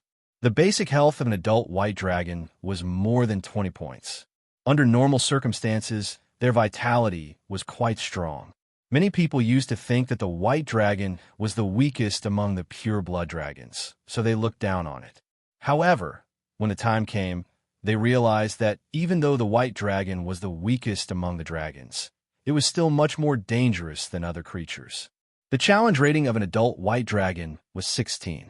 If it had rare grade items and 1 or 2 legendary equipment, this challenge rating could be lowered to 12. It was difficult for ordinary weapons to break the white dragon's skin and scales, so at least a grade 1 rare grade weapon was needed to deal with it. There was a period of decline for the dragons. The specific reason was not known, but there was a period of time when the pure-blood dragons could not cast many spells. Sometimes, they could not even cast as many spells as the dragon disciple sorcerers. Therefore, during that period of time, the dragons were the easiest to kill. It was roughly around the time of the Silver Age and the Arcane Empire. During this period of time, the dragon's ability declined for some reason, and their general challenge rating was lowered by about 2 to 5 levels. Then, after the Arcane Empire, the dragons became a lot stronger. Originally, the adult white dragon could only cast wind, which basically relied on its claws and fangs to attack. But now it could cast fog and ice wall. Wizards believed that this fluctuation in ability was related to the elemental tide, but the specifics were still unconfirmed. Note, adepts believe that the elementium in the world will move like the tides of the sea. This ebb and flow will affect the elementium energy structure of the world. Therefore, a species like the dragon race that relied solely on their innate abilities would easily be affected by the elemental tide and experience changes in their overall abilities. However, the time span of this change is over thousands of years. Soren wasn't too sure about the growth conditions of the dragon clan. However, based on his past experience, he knew that dragons that lived in special environments would have 1 or 2 more spells than other dragons of the same species. The information that his subordinates had interrogated was actually not very complete, because even these pirates had only heard that an adult white dragon had flown over here, and that the white dragon seemed to be slightly injured, swaying a little when it flew. After receiving the news, they sent people to the north to inquire about the situation. Yesterday morning, they just learned that a white dragon had attacked humans near the Deepwater port. This white dragon that suddenly appeared near the human town caused a lot of panic. In the end, the Chamber of Commerce was forced to pool money and hire adventurers to deal with it. At that time, it attracted a lot of adventurers from the north. However, in the end, it seemed that they didn't succeed in killing the white dragon. They only injured it a little, and more than half of the adventurers who dealt with it died. After the white dragon encountered the adventurers, it flew to the sea, and then it happened to be seen by some people. The news also spread to some people. These pirates went in the direction of the white dragon to try their luck and see if they could find its resting place. However, they didn't expect that they would unfortunately meet Soren. According to Soren's judgment, the white dragon's nest might be on an island in the middle of the sea, because dragons would not build their nests near human settlements. It must be for some reason that it appeared in a place called the Deepwater port. However, it seemed that after being injured, the white dragon wisely chose to leave and wanted to fly back to its nest to recuperate. There were many dragon subspecies in the north. However, there weren't many pure-blooded dragons. The number of white dragons was also relatively small.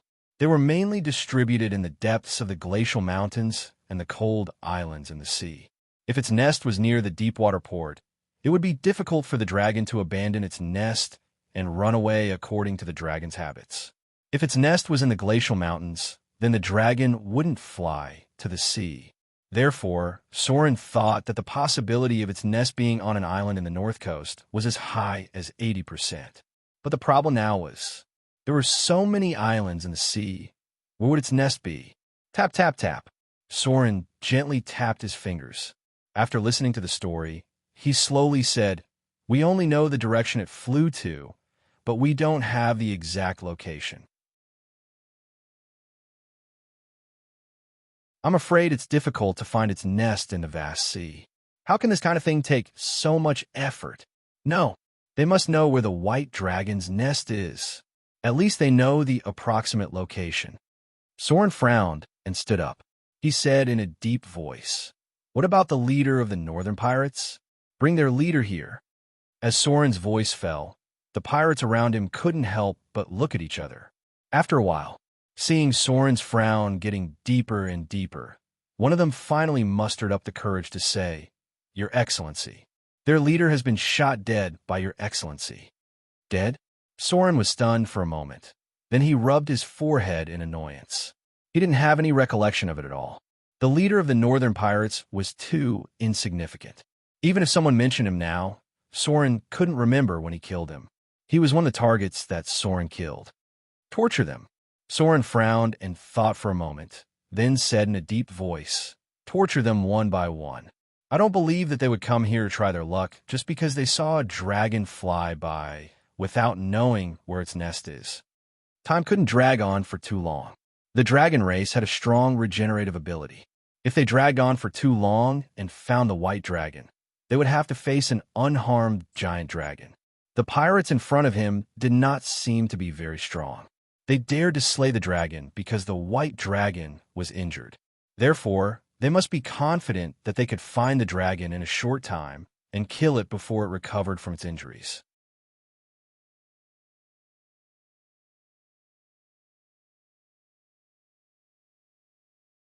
Chapter 299. Screams could be heard coming from the cabin. About half an hour later, one of his men came up with a bloody nautical chart and bowed respectfully in front of Soren. "Your Excellency, everything is out. The dragon might have gone here." The man in front of Soren spread out the nautical chart. It was a map of the south coast, found from the corpse of the northern pirate leader. He pointed at an island in the northwest and said in a deep voice, "Your Excellency, it's here. I think it's called Shark Reef. They think that the dragon's lair might be nearby." Hearing this, Soren reached out and took the nautical chart. After looking at it with a frown, he asked, "How is the route? How long will it take?" The man beside him quickly ran down to ask, then came back and said, "Your Excellency, there aren't any dangerous areas on this route, but there are a lot of hidden reefs here, so we need to be careful. In terms of time, with our ship, it will take at most 1 day. We should be able to reach this place by tomorrow morning." Shark Reef. Soren tapped his finger on the table, thought for a moment, then opened his eyes and said, "Tell Old Sea Eagle to come here." A minute later, a well-built middle-aged man appeared in front of Soren. Unlike the other pirates under Soren's command, Old Sea Eagle seemed to have the demeanor of a noble. It was a very special temperament, and it was different from the other pirate leaders under Soren's command. This middle-aged man was indeed a small noble, a lord of the south coast. Unfortunately, he lost his title and wealth for some reason. In the end, he became a pirate and became a somewhat famous pirate.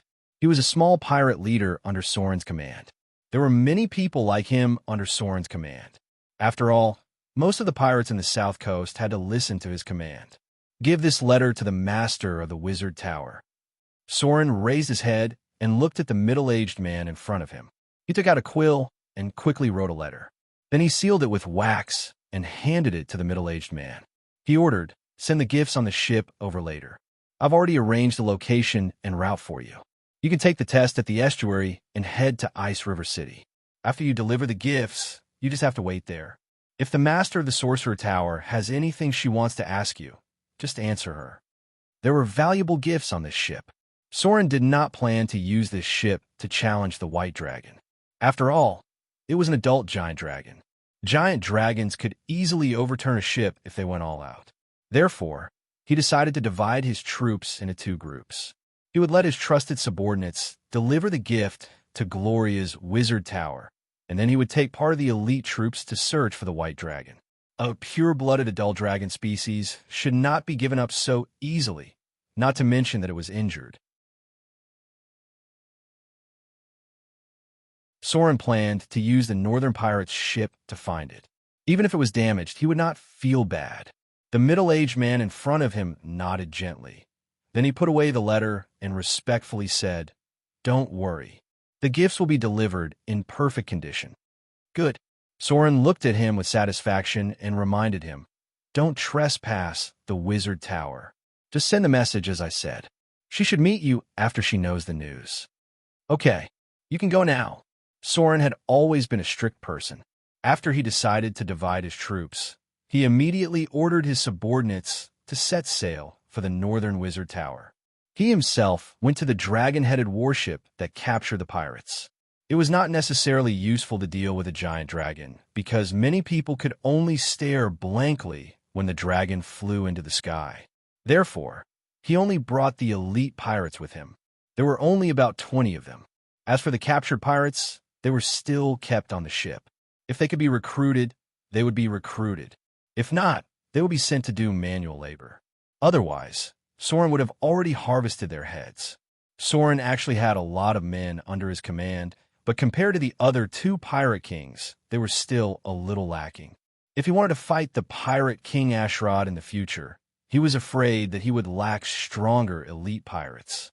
These northern pirates were basically grade 2 and above. With a little training and more experience, they would be able to become grade 3 pirates. These were the backbone of the pirates. The two warships soon separated. Soren's original ship continued to sail to deliver the gift to the Northern Tower, and at the same time, it brought a letter from him. As for the dragon-headed warship from the Northern Pirates, it went to a place called Shark Reef. That was the place where the White Dragon most likely built its nest. If it was found, Soren would kill it. If not, Soren would give up and go to the north. A day passed very quickly. Because the captives who knew the route were also on the ship, Soren easily passed through the reef. Then, on the morning of the second day, an island appeared in front of him. It looked a little like the distribution of the Spratly Islands. In the vast sea, there were dozens of large and small islands. The area was basically not very big, and the smallest was only a few dozen meters wide. However, at a glance, he could see that there was a larger island with a diameter of more than 30 kilometers. The whole island was independent like a cliff, and there was a dense forest on it. Because it was close to the northwest, the terrain of the island was a little strange. If he really wanted to say what it was a bit like the Ice and Fire Island in the Heaven Sword and Dragon Saber. On the north side of the island, there was obviously ice and snow, and on the south side of the island, there was a volcano.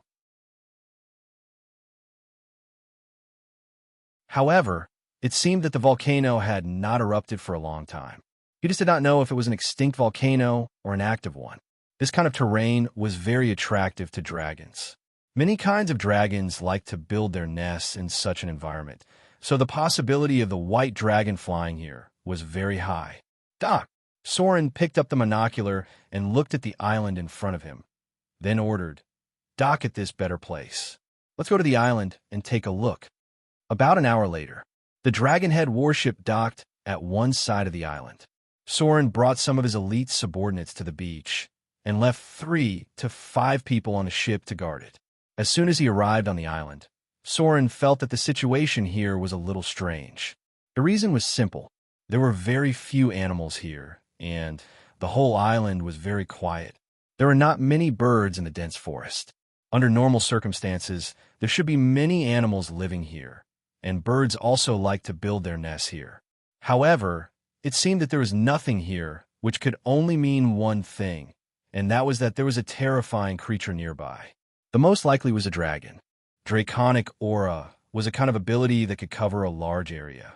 Even the weaker white dragon, as a pure-blooded dragon species, had draconic aura. Any creature that came close to it would have to undergo a will immunity test, or else it would be enveloped by fear. Draconic aura would expel other creatures near the dragon's nest, and other creatures would not dare to come close unless they were enslaved by the dragon. It seemed that there were no seabirds here, and it was probably because the dragon would fly by from time to time. Gulu. Some strange sounds attracted Soren's attention. Just as he raised his hand to signal the others to be careful, a sharp sword suddenly shot out from the forest and directly hit one of his subordinates. Then he saw the bushes in front of him shake, and dozens of short humanoid creatures with messy hair and oil paint rushed out. They held simple weapons in their hands, but their movements were fast and fierce. These humanoid creatures had the same outline as humans, but they were very thin and small like monkeys. They were about 2 to 1 for meters tall, and their movements were very fast. Their eyes were wild and fierce, and they roared as they rushed over, as if they wanted to kill all of them. "It's the barbarians," a pirate captain shouted and said in a deep voice. "Everyone be careful. These barbarians are very agile. Be careful of their weapons. They might be poisoned." Shang. A sword appeared in Soren's palm, but then something unexpected happened. His own sword did not hit the barbarian in front of him. The barbarian's short body was able to dodge in mid-air, and when its body was in the air, there was basically no point for it to dodge Soren's attack. But that was all it could do. After Soren's attack missed, a cold light appeared in his other hand, and then the barbarian in front of him was cut in half. Sword form, waist cut. Soren put away his sword to defend, and held a curved sword in each hand to block the attack of another short barbarian. Then he jumped back 3 steps and rushed forward to perform sword form, spinning strike. Pucci. Streams of blood splattered into the air. A series of data appeared in front of Soren's eyes. Target killed. You successfully activated sword form, waist cut. You dealt 76 slash damage to the target. Heavy hit. Target killed. Extracting soul energy. You've gained 1800 slaughter EXP. Target killed. You successfully activated spinning strike. You dealt 56 slash damage to the target. Heavy hit. Target killed. Extracting soul energy. You've gained 1560 slaughter EXP. A series of slaughter EXP notifications appeared. Soren was very surprised to find that the barbarians in front of him were probably grade 2 or above, but most of their dexterity was above 20 points. At the same time, the slaughter EXP they gave seemed to be about 50% higher than the enemies of the same grade that Soren had dealt with before. The barbarians in front of him basically had around 1500 slaughter EXP.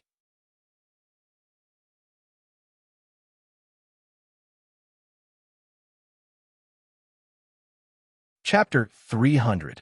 A series of screams were heard. Although a large number of the savages in front of them were killed, the pirates that Soren brought over also suffered a lot of losses. Because these savages used simple weapons, in order to pursue lethality, they smeared poison on their weapons. This kind of poison weapon was more troublesome as long as it hurt people. Fortunately, these pirates were all elite troops, and most of them had a decent physique. Otherwise, they would have died in the first round of the poison test. As long as they survived the test of death, even if they were poisoned, it would not be completely fatal, because the physique of the professions in this world was generally stronger. Be careful! From time to time, there would be a cry of alarm. The savages in front of them could use blow darts, but they were not metal arrows, but wooden ones that were as sharp as toothpicks. This kind of blow darts did not have an anesthetic effect, but they were quite poisonous. Several of the elite pirates brought by Soren fell to the ground, but fortunately, the others were experienced in fighting and quickly blocked the attack of the savages. These savages did not have any armor, and they were wearing simple animal skins. As long as they did not dodge the attack, they would be killed in one blow. A cold light of the sword appeared. Soren saw that 3 to 5 of his men had died, and the murderous intent in his heart became stronger and stronger. He used the curved sword with both hands to activate the last haste on a rare grade item, and then his whole body turned into a shadow and rushed into the savages. With the effect of haste, it was much easier to deal with these savages. Soren's 2 swords danced wildly and turned into a sky full of light. Blood splashed in front of his eyes, and heads fell to the ground. In just a few minutes, more than 10 savages were beheaded. Gulligallihi! Strange sounds were heard. Seeing that they were no match for these people in front of them, the savages actually ran away directly. More than 20 savages that rushed in at the beginning died, and the remaining 10 or so relied on their agile hands to escape back into the forest. These savages' climbing ability was very strong. After getting into the forest, only the leaves and shrubs could be seen shaking, and then they disappeared in a moment. Soren did not let his pirates chase after them. Instead, he looked at the other wounded and ordered, "Take the wounded to the ship. The rest of you follow me to go around here." The savages were widely distributed. On the islands within the range of the sea, the figures of the indigenous people could often be seen. Soren touched the bodies of the savages in front of him and found some strange signs. Then, he found a sculpture carved out of wood on one of the savages who looked like the leader. This sculpture was a bit like a totem, but it was not the beast that Soren was familiar with, but it looked like a hovering dragon. That's right. The more he looked at it, the more it looked like a dragon. Soren's face when he saw it, and he was a little bit excited. Be careful. There should be a dragon here. Here. Of the savages were of the savages. Of the savages of course, they were not enslaved by humans. Instead, they were enslaved by some powerful and terrifying creatures, such as the giant dragon that set its nest here. Of Soph of Soph them. Of Soph of them. Of the Soph them. Dragons actually had strong enslavement abilities. They could enslave most of the monsters, including subspecies of dragons, and those of their own kind that were weaker than them. Therefore, you should never think that you only need to face a dragon when you want to slay a dragon. In the past, many people thought that they could slay a dragon just by reading a little guide. They took for granted that dragons were the kind of creatures that would fight on the ground. As a result, when they really encountered a dragon, they were all dumbfounded. Warriors could not fly to the sky to attack. Wizard spell damage was not enough, and archers could not break the dragon's scales. When the dragon swooped down and gave them a chance to attack, it often meant a fatal attack. If a falcon's dive could tear through leather armor, then how much damage could a dragon's dive do? Soren remembered this very early on. As a melee profession, he must try his best to prevent the dragon from flying to the sky to fight, because at that time, it had the initiative, and because it could escape at any time. After all, this world still had its own rules. Even the legendary sword saint's explosive power on the ground was so terrifying that it may be able to kill a pure-blooded dragon in 1 or 2 rounds. However, he still couldn't use Dochi or anything like that to fly.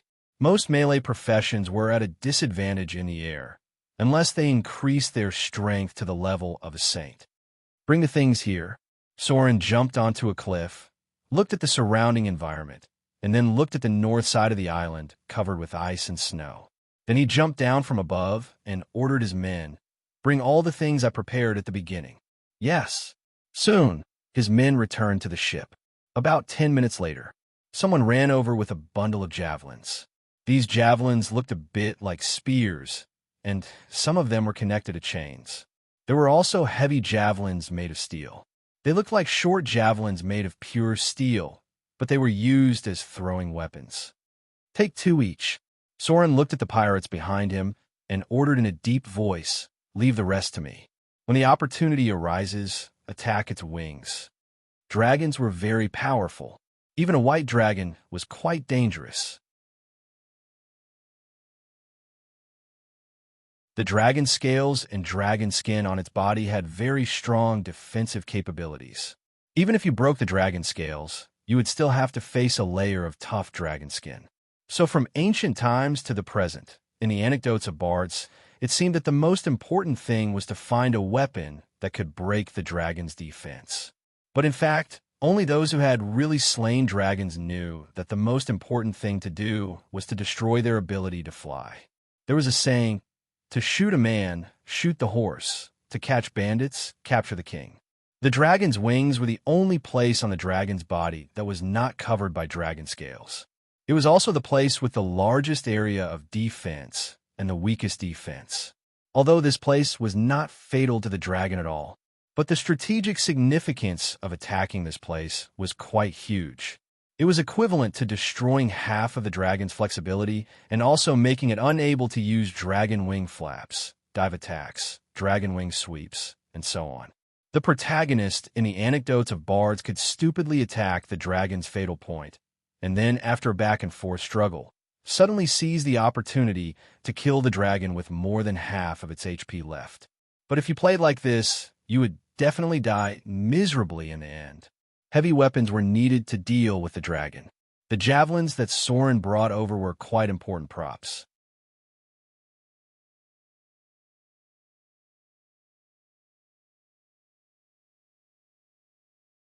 Chapter 301. There were many exotic flowers and herbs on this island. Unfortunately, Soren didn't know much about the herbology branch of alchemy, so he couldn't identify the medicinal properties of these plants. He took his men around the island from the side, and he could feel that the closer they got to the north of the island, the lower the temperature was. This was a very rare phenomenon, probably due to the geothermal heat emitted by the volcano in the south of the island. The north of the island was covered with ice and snow, but it was mainly concentrated in one area. Soren judged that it was most likely the white dragon's nest. Because there was a dragon living here, it was almost impossible to see any other beasts. Soren and his men walked for about half an hour before they finally got close to the snow-covered mountain. The surrounding cliffs were very smooth and steep, and they were also covered with a layer of ice. It didn't look like a natural situation, but more like a deliberate arrangement by some creatures. Dragons like to make their nests as steep as 90-degree mountain walls, so that other creatures that could not fly would not be able to get close to them. As for the white dragons, whose abilities were slightly weaker than the other giant dragons, they also liked to use their dragon breath to cover the vicinity of their lairs with ice. This kind of ice would make it very difficult to climb around the cliffs, and any enemy that dared to challenge it near its nest would be negatively affected by the ice walk status. They would have to do a reflex appraisal related to agility when moving, or they might slip and make mistakes in their attacks.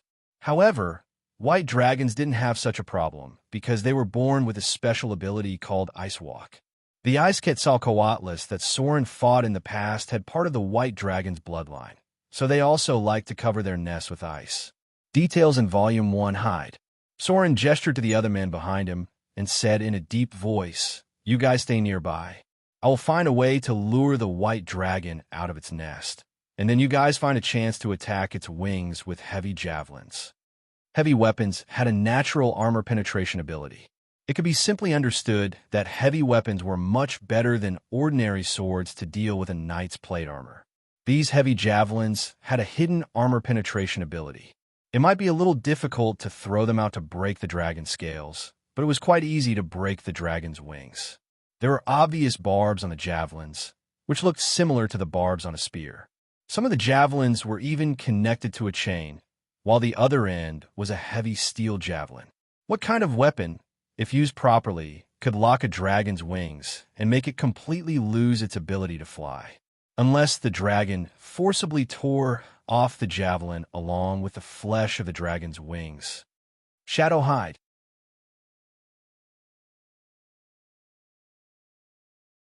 Soren's figure slowly disappeared into the shadows. He scanned his surroundings and approached the mountain wall on his right. Because it was covered with a layer of ice, the entire mountain wall was very smooth.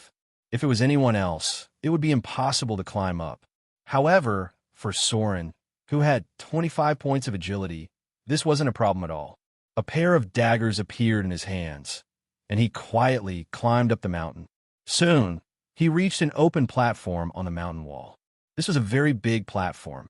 The diameter was probably more than 50 meters. It was difficult for nature to create such a neat platform. Soren just glanced at it and knew that it was prepared for him by the dragon. Dragons flew like eagles. They liked to swoop down from high places and soar into the sky with a flap of their wings. Therefore, many of them would prepare such a platform for themselves. Even the dragons that occupied ancient castles liked to swoop down from the highest point of the castle when they flew. This was a habit. After walking along the platform for a little distance to the left, Soren felt that something was wrong. It was an indescribable feeling. It was as if his whole body was involuntarily breathing heavily. His heart was beating faster, as if he was frightened. His back was covered with goosebumps, and there was an inexplicable sense of powerlessness and exhaustion. It felt like he had a bad cold, and his whole body was weak. This was draconic aura. Almost at the same time as this feeling appeared, a row of data appeared, affected by draconic aura. Trigger test of will. Testable past. You have successfully avoided the negative effect of draconic aura. You have successfully avoided the fear effect of draconic aura. The feeling of powerlessness gradually subsided. It didn't last long, and Soren gradually returned to normal. One of the most troublesome things to deal with when slaying a dragon was the draconic aura of a pure-blooded dragon. This was a permanent ability that didn't need to be activated. It was also a natural ability that dragons had. They could exert their draconic aura on any creature that came within a certain range of them. This kind of draconic aura ignored both friend and foe. Although it couldn't directly kill the enemy, it could create a deterrent effect. It could be said that it was quite useful to deal with creatures that were weaker and didn't have strong wills. Most of the dragons used draconic aura to open up a path for their slaves, and it was easy to subdue some monsters. Ordinary people couldn't withstand draconic aura. Therefore, using human wave tactics to deal with dragons wasn't necessarily useful. This was because the sight of a dragon would frighten many ordinary soldiers, and they wouldn't be able to fight in the end. The specific effect could be imagined as a Tyrannosaurus Rex or a group of wild elephants rushing towards you, and then you would have a long sword and a shield in your hands. In this situation, if you had the courage to stand still and fight, then your will would definitely pass. If you couldn't do this, you might fail to resist draconic aura. Will assessment 16+. Soren was a person who valued the will attribute very much, so it wasn't surprising that he was immune to the negative effects of draconic aura. However, whether the pirates he brought along could successfully resist the negative effects of draconic aura would depend on whether their will was strong enough. However, people who sailed on the sea all year round, withstood the storms and waves, and often faced the dangers of killing and fighting sea monsters would definitely have a stronger will than others. What was really important? Ever since Soren went to the abyss of hell, he deeply understood this point. From the side to the entrance of the dragon's cave, Soren quickly found his target. It was a huge adult white dragon. The depth of the dragon's cave wasn't very high. In fact, adult dragons were more impatient. They sometimes appeared a little careless, just like young people who had just reached adulthood who were easily impulsive. Only when they entered their old age would they begin to become cunning. At that time, they began to avoid direct combat and liked to use traps to deal with intruders. Their dragon's cave would gradually become a huge maze over a long period of time, and then the treasures would begin to be hidden deeper and deeper. Some dangerous monster guards would also begin to appear in a maze, such as the most common Tauren, and so on. As for ancient dragons, just think of the ancient red dragon in Whiterun City. Until now, other people thought that it was just an adult red dragon that appeared there. It was estimated that it would take a while for others to discover that there was an ancient red dragon hidden there. Then it would cause a huge uproar in the southern plains and cause a lot of panic. At that time, it would be a big scene, but Soren didn't know if the development of the situation would be the same as what he knew in the past. If there were conditions, he would still try his luck in the future because there was a divine artifact in this ancient red dragon's cave. White dragon, the weakest of the chromatic dragons, a creature of the chaotic evil alignment. The dragon's cave in front of him was similar to the one in Soren's memory. White dragons like to dig their dragon's nest down. Although the dragon's nest was on a higher mountain, the cave's entrance was sunken downwards, and the surroundings were frozen because of its ice dragon breath. It looked like a huge ice cellar. White dragons were not picky when it came to food. Like other dragons, they could eat almost anything. The digestive ability of dragons was as brittle as steel. However, white dragons preferred to freeze their prey with their dragon breath before eating it. Many white dragons lived in overseas areas and would dive into the sea to hunt for fish. There was one more important thing. White dragons were the dragons that liked to attack from high places the most, and they would always use their dragon breath for their first attack. This was because white dragons could use their dragon breath more than other dragons. When a white dragon was in its infant stage, its scales would reflect light like a mirror. As it grew older, the luster would gradually disappear. When it reached adulthood, the characteristics of a white dragon would become grayish-white. This was an important basis to judge the strength of a white dragon. Soren only glanced into the dragon's cave and roughly judged that this was a white dragon that was in its late adult stage. It was close to its prime. Most of the dragons could be judged based on age. Their strength could be calculated based on their age. Their growth stages were baby dragon stage, challenge rating 1, infant dragon stage, challenge rating 4, juvenile dragon stage, challenge rating 7, adolescent dragon stage, challenge rating 10, adult dragon stage, challenge rating 13, adult dragon stage, challenge rating 16, old dragon stage, challenge rating 19, and old dragon stage, challenge rating 21. Basically, a white dragon would reach this stage. Further up were the ancient dragons. These dragons basically had divinity. It could be said that the difficulty of fighting them was not much different from challenging the saints. Therefore, killing ancient dragons required a lot of luck. The white dragon in front of him was transitioning from its adult stage to its prime stage. This was not good news. This was because pure-blooded dragons, even the weakest white dragon among the Penachet dragons, would have an additional physical resistance and magic resistance when they transition from their adult stage to their prime stage. They would be immune to any physical damage and magic damage below 10 points. This natural talent would gradually increase over time, and in the end, it could evolve into immunity to certain types of damage.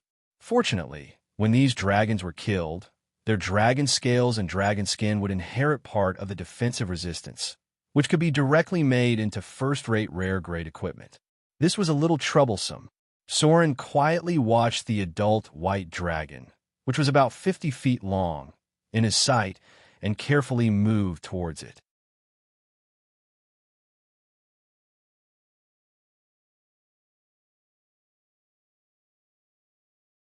Chapter 302. The distance between them was getting closer and closer. Soren's footsteps were getting lighter and lighter, and his speed was getting slower and slower. Dragons had excellent hearing abilities. Even with Soren's high dexterity, it was still possible for the dragon to detect him sneaking in. Fortunately, it was a white dragon in front of him. It didn't have a high level of magic and only had some spell-like abilities. Otherwise, Soren would have to be careful of magic traps when sneaking in. Once a dragon's nest had evolved into a maze over time, there would definitely be a lot of traps. The adult dragon in front of him seemed to be sleeping, but that didn't mean it couldn't sense the outside world. Sleeping was a very important process in a dragon's life. They still retained about 50% of their basic abilities while sleeping, and could sense other creatures approaching or slightly heavier footsteps. While sleeping, the dragon's abilities would gradually increase, and at the same time, its injuries would recover at a faster rate. This required it to eat a lot of prey in advance. Soren saw that the adult white dragon was recovering from its injuries. He noticed that there was a wound on the left wing of the white dragon. The wound was about 30 centimeters long and 5 centimeters deep. It seemed to be caused by a two-handed heavy sword. This would affect the white dragon's ability to fly. Then there was another wound on the white dragon's throat. There were small, dense scales there. The seemingly weak defense was actually the toughest part of the dragon's body. It was difficult for ordinary weapons to break through. The one who attacked it must have used a long sword or a rapier. The wound was small, but it was very deep. It seemed that the person who attacked it had a dragon-slaying weapon. When dealing with any pure-blooded dragon, you could imagine that most of its body was covered in full body armor. In the anecdotes of bards, there was always a place on the dragon's body called the reverse scale. This was the dragon's fatal point. As long as you hit the reverse scale, you could kill the dragon even if it didn't hurt its heart. But in reality, dragons didn't have reverse scales. They had weak spots on their body, but they definitely didn't have a fatal reverse scale. No one knew when it started, but there was this saying in the bard stories. Many people believed it to be true, and many naive adventurers thought that they could easily slay a dragon if they found the reverse scale. After all, the stories always said that the hero hit the dragon's fatal point and killed it instantly. Its defense must be at least 25. Soren closed the distance to about 20 meters and observed the body of the adult white dragon in front of him, mainly the color, thickness, and distribution of the scales. Based on his rich experience, Soren could tell that the adult giant dragon in front of him had a defense level of around 25 points.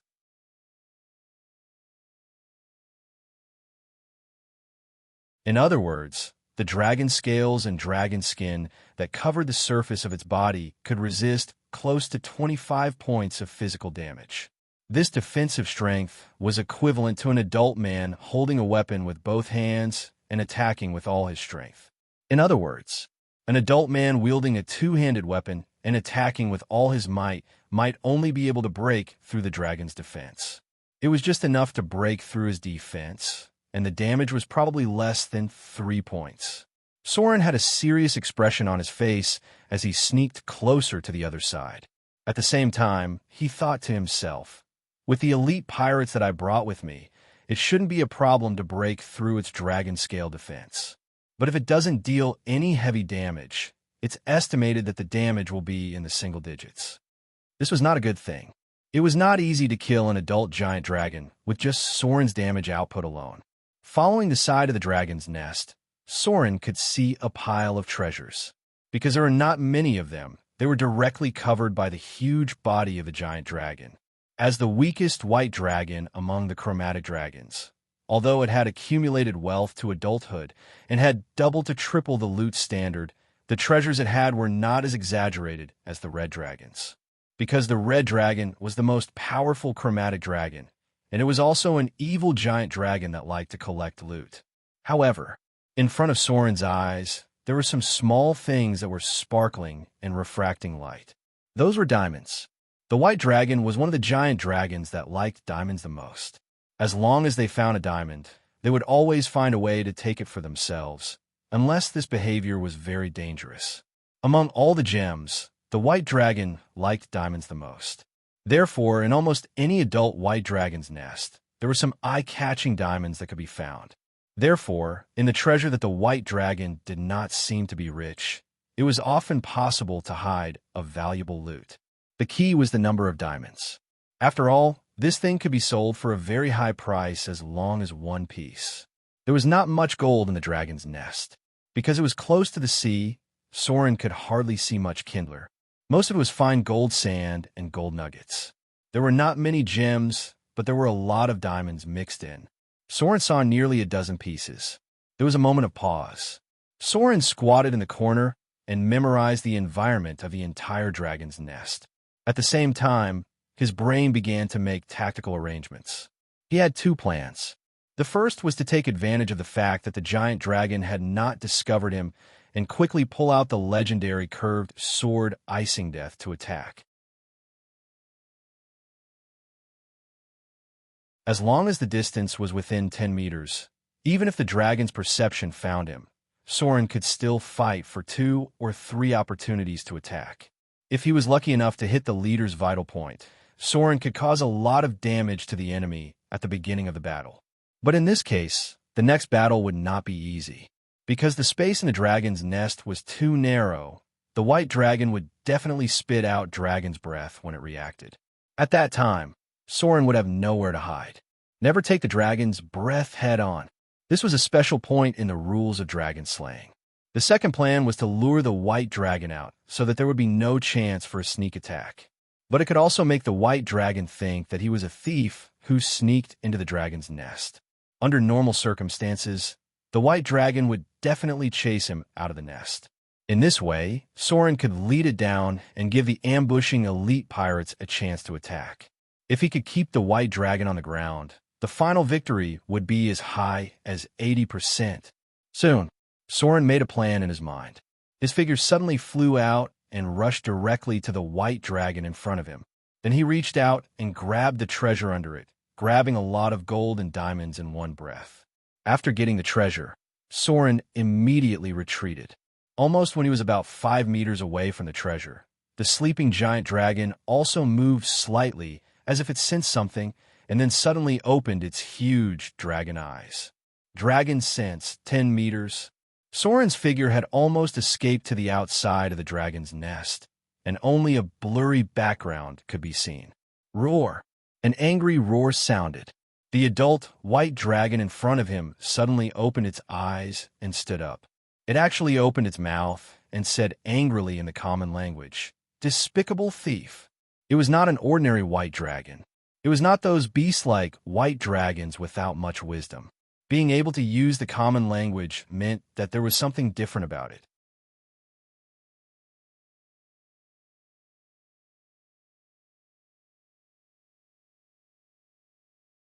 Chapter 303. It's been a month and a half. It seems that since he quit smoking, Fudu has been catching colds easily. He slept all day and only woke up once today. Futu is still a little dizzy. Rumble. Heavy footsteps came from the dragon's nest. Soren didn't need to look back to know that the white dragon had woken up and was catching up from behind. Dragons had a close-range perception ability. Any creature that got close to them could be directly detected by them. Even the best halflings in the Shire could not avoid this, because it was a supernatural sixth sense. The white dragon's nest was not big, which led to it rushing out quite quickly. Almost as soon as Soren's front foot ran out, the huge body of the white dragon rushed out behind him. Ice dragon breath. A cold dragon breath came out from behind Soren. Under this piercing dragon breath, the ground was frozen into ice at a speed visible to the naked eye, and soon a new layer of ice appeared in place. The white dragon's ice dragon breath was the weakest among the pure-blooded dragon species. Its lethality was only half of the red dragon breath, but it was the most used dragon breath attack. The dragon breath of an adult white dragon could freeze a man into an ice sculpture, and then with a wave of its dragon claws, the man would shatter like broken ice. The scene was quite tragic. Soren dove out of the attack range of the ice dragon breath, but there was still a little cold air on his clothes, and soon a piece of frost could be seen on his clothes.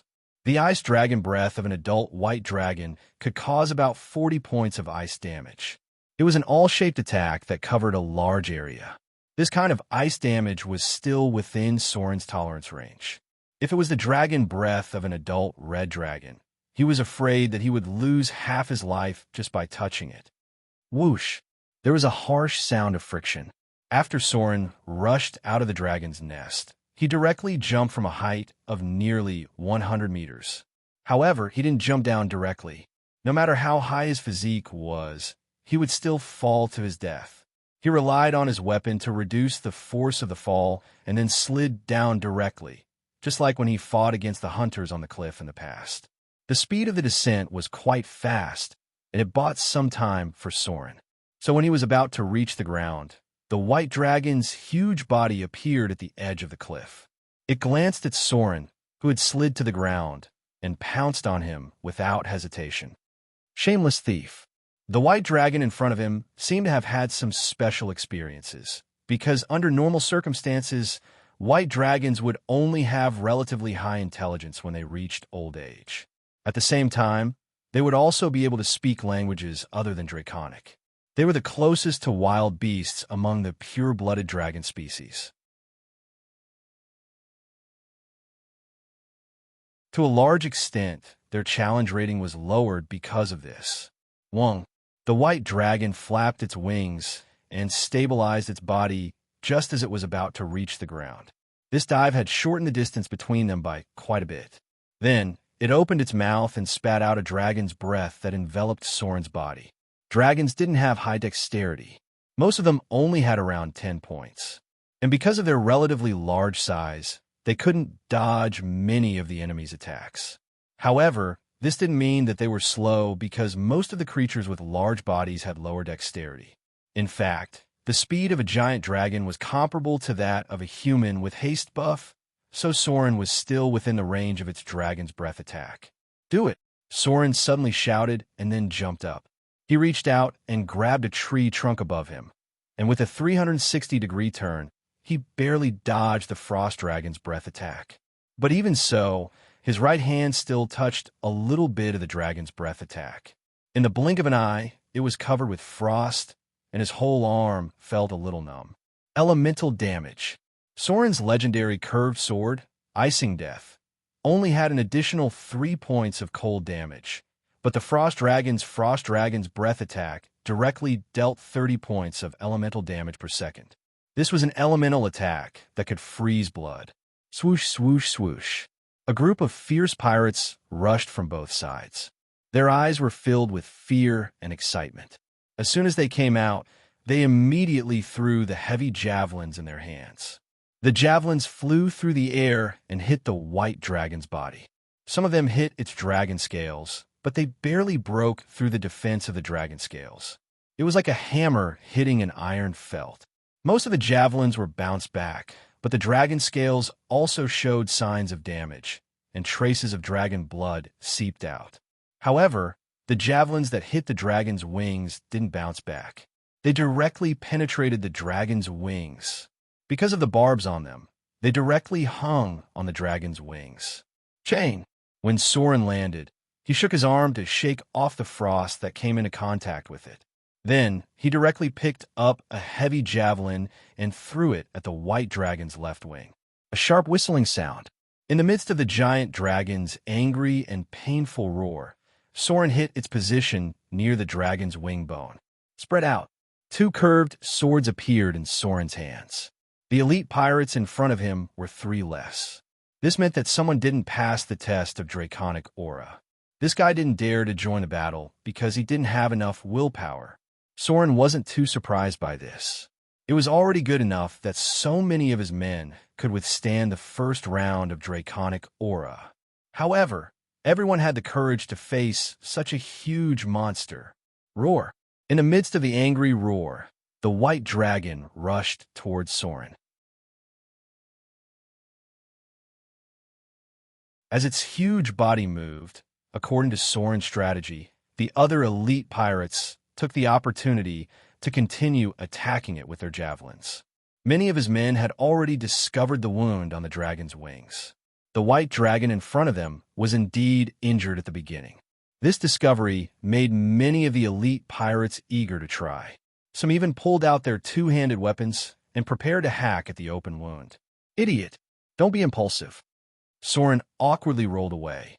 When he saw the scene behind him, he immediately shouted, "Get out of the way!" Unfortunately, it was too late. The white dragon's attack on Soren was only half a feint.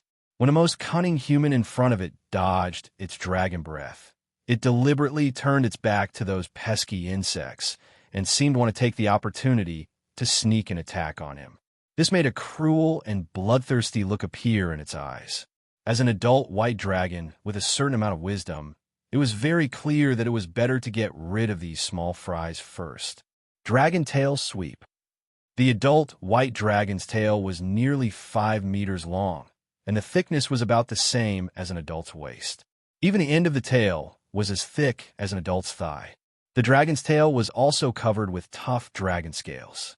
When the enemy behind it rushed over, it didn't even need to look back. Its huge dragon eyes moved, and then the thick and long dragon tail was raised high, like the fiercest and most domineering whip, lashing out. Bang! A violent impact sounded. A strong pirate closest to the adult white dragon was directly hit and flew back nearly 12 meters. At this distance, the entire tree trembled when he crashed into it. The others merely glanced at him and discovered that this pirate's ribs had completely caved in. It was as though his entire body had sunk in, as though his chest had been folded in. This was an incomparably tyrannical force that had directly broken his spine, killed in one blow. In this case, it was basically impossible to survive. Damn it! Soren took a deep breath, and a wisp of blood appeared in his eyes. His breathing began to become heavy, and his heartbeat gradually accelerated. His body temperature rose to nearly 50 degrees, and his heartbeat directly doubled. He dared to challenge a white dragon because this kind of dragon was relatively stupid, and like a beast, it was easy to be baited. However, the white dragon in front of him was obviously smarter. It actually knew that it was better to kill the others first, and it also judged that it would be difficult to kill Soren easily. Soren couldn't let all his men die here. Otherwise, in the end, he couldn't even drive the ship back. So he had to fight a tough battle with the adult white dragon in front of him. This kind of excitement of challenging a legendary creature made Soren's heart full of fighting spirit and excitement. Dragons were one of the few creatures that he studied the most. So when the white dragon in front of him turned its head to the back, and at the same time, there were obvious signs of its abdomen bulging, and its whole body showing signs of retreating. As if it was taking a deep breath, he couldn't help but shout, "Dodge! Be careful of the dragon breath." Whoosh! A gust of wind blew. The bone-chilling dragon breath was sprayed out in a large area, covering an area of nearly 15 meters. In this all-shaped dragon breath, 2 elite pirates were enveloped in it. Then they saw that their bodies were frozen at a speed visible to the naked eye. This kind of cold was even more shocking than being directly exposed to the North Pole. It was almost as if their flesh and blood were frozen in just a second or two. Finally, their whole body was like an ice sculpture, completely wrapped in a layer of about 3 centimeters of ice. Boom! The thick and long dragon tail swept over with a whistling sound. The 2 elite pirates in front of it were like broken glass and porcelain, and directly shattered into pieces of flesh. There was not a drop of blood spilled, because the blood had been turned into ice. In the blink of an eye, 3 of their companions died in the hands of the white dragon. The other pirates obviously showed a trace of fear, and nearly half of them took a few steps back, because they found that the dragon was more difficult to deal with than they thought. Most of the people present were not very sure that they could withstand its attack. After all, this was a behemoth of more than 10 meters long and nearly 20 tons in weight. The height of a human was only 78 meters, and the weight was only about 200 pounds. This kind of difference in size. A casual blow was a crushing and fatal attack. However, at this moment, accompanied by the sound of clang, Soren wielded 2 curved swords at the same time from the sky, like a cheetah pouncing on the back of the white dragon. Sword form spinning strike. You're tuning in to the Romance Rendezvous YouTube channel. We're so grateful for your support, and don't forget to subscribe to join us on this incredible journey through captivating stories. Your generosity through donations truly makes a world of difference, as it's the primary source of revenue that allows me to expand and enhance this channel for you. Thank you from the bottom of my heart for being a part of this adventure.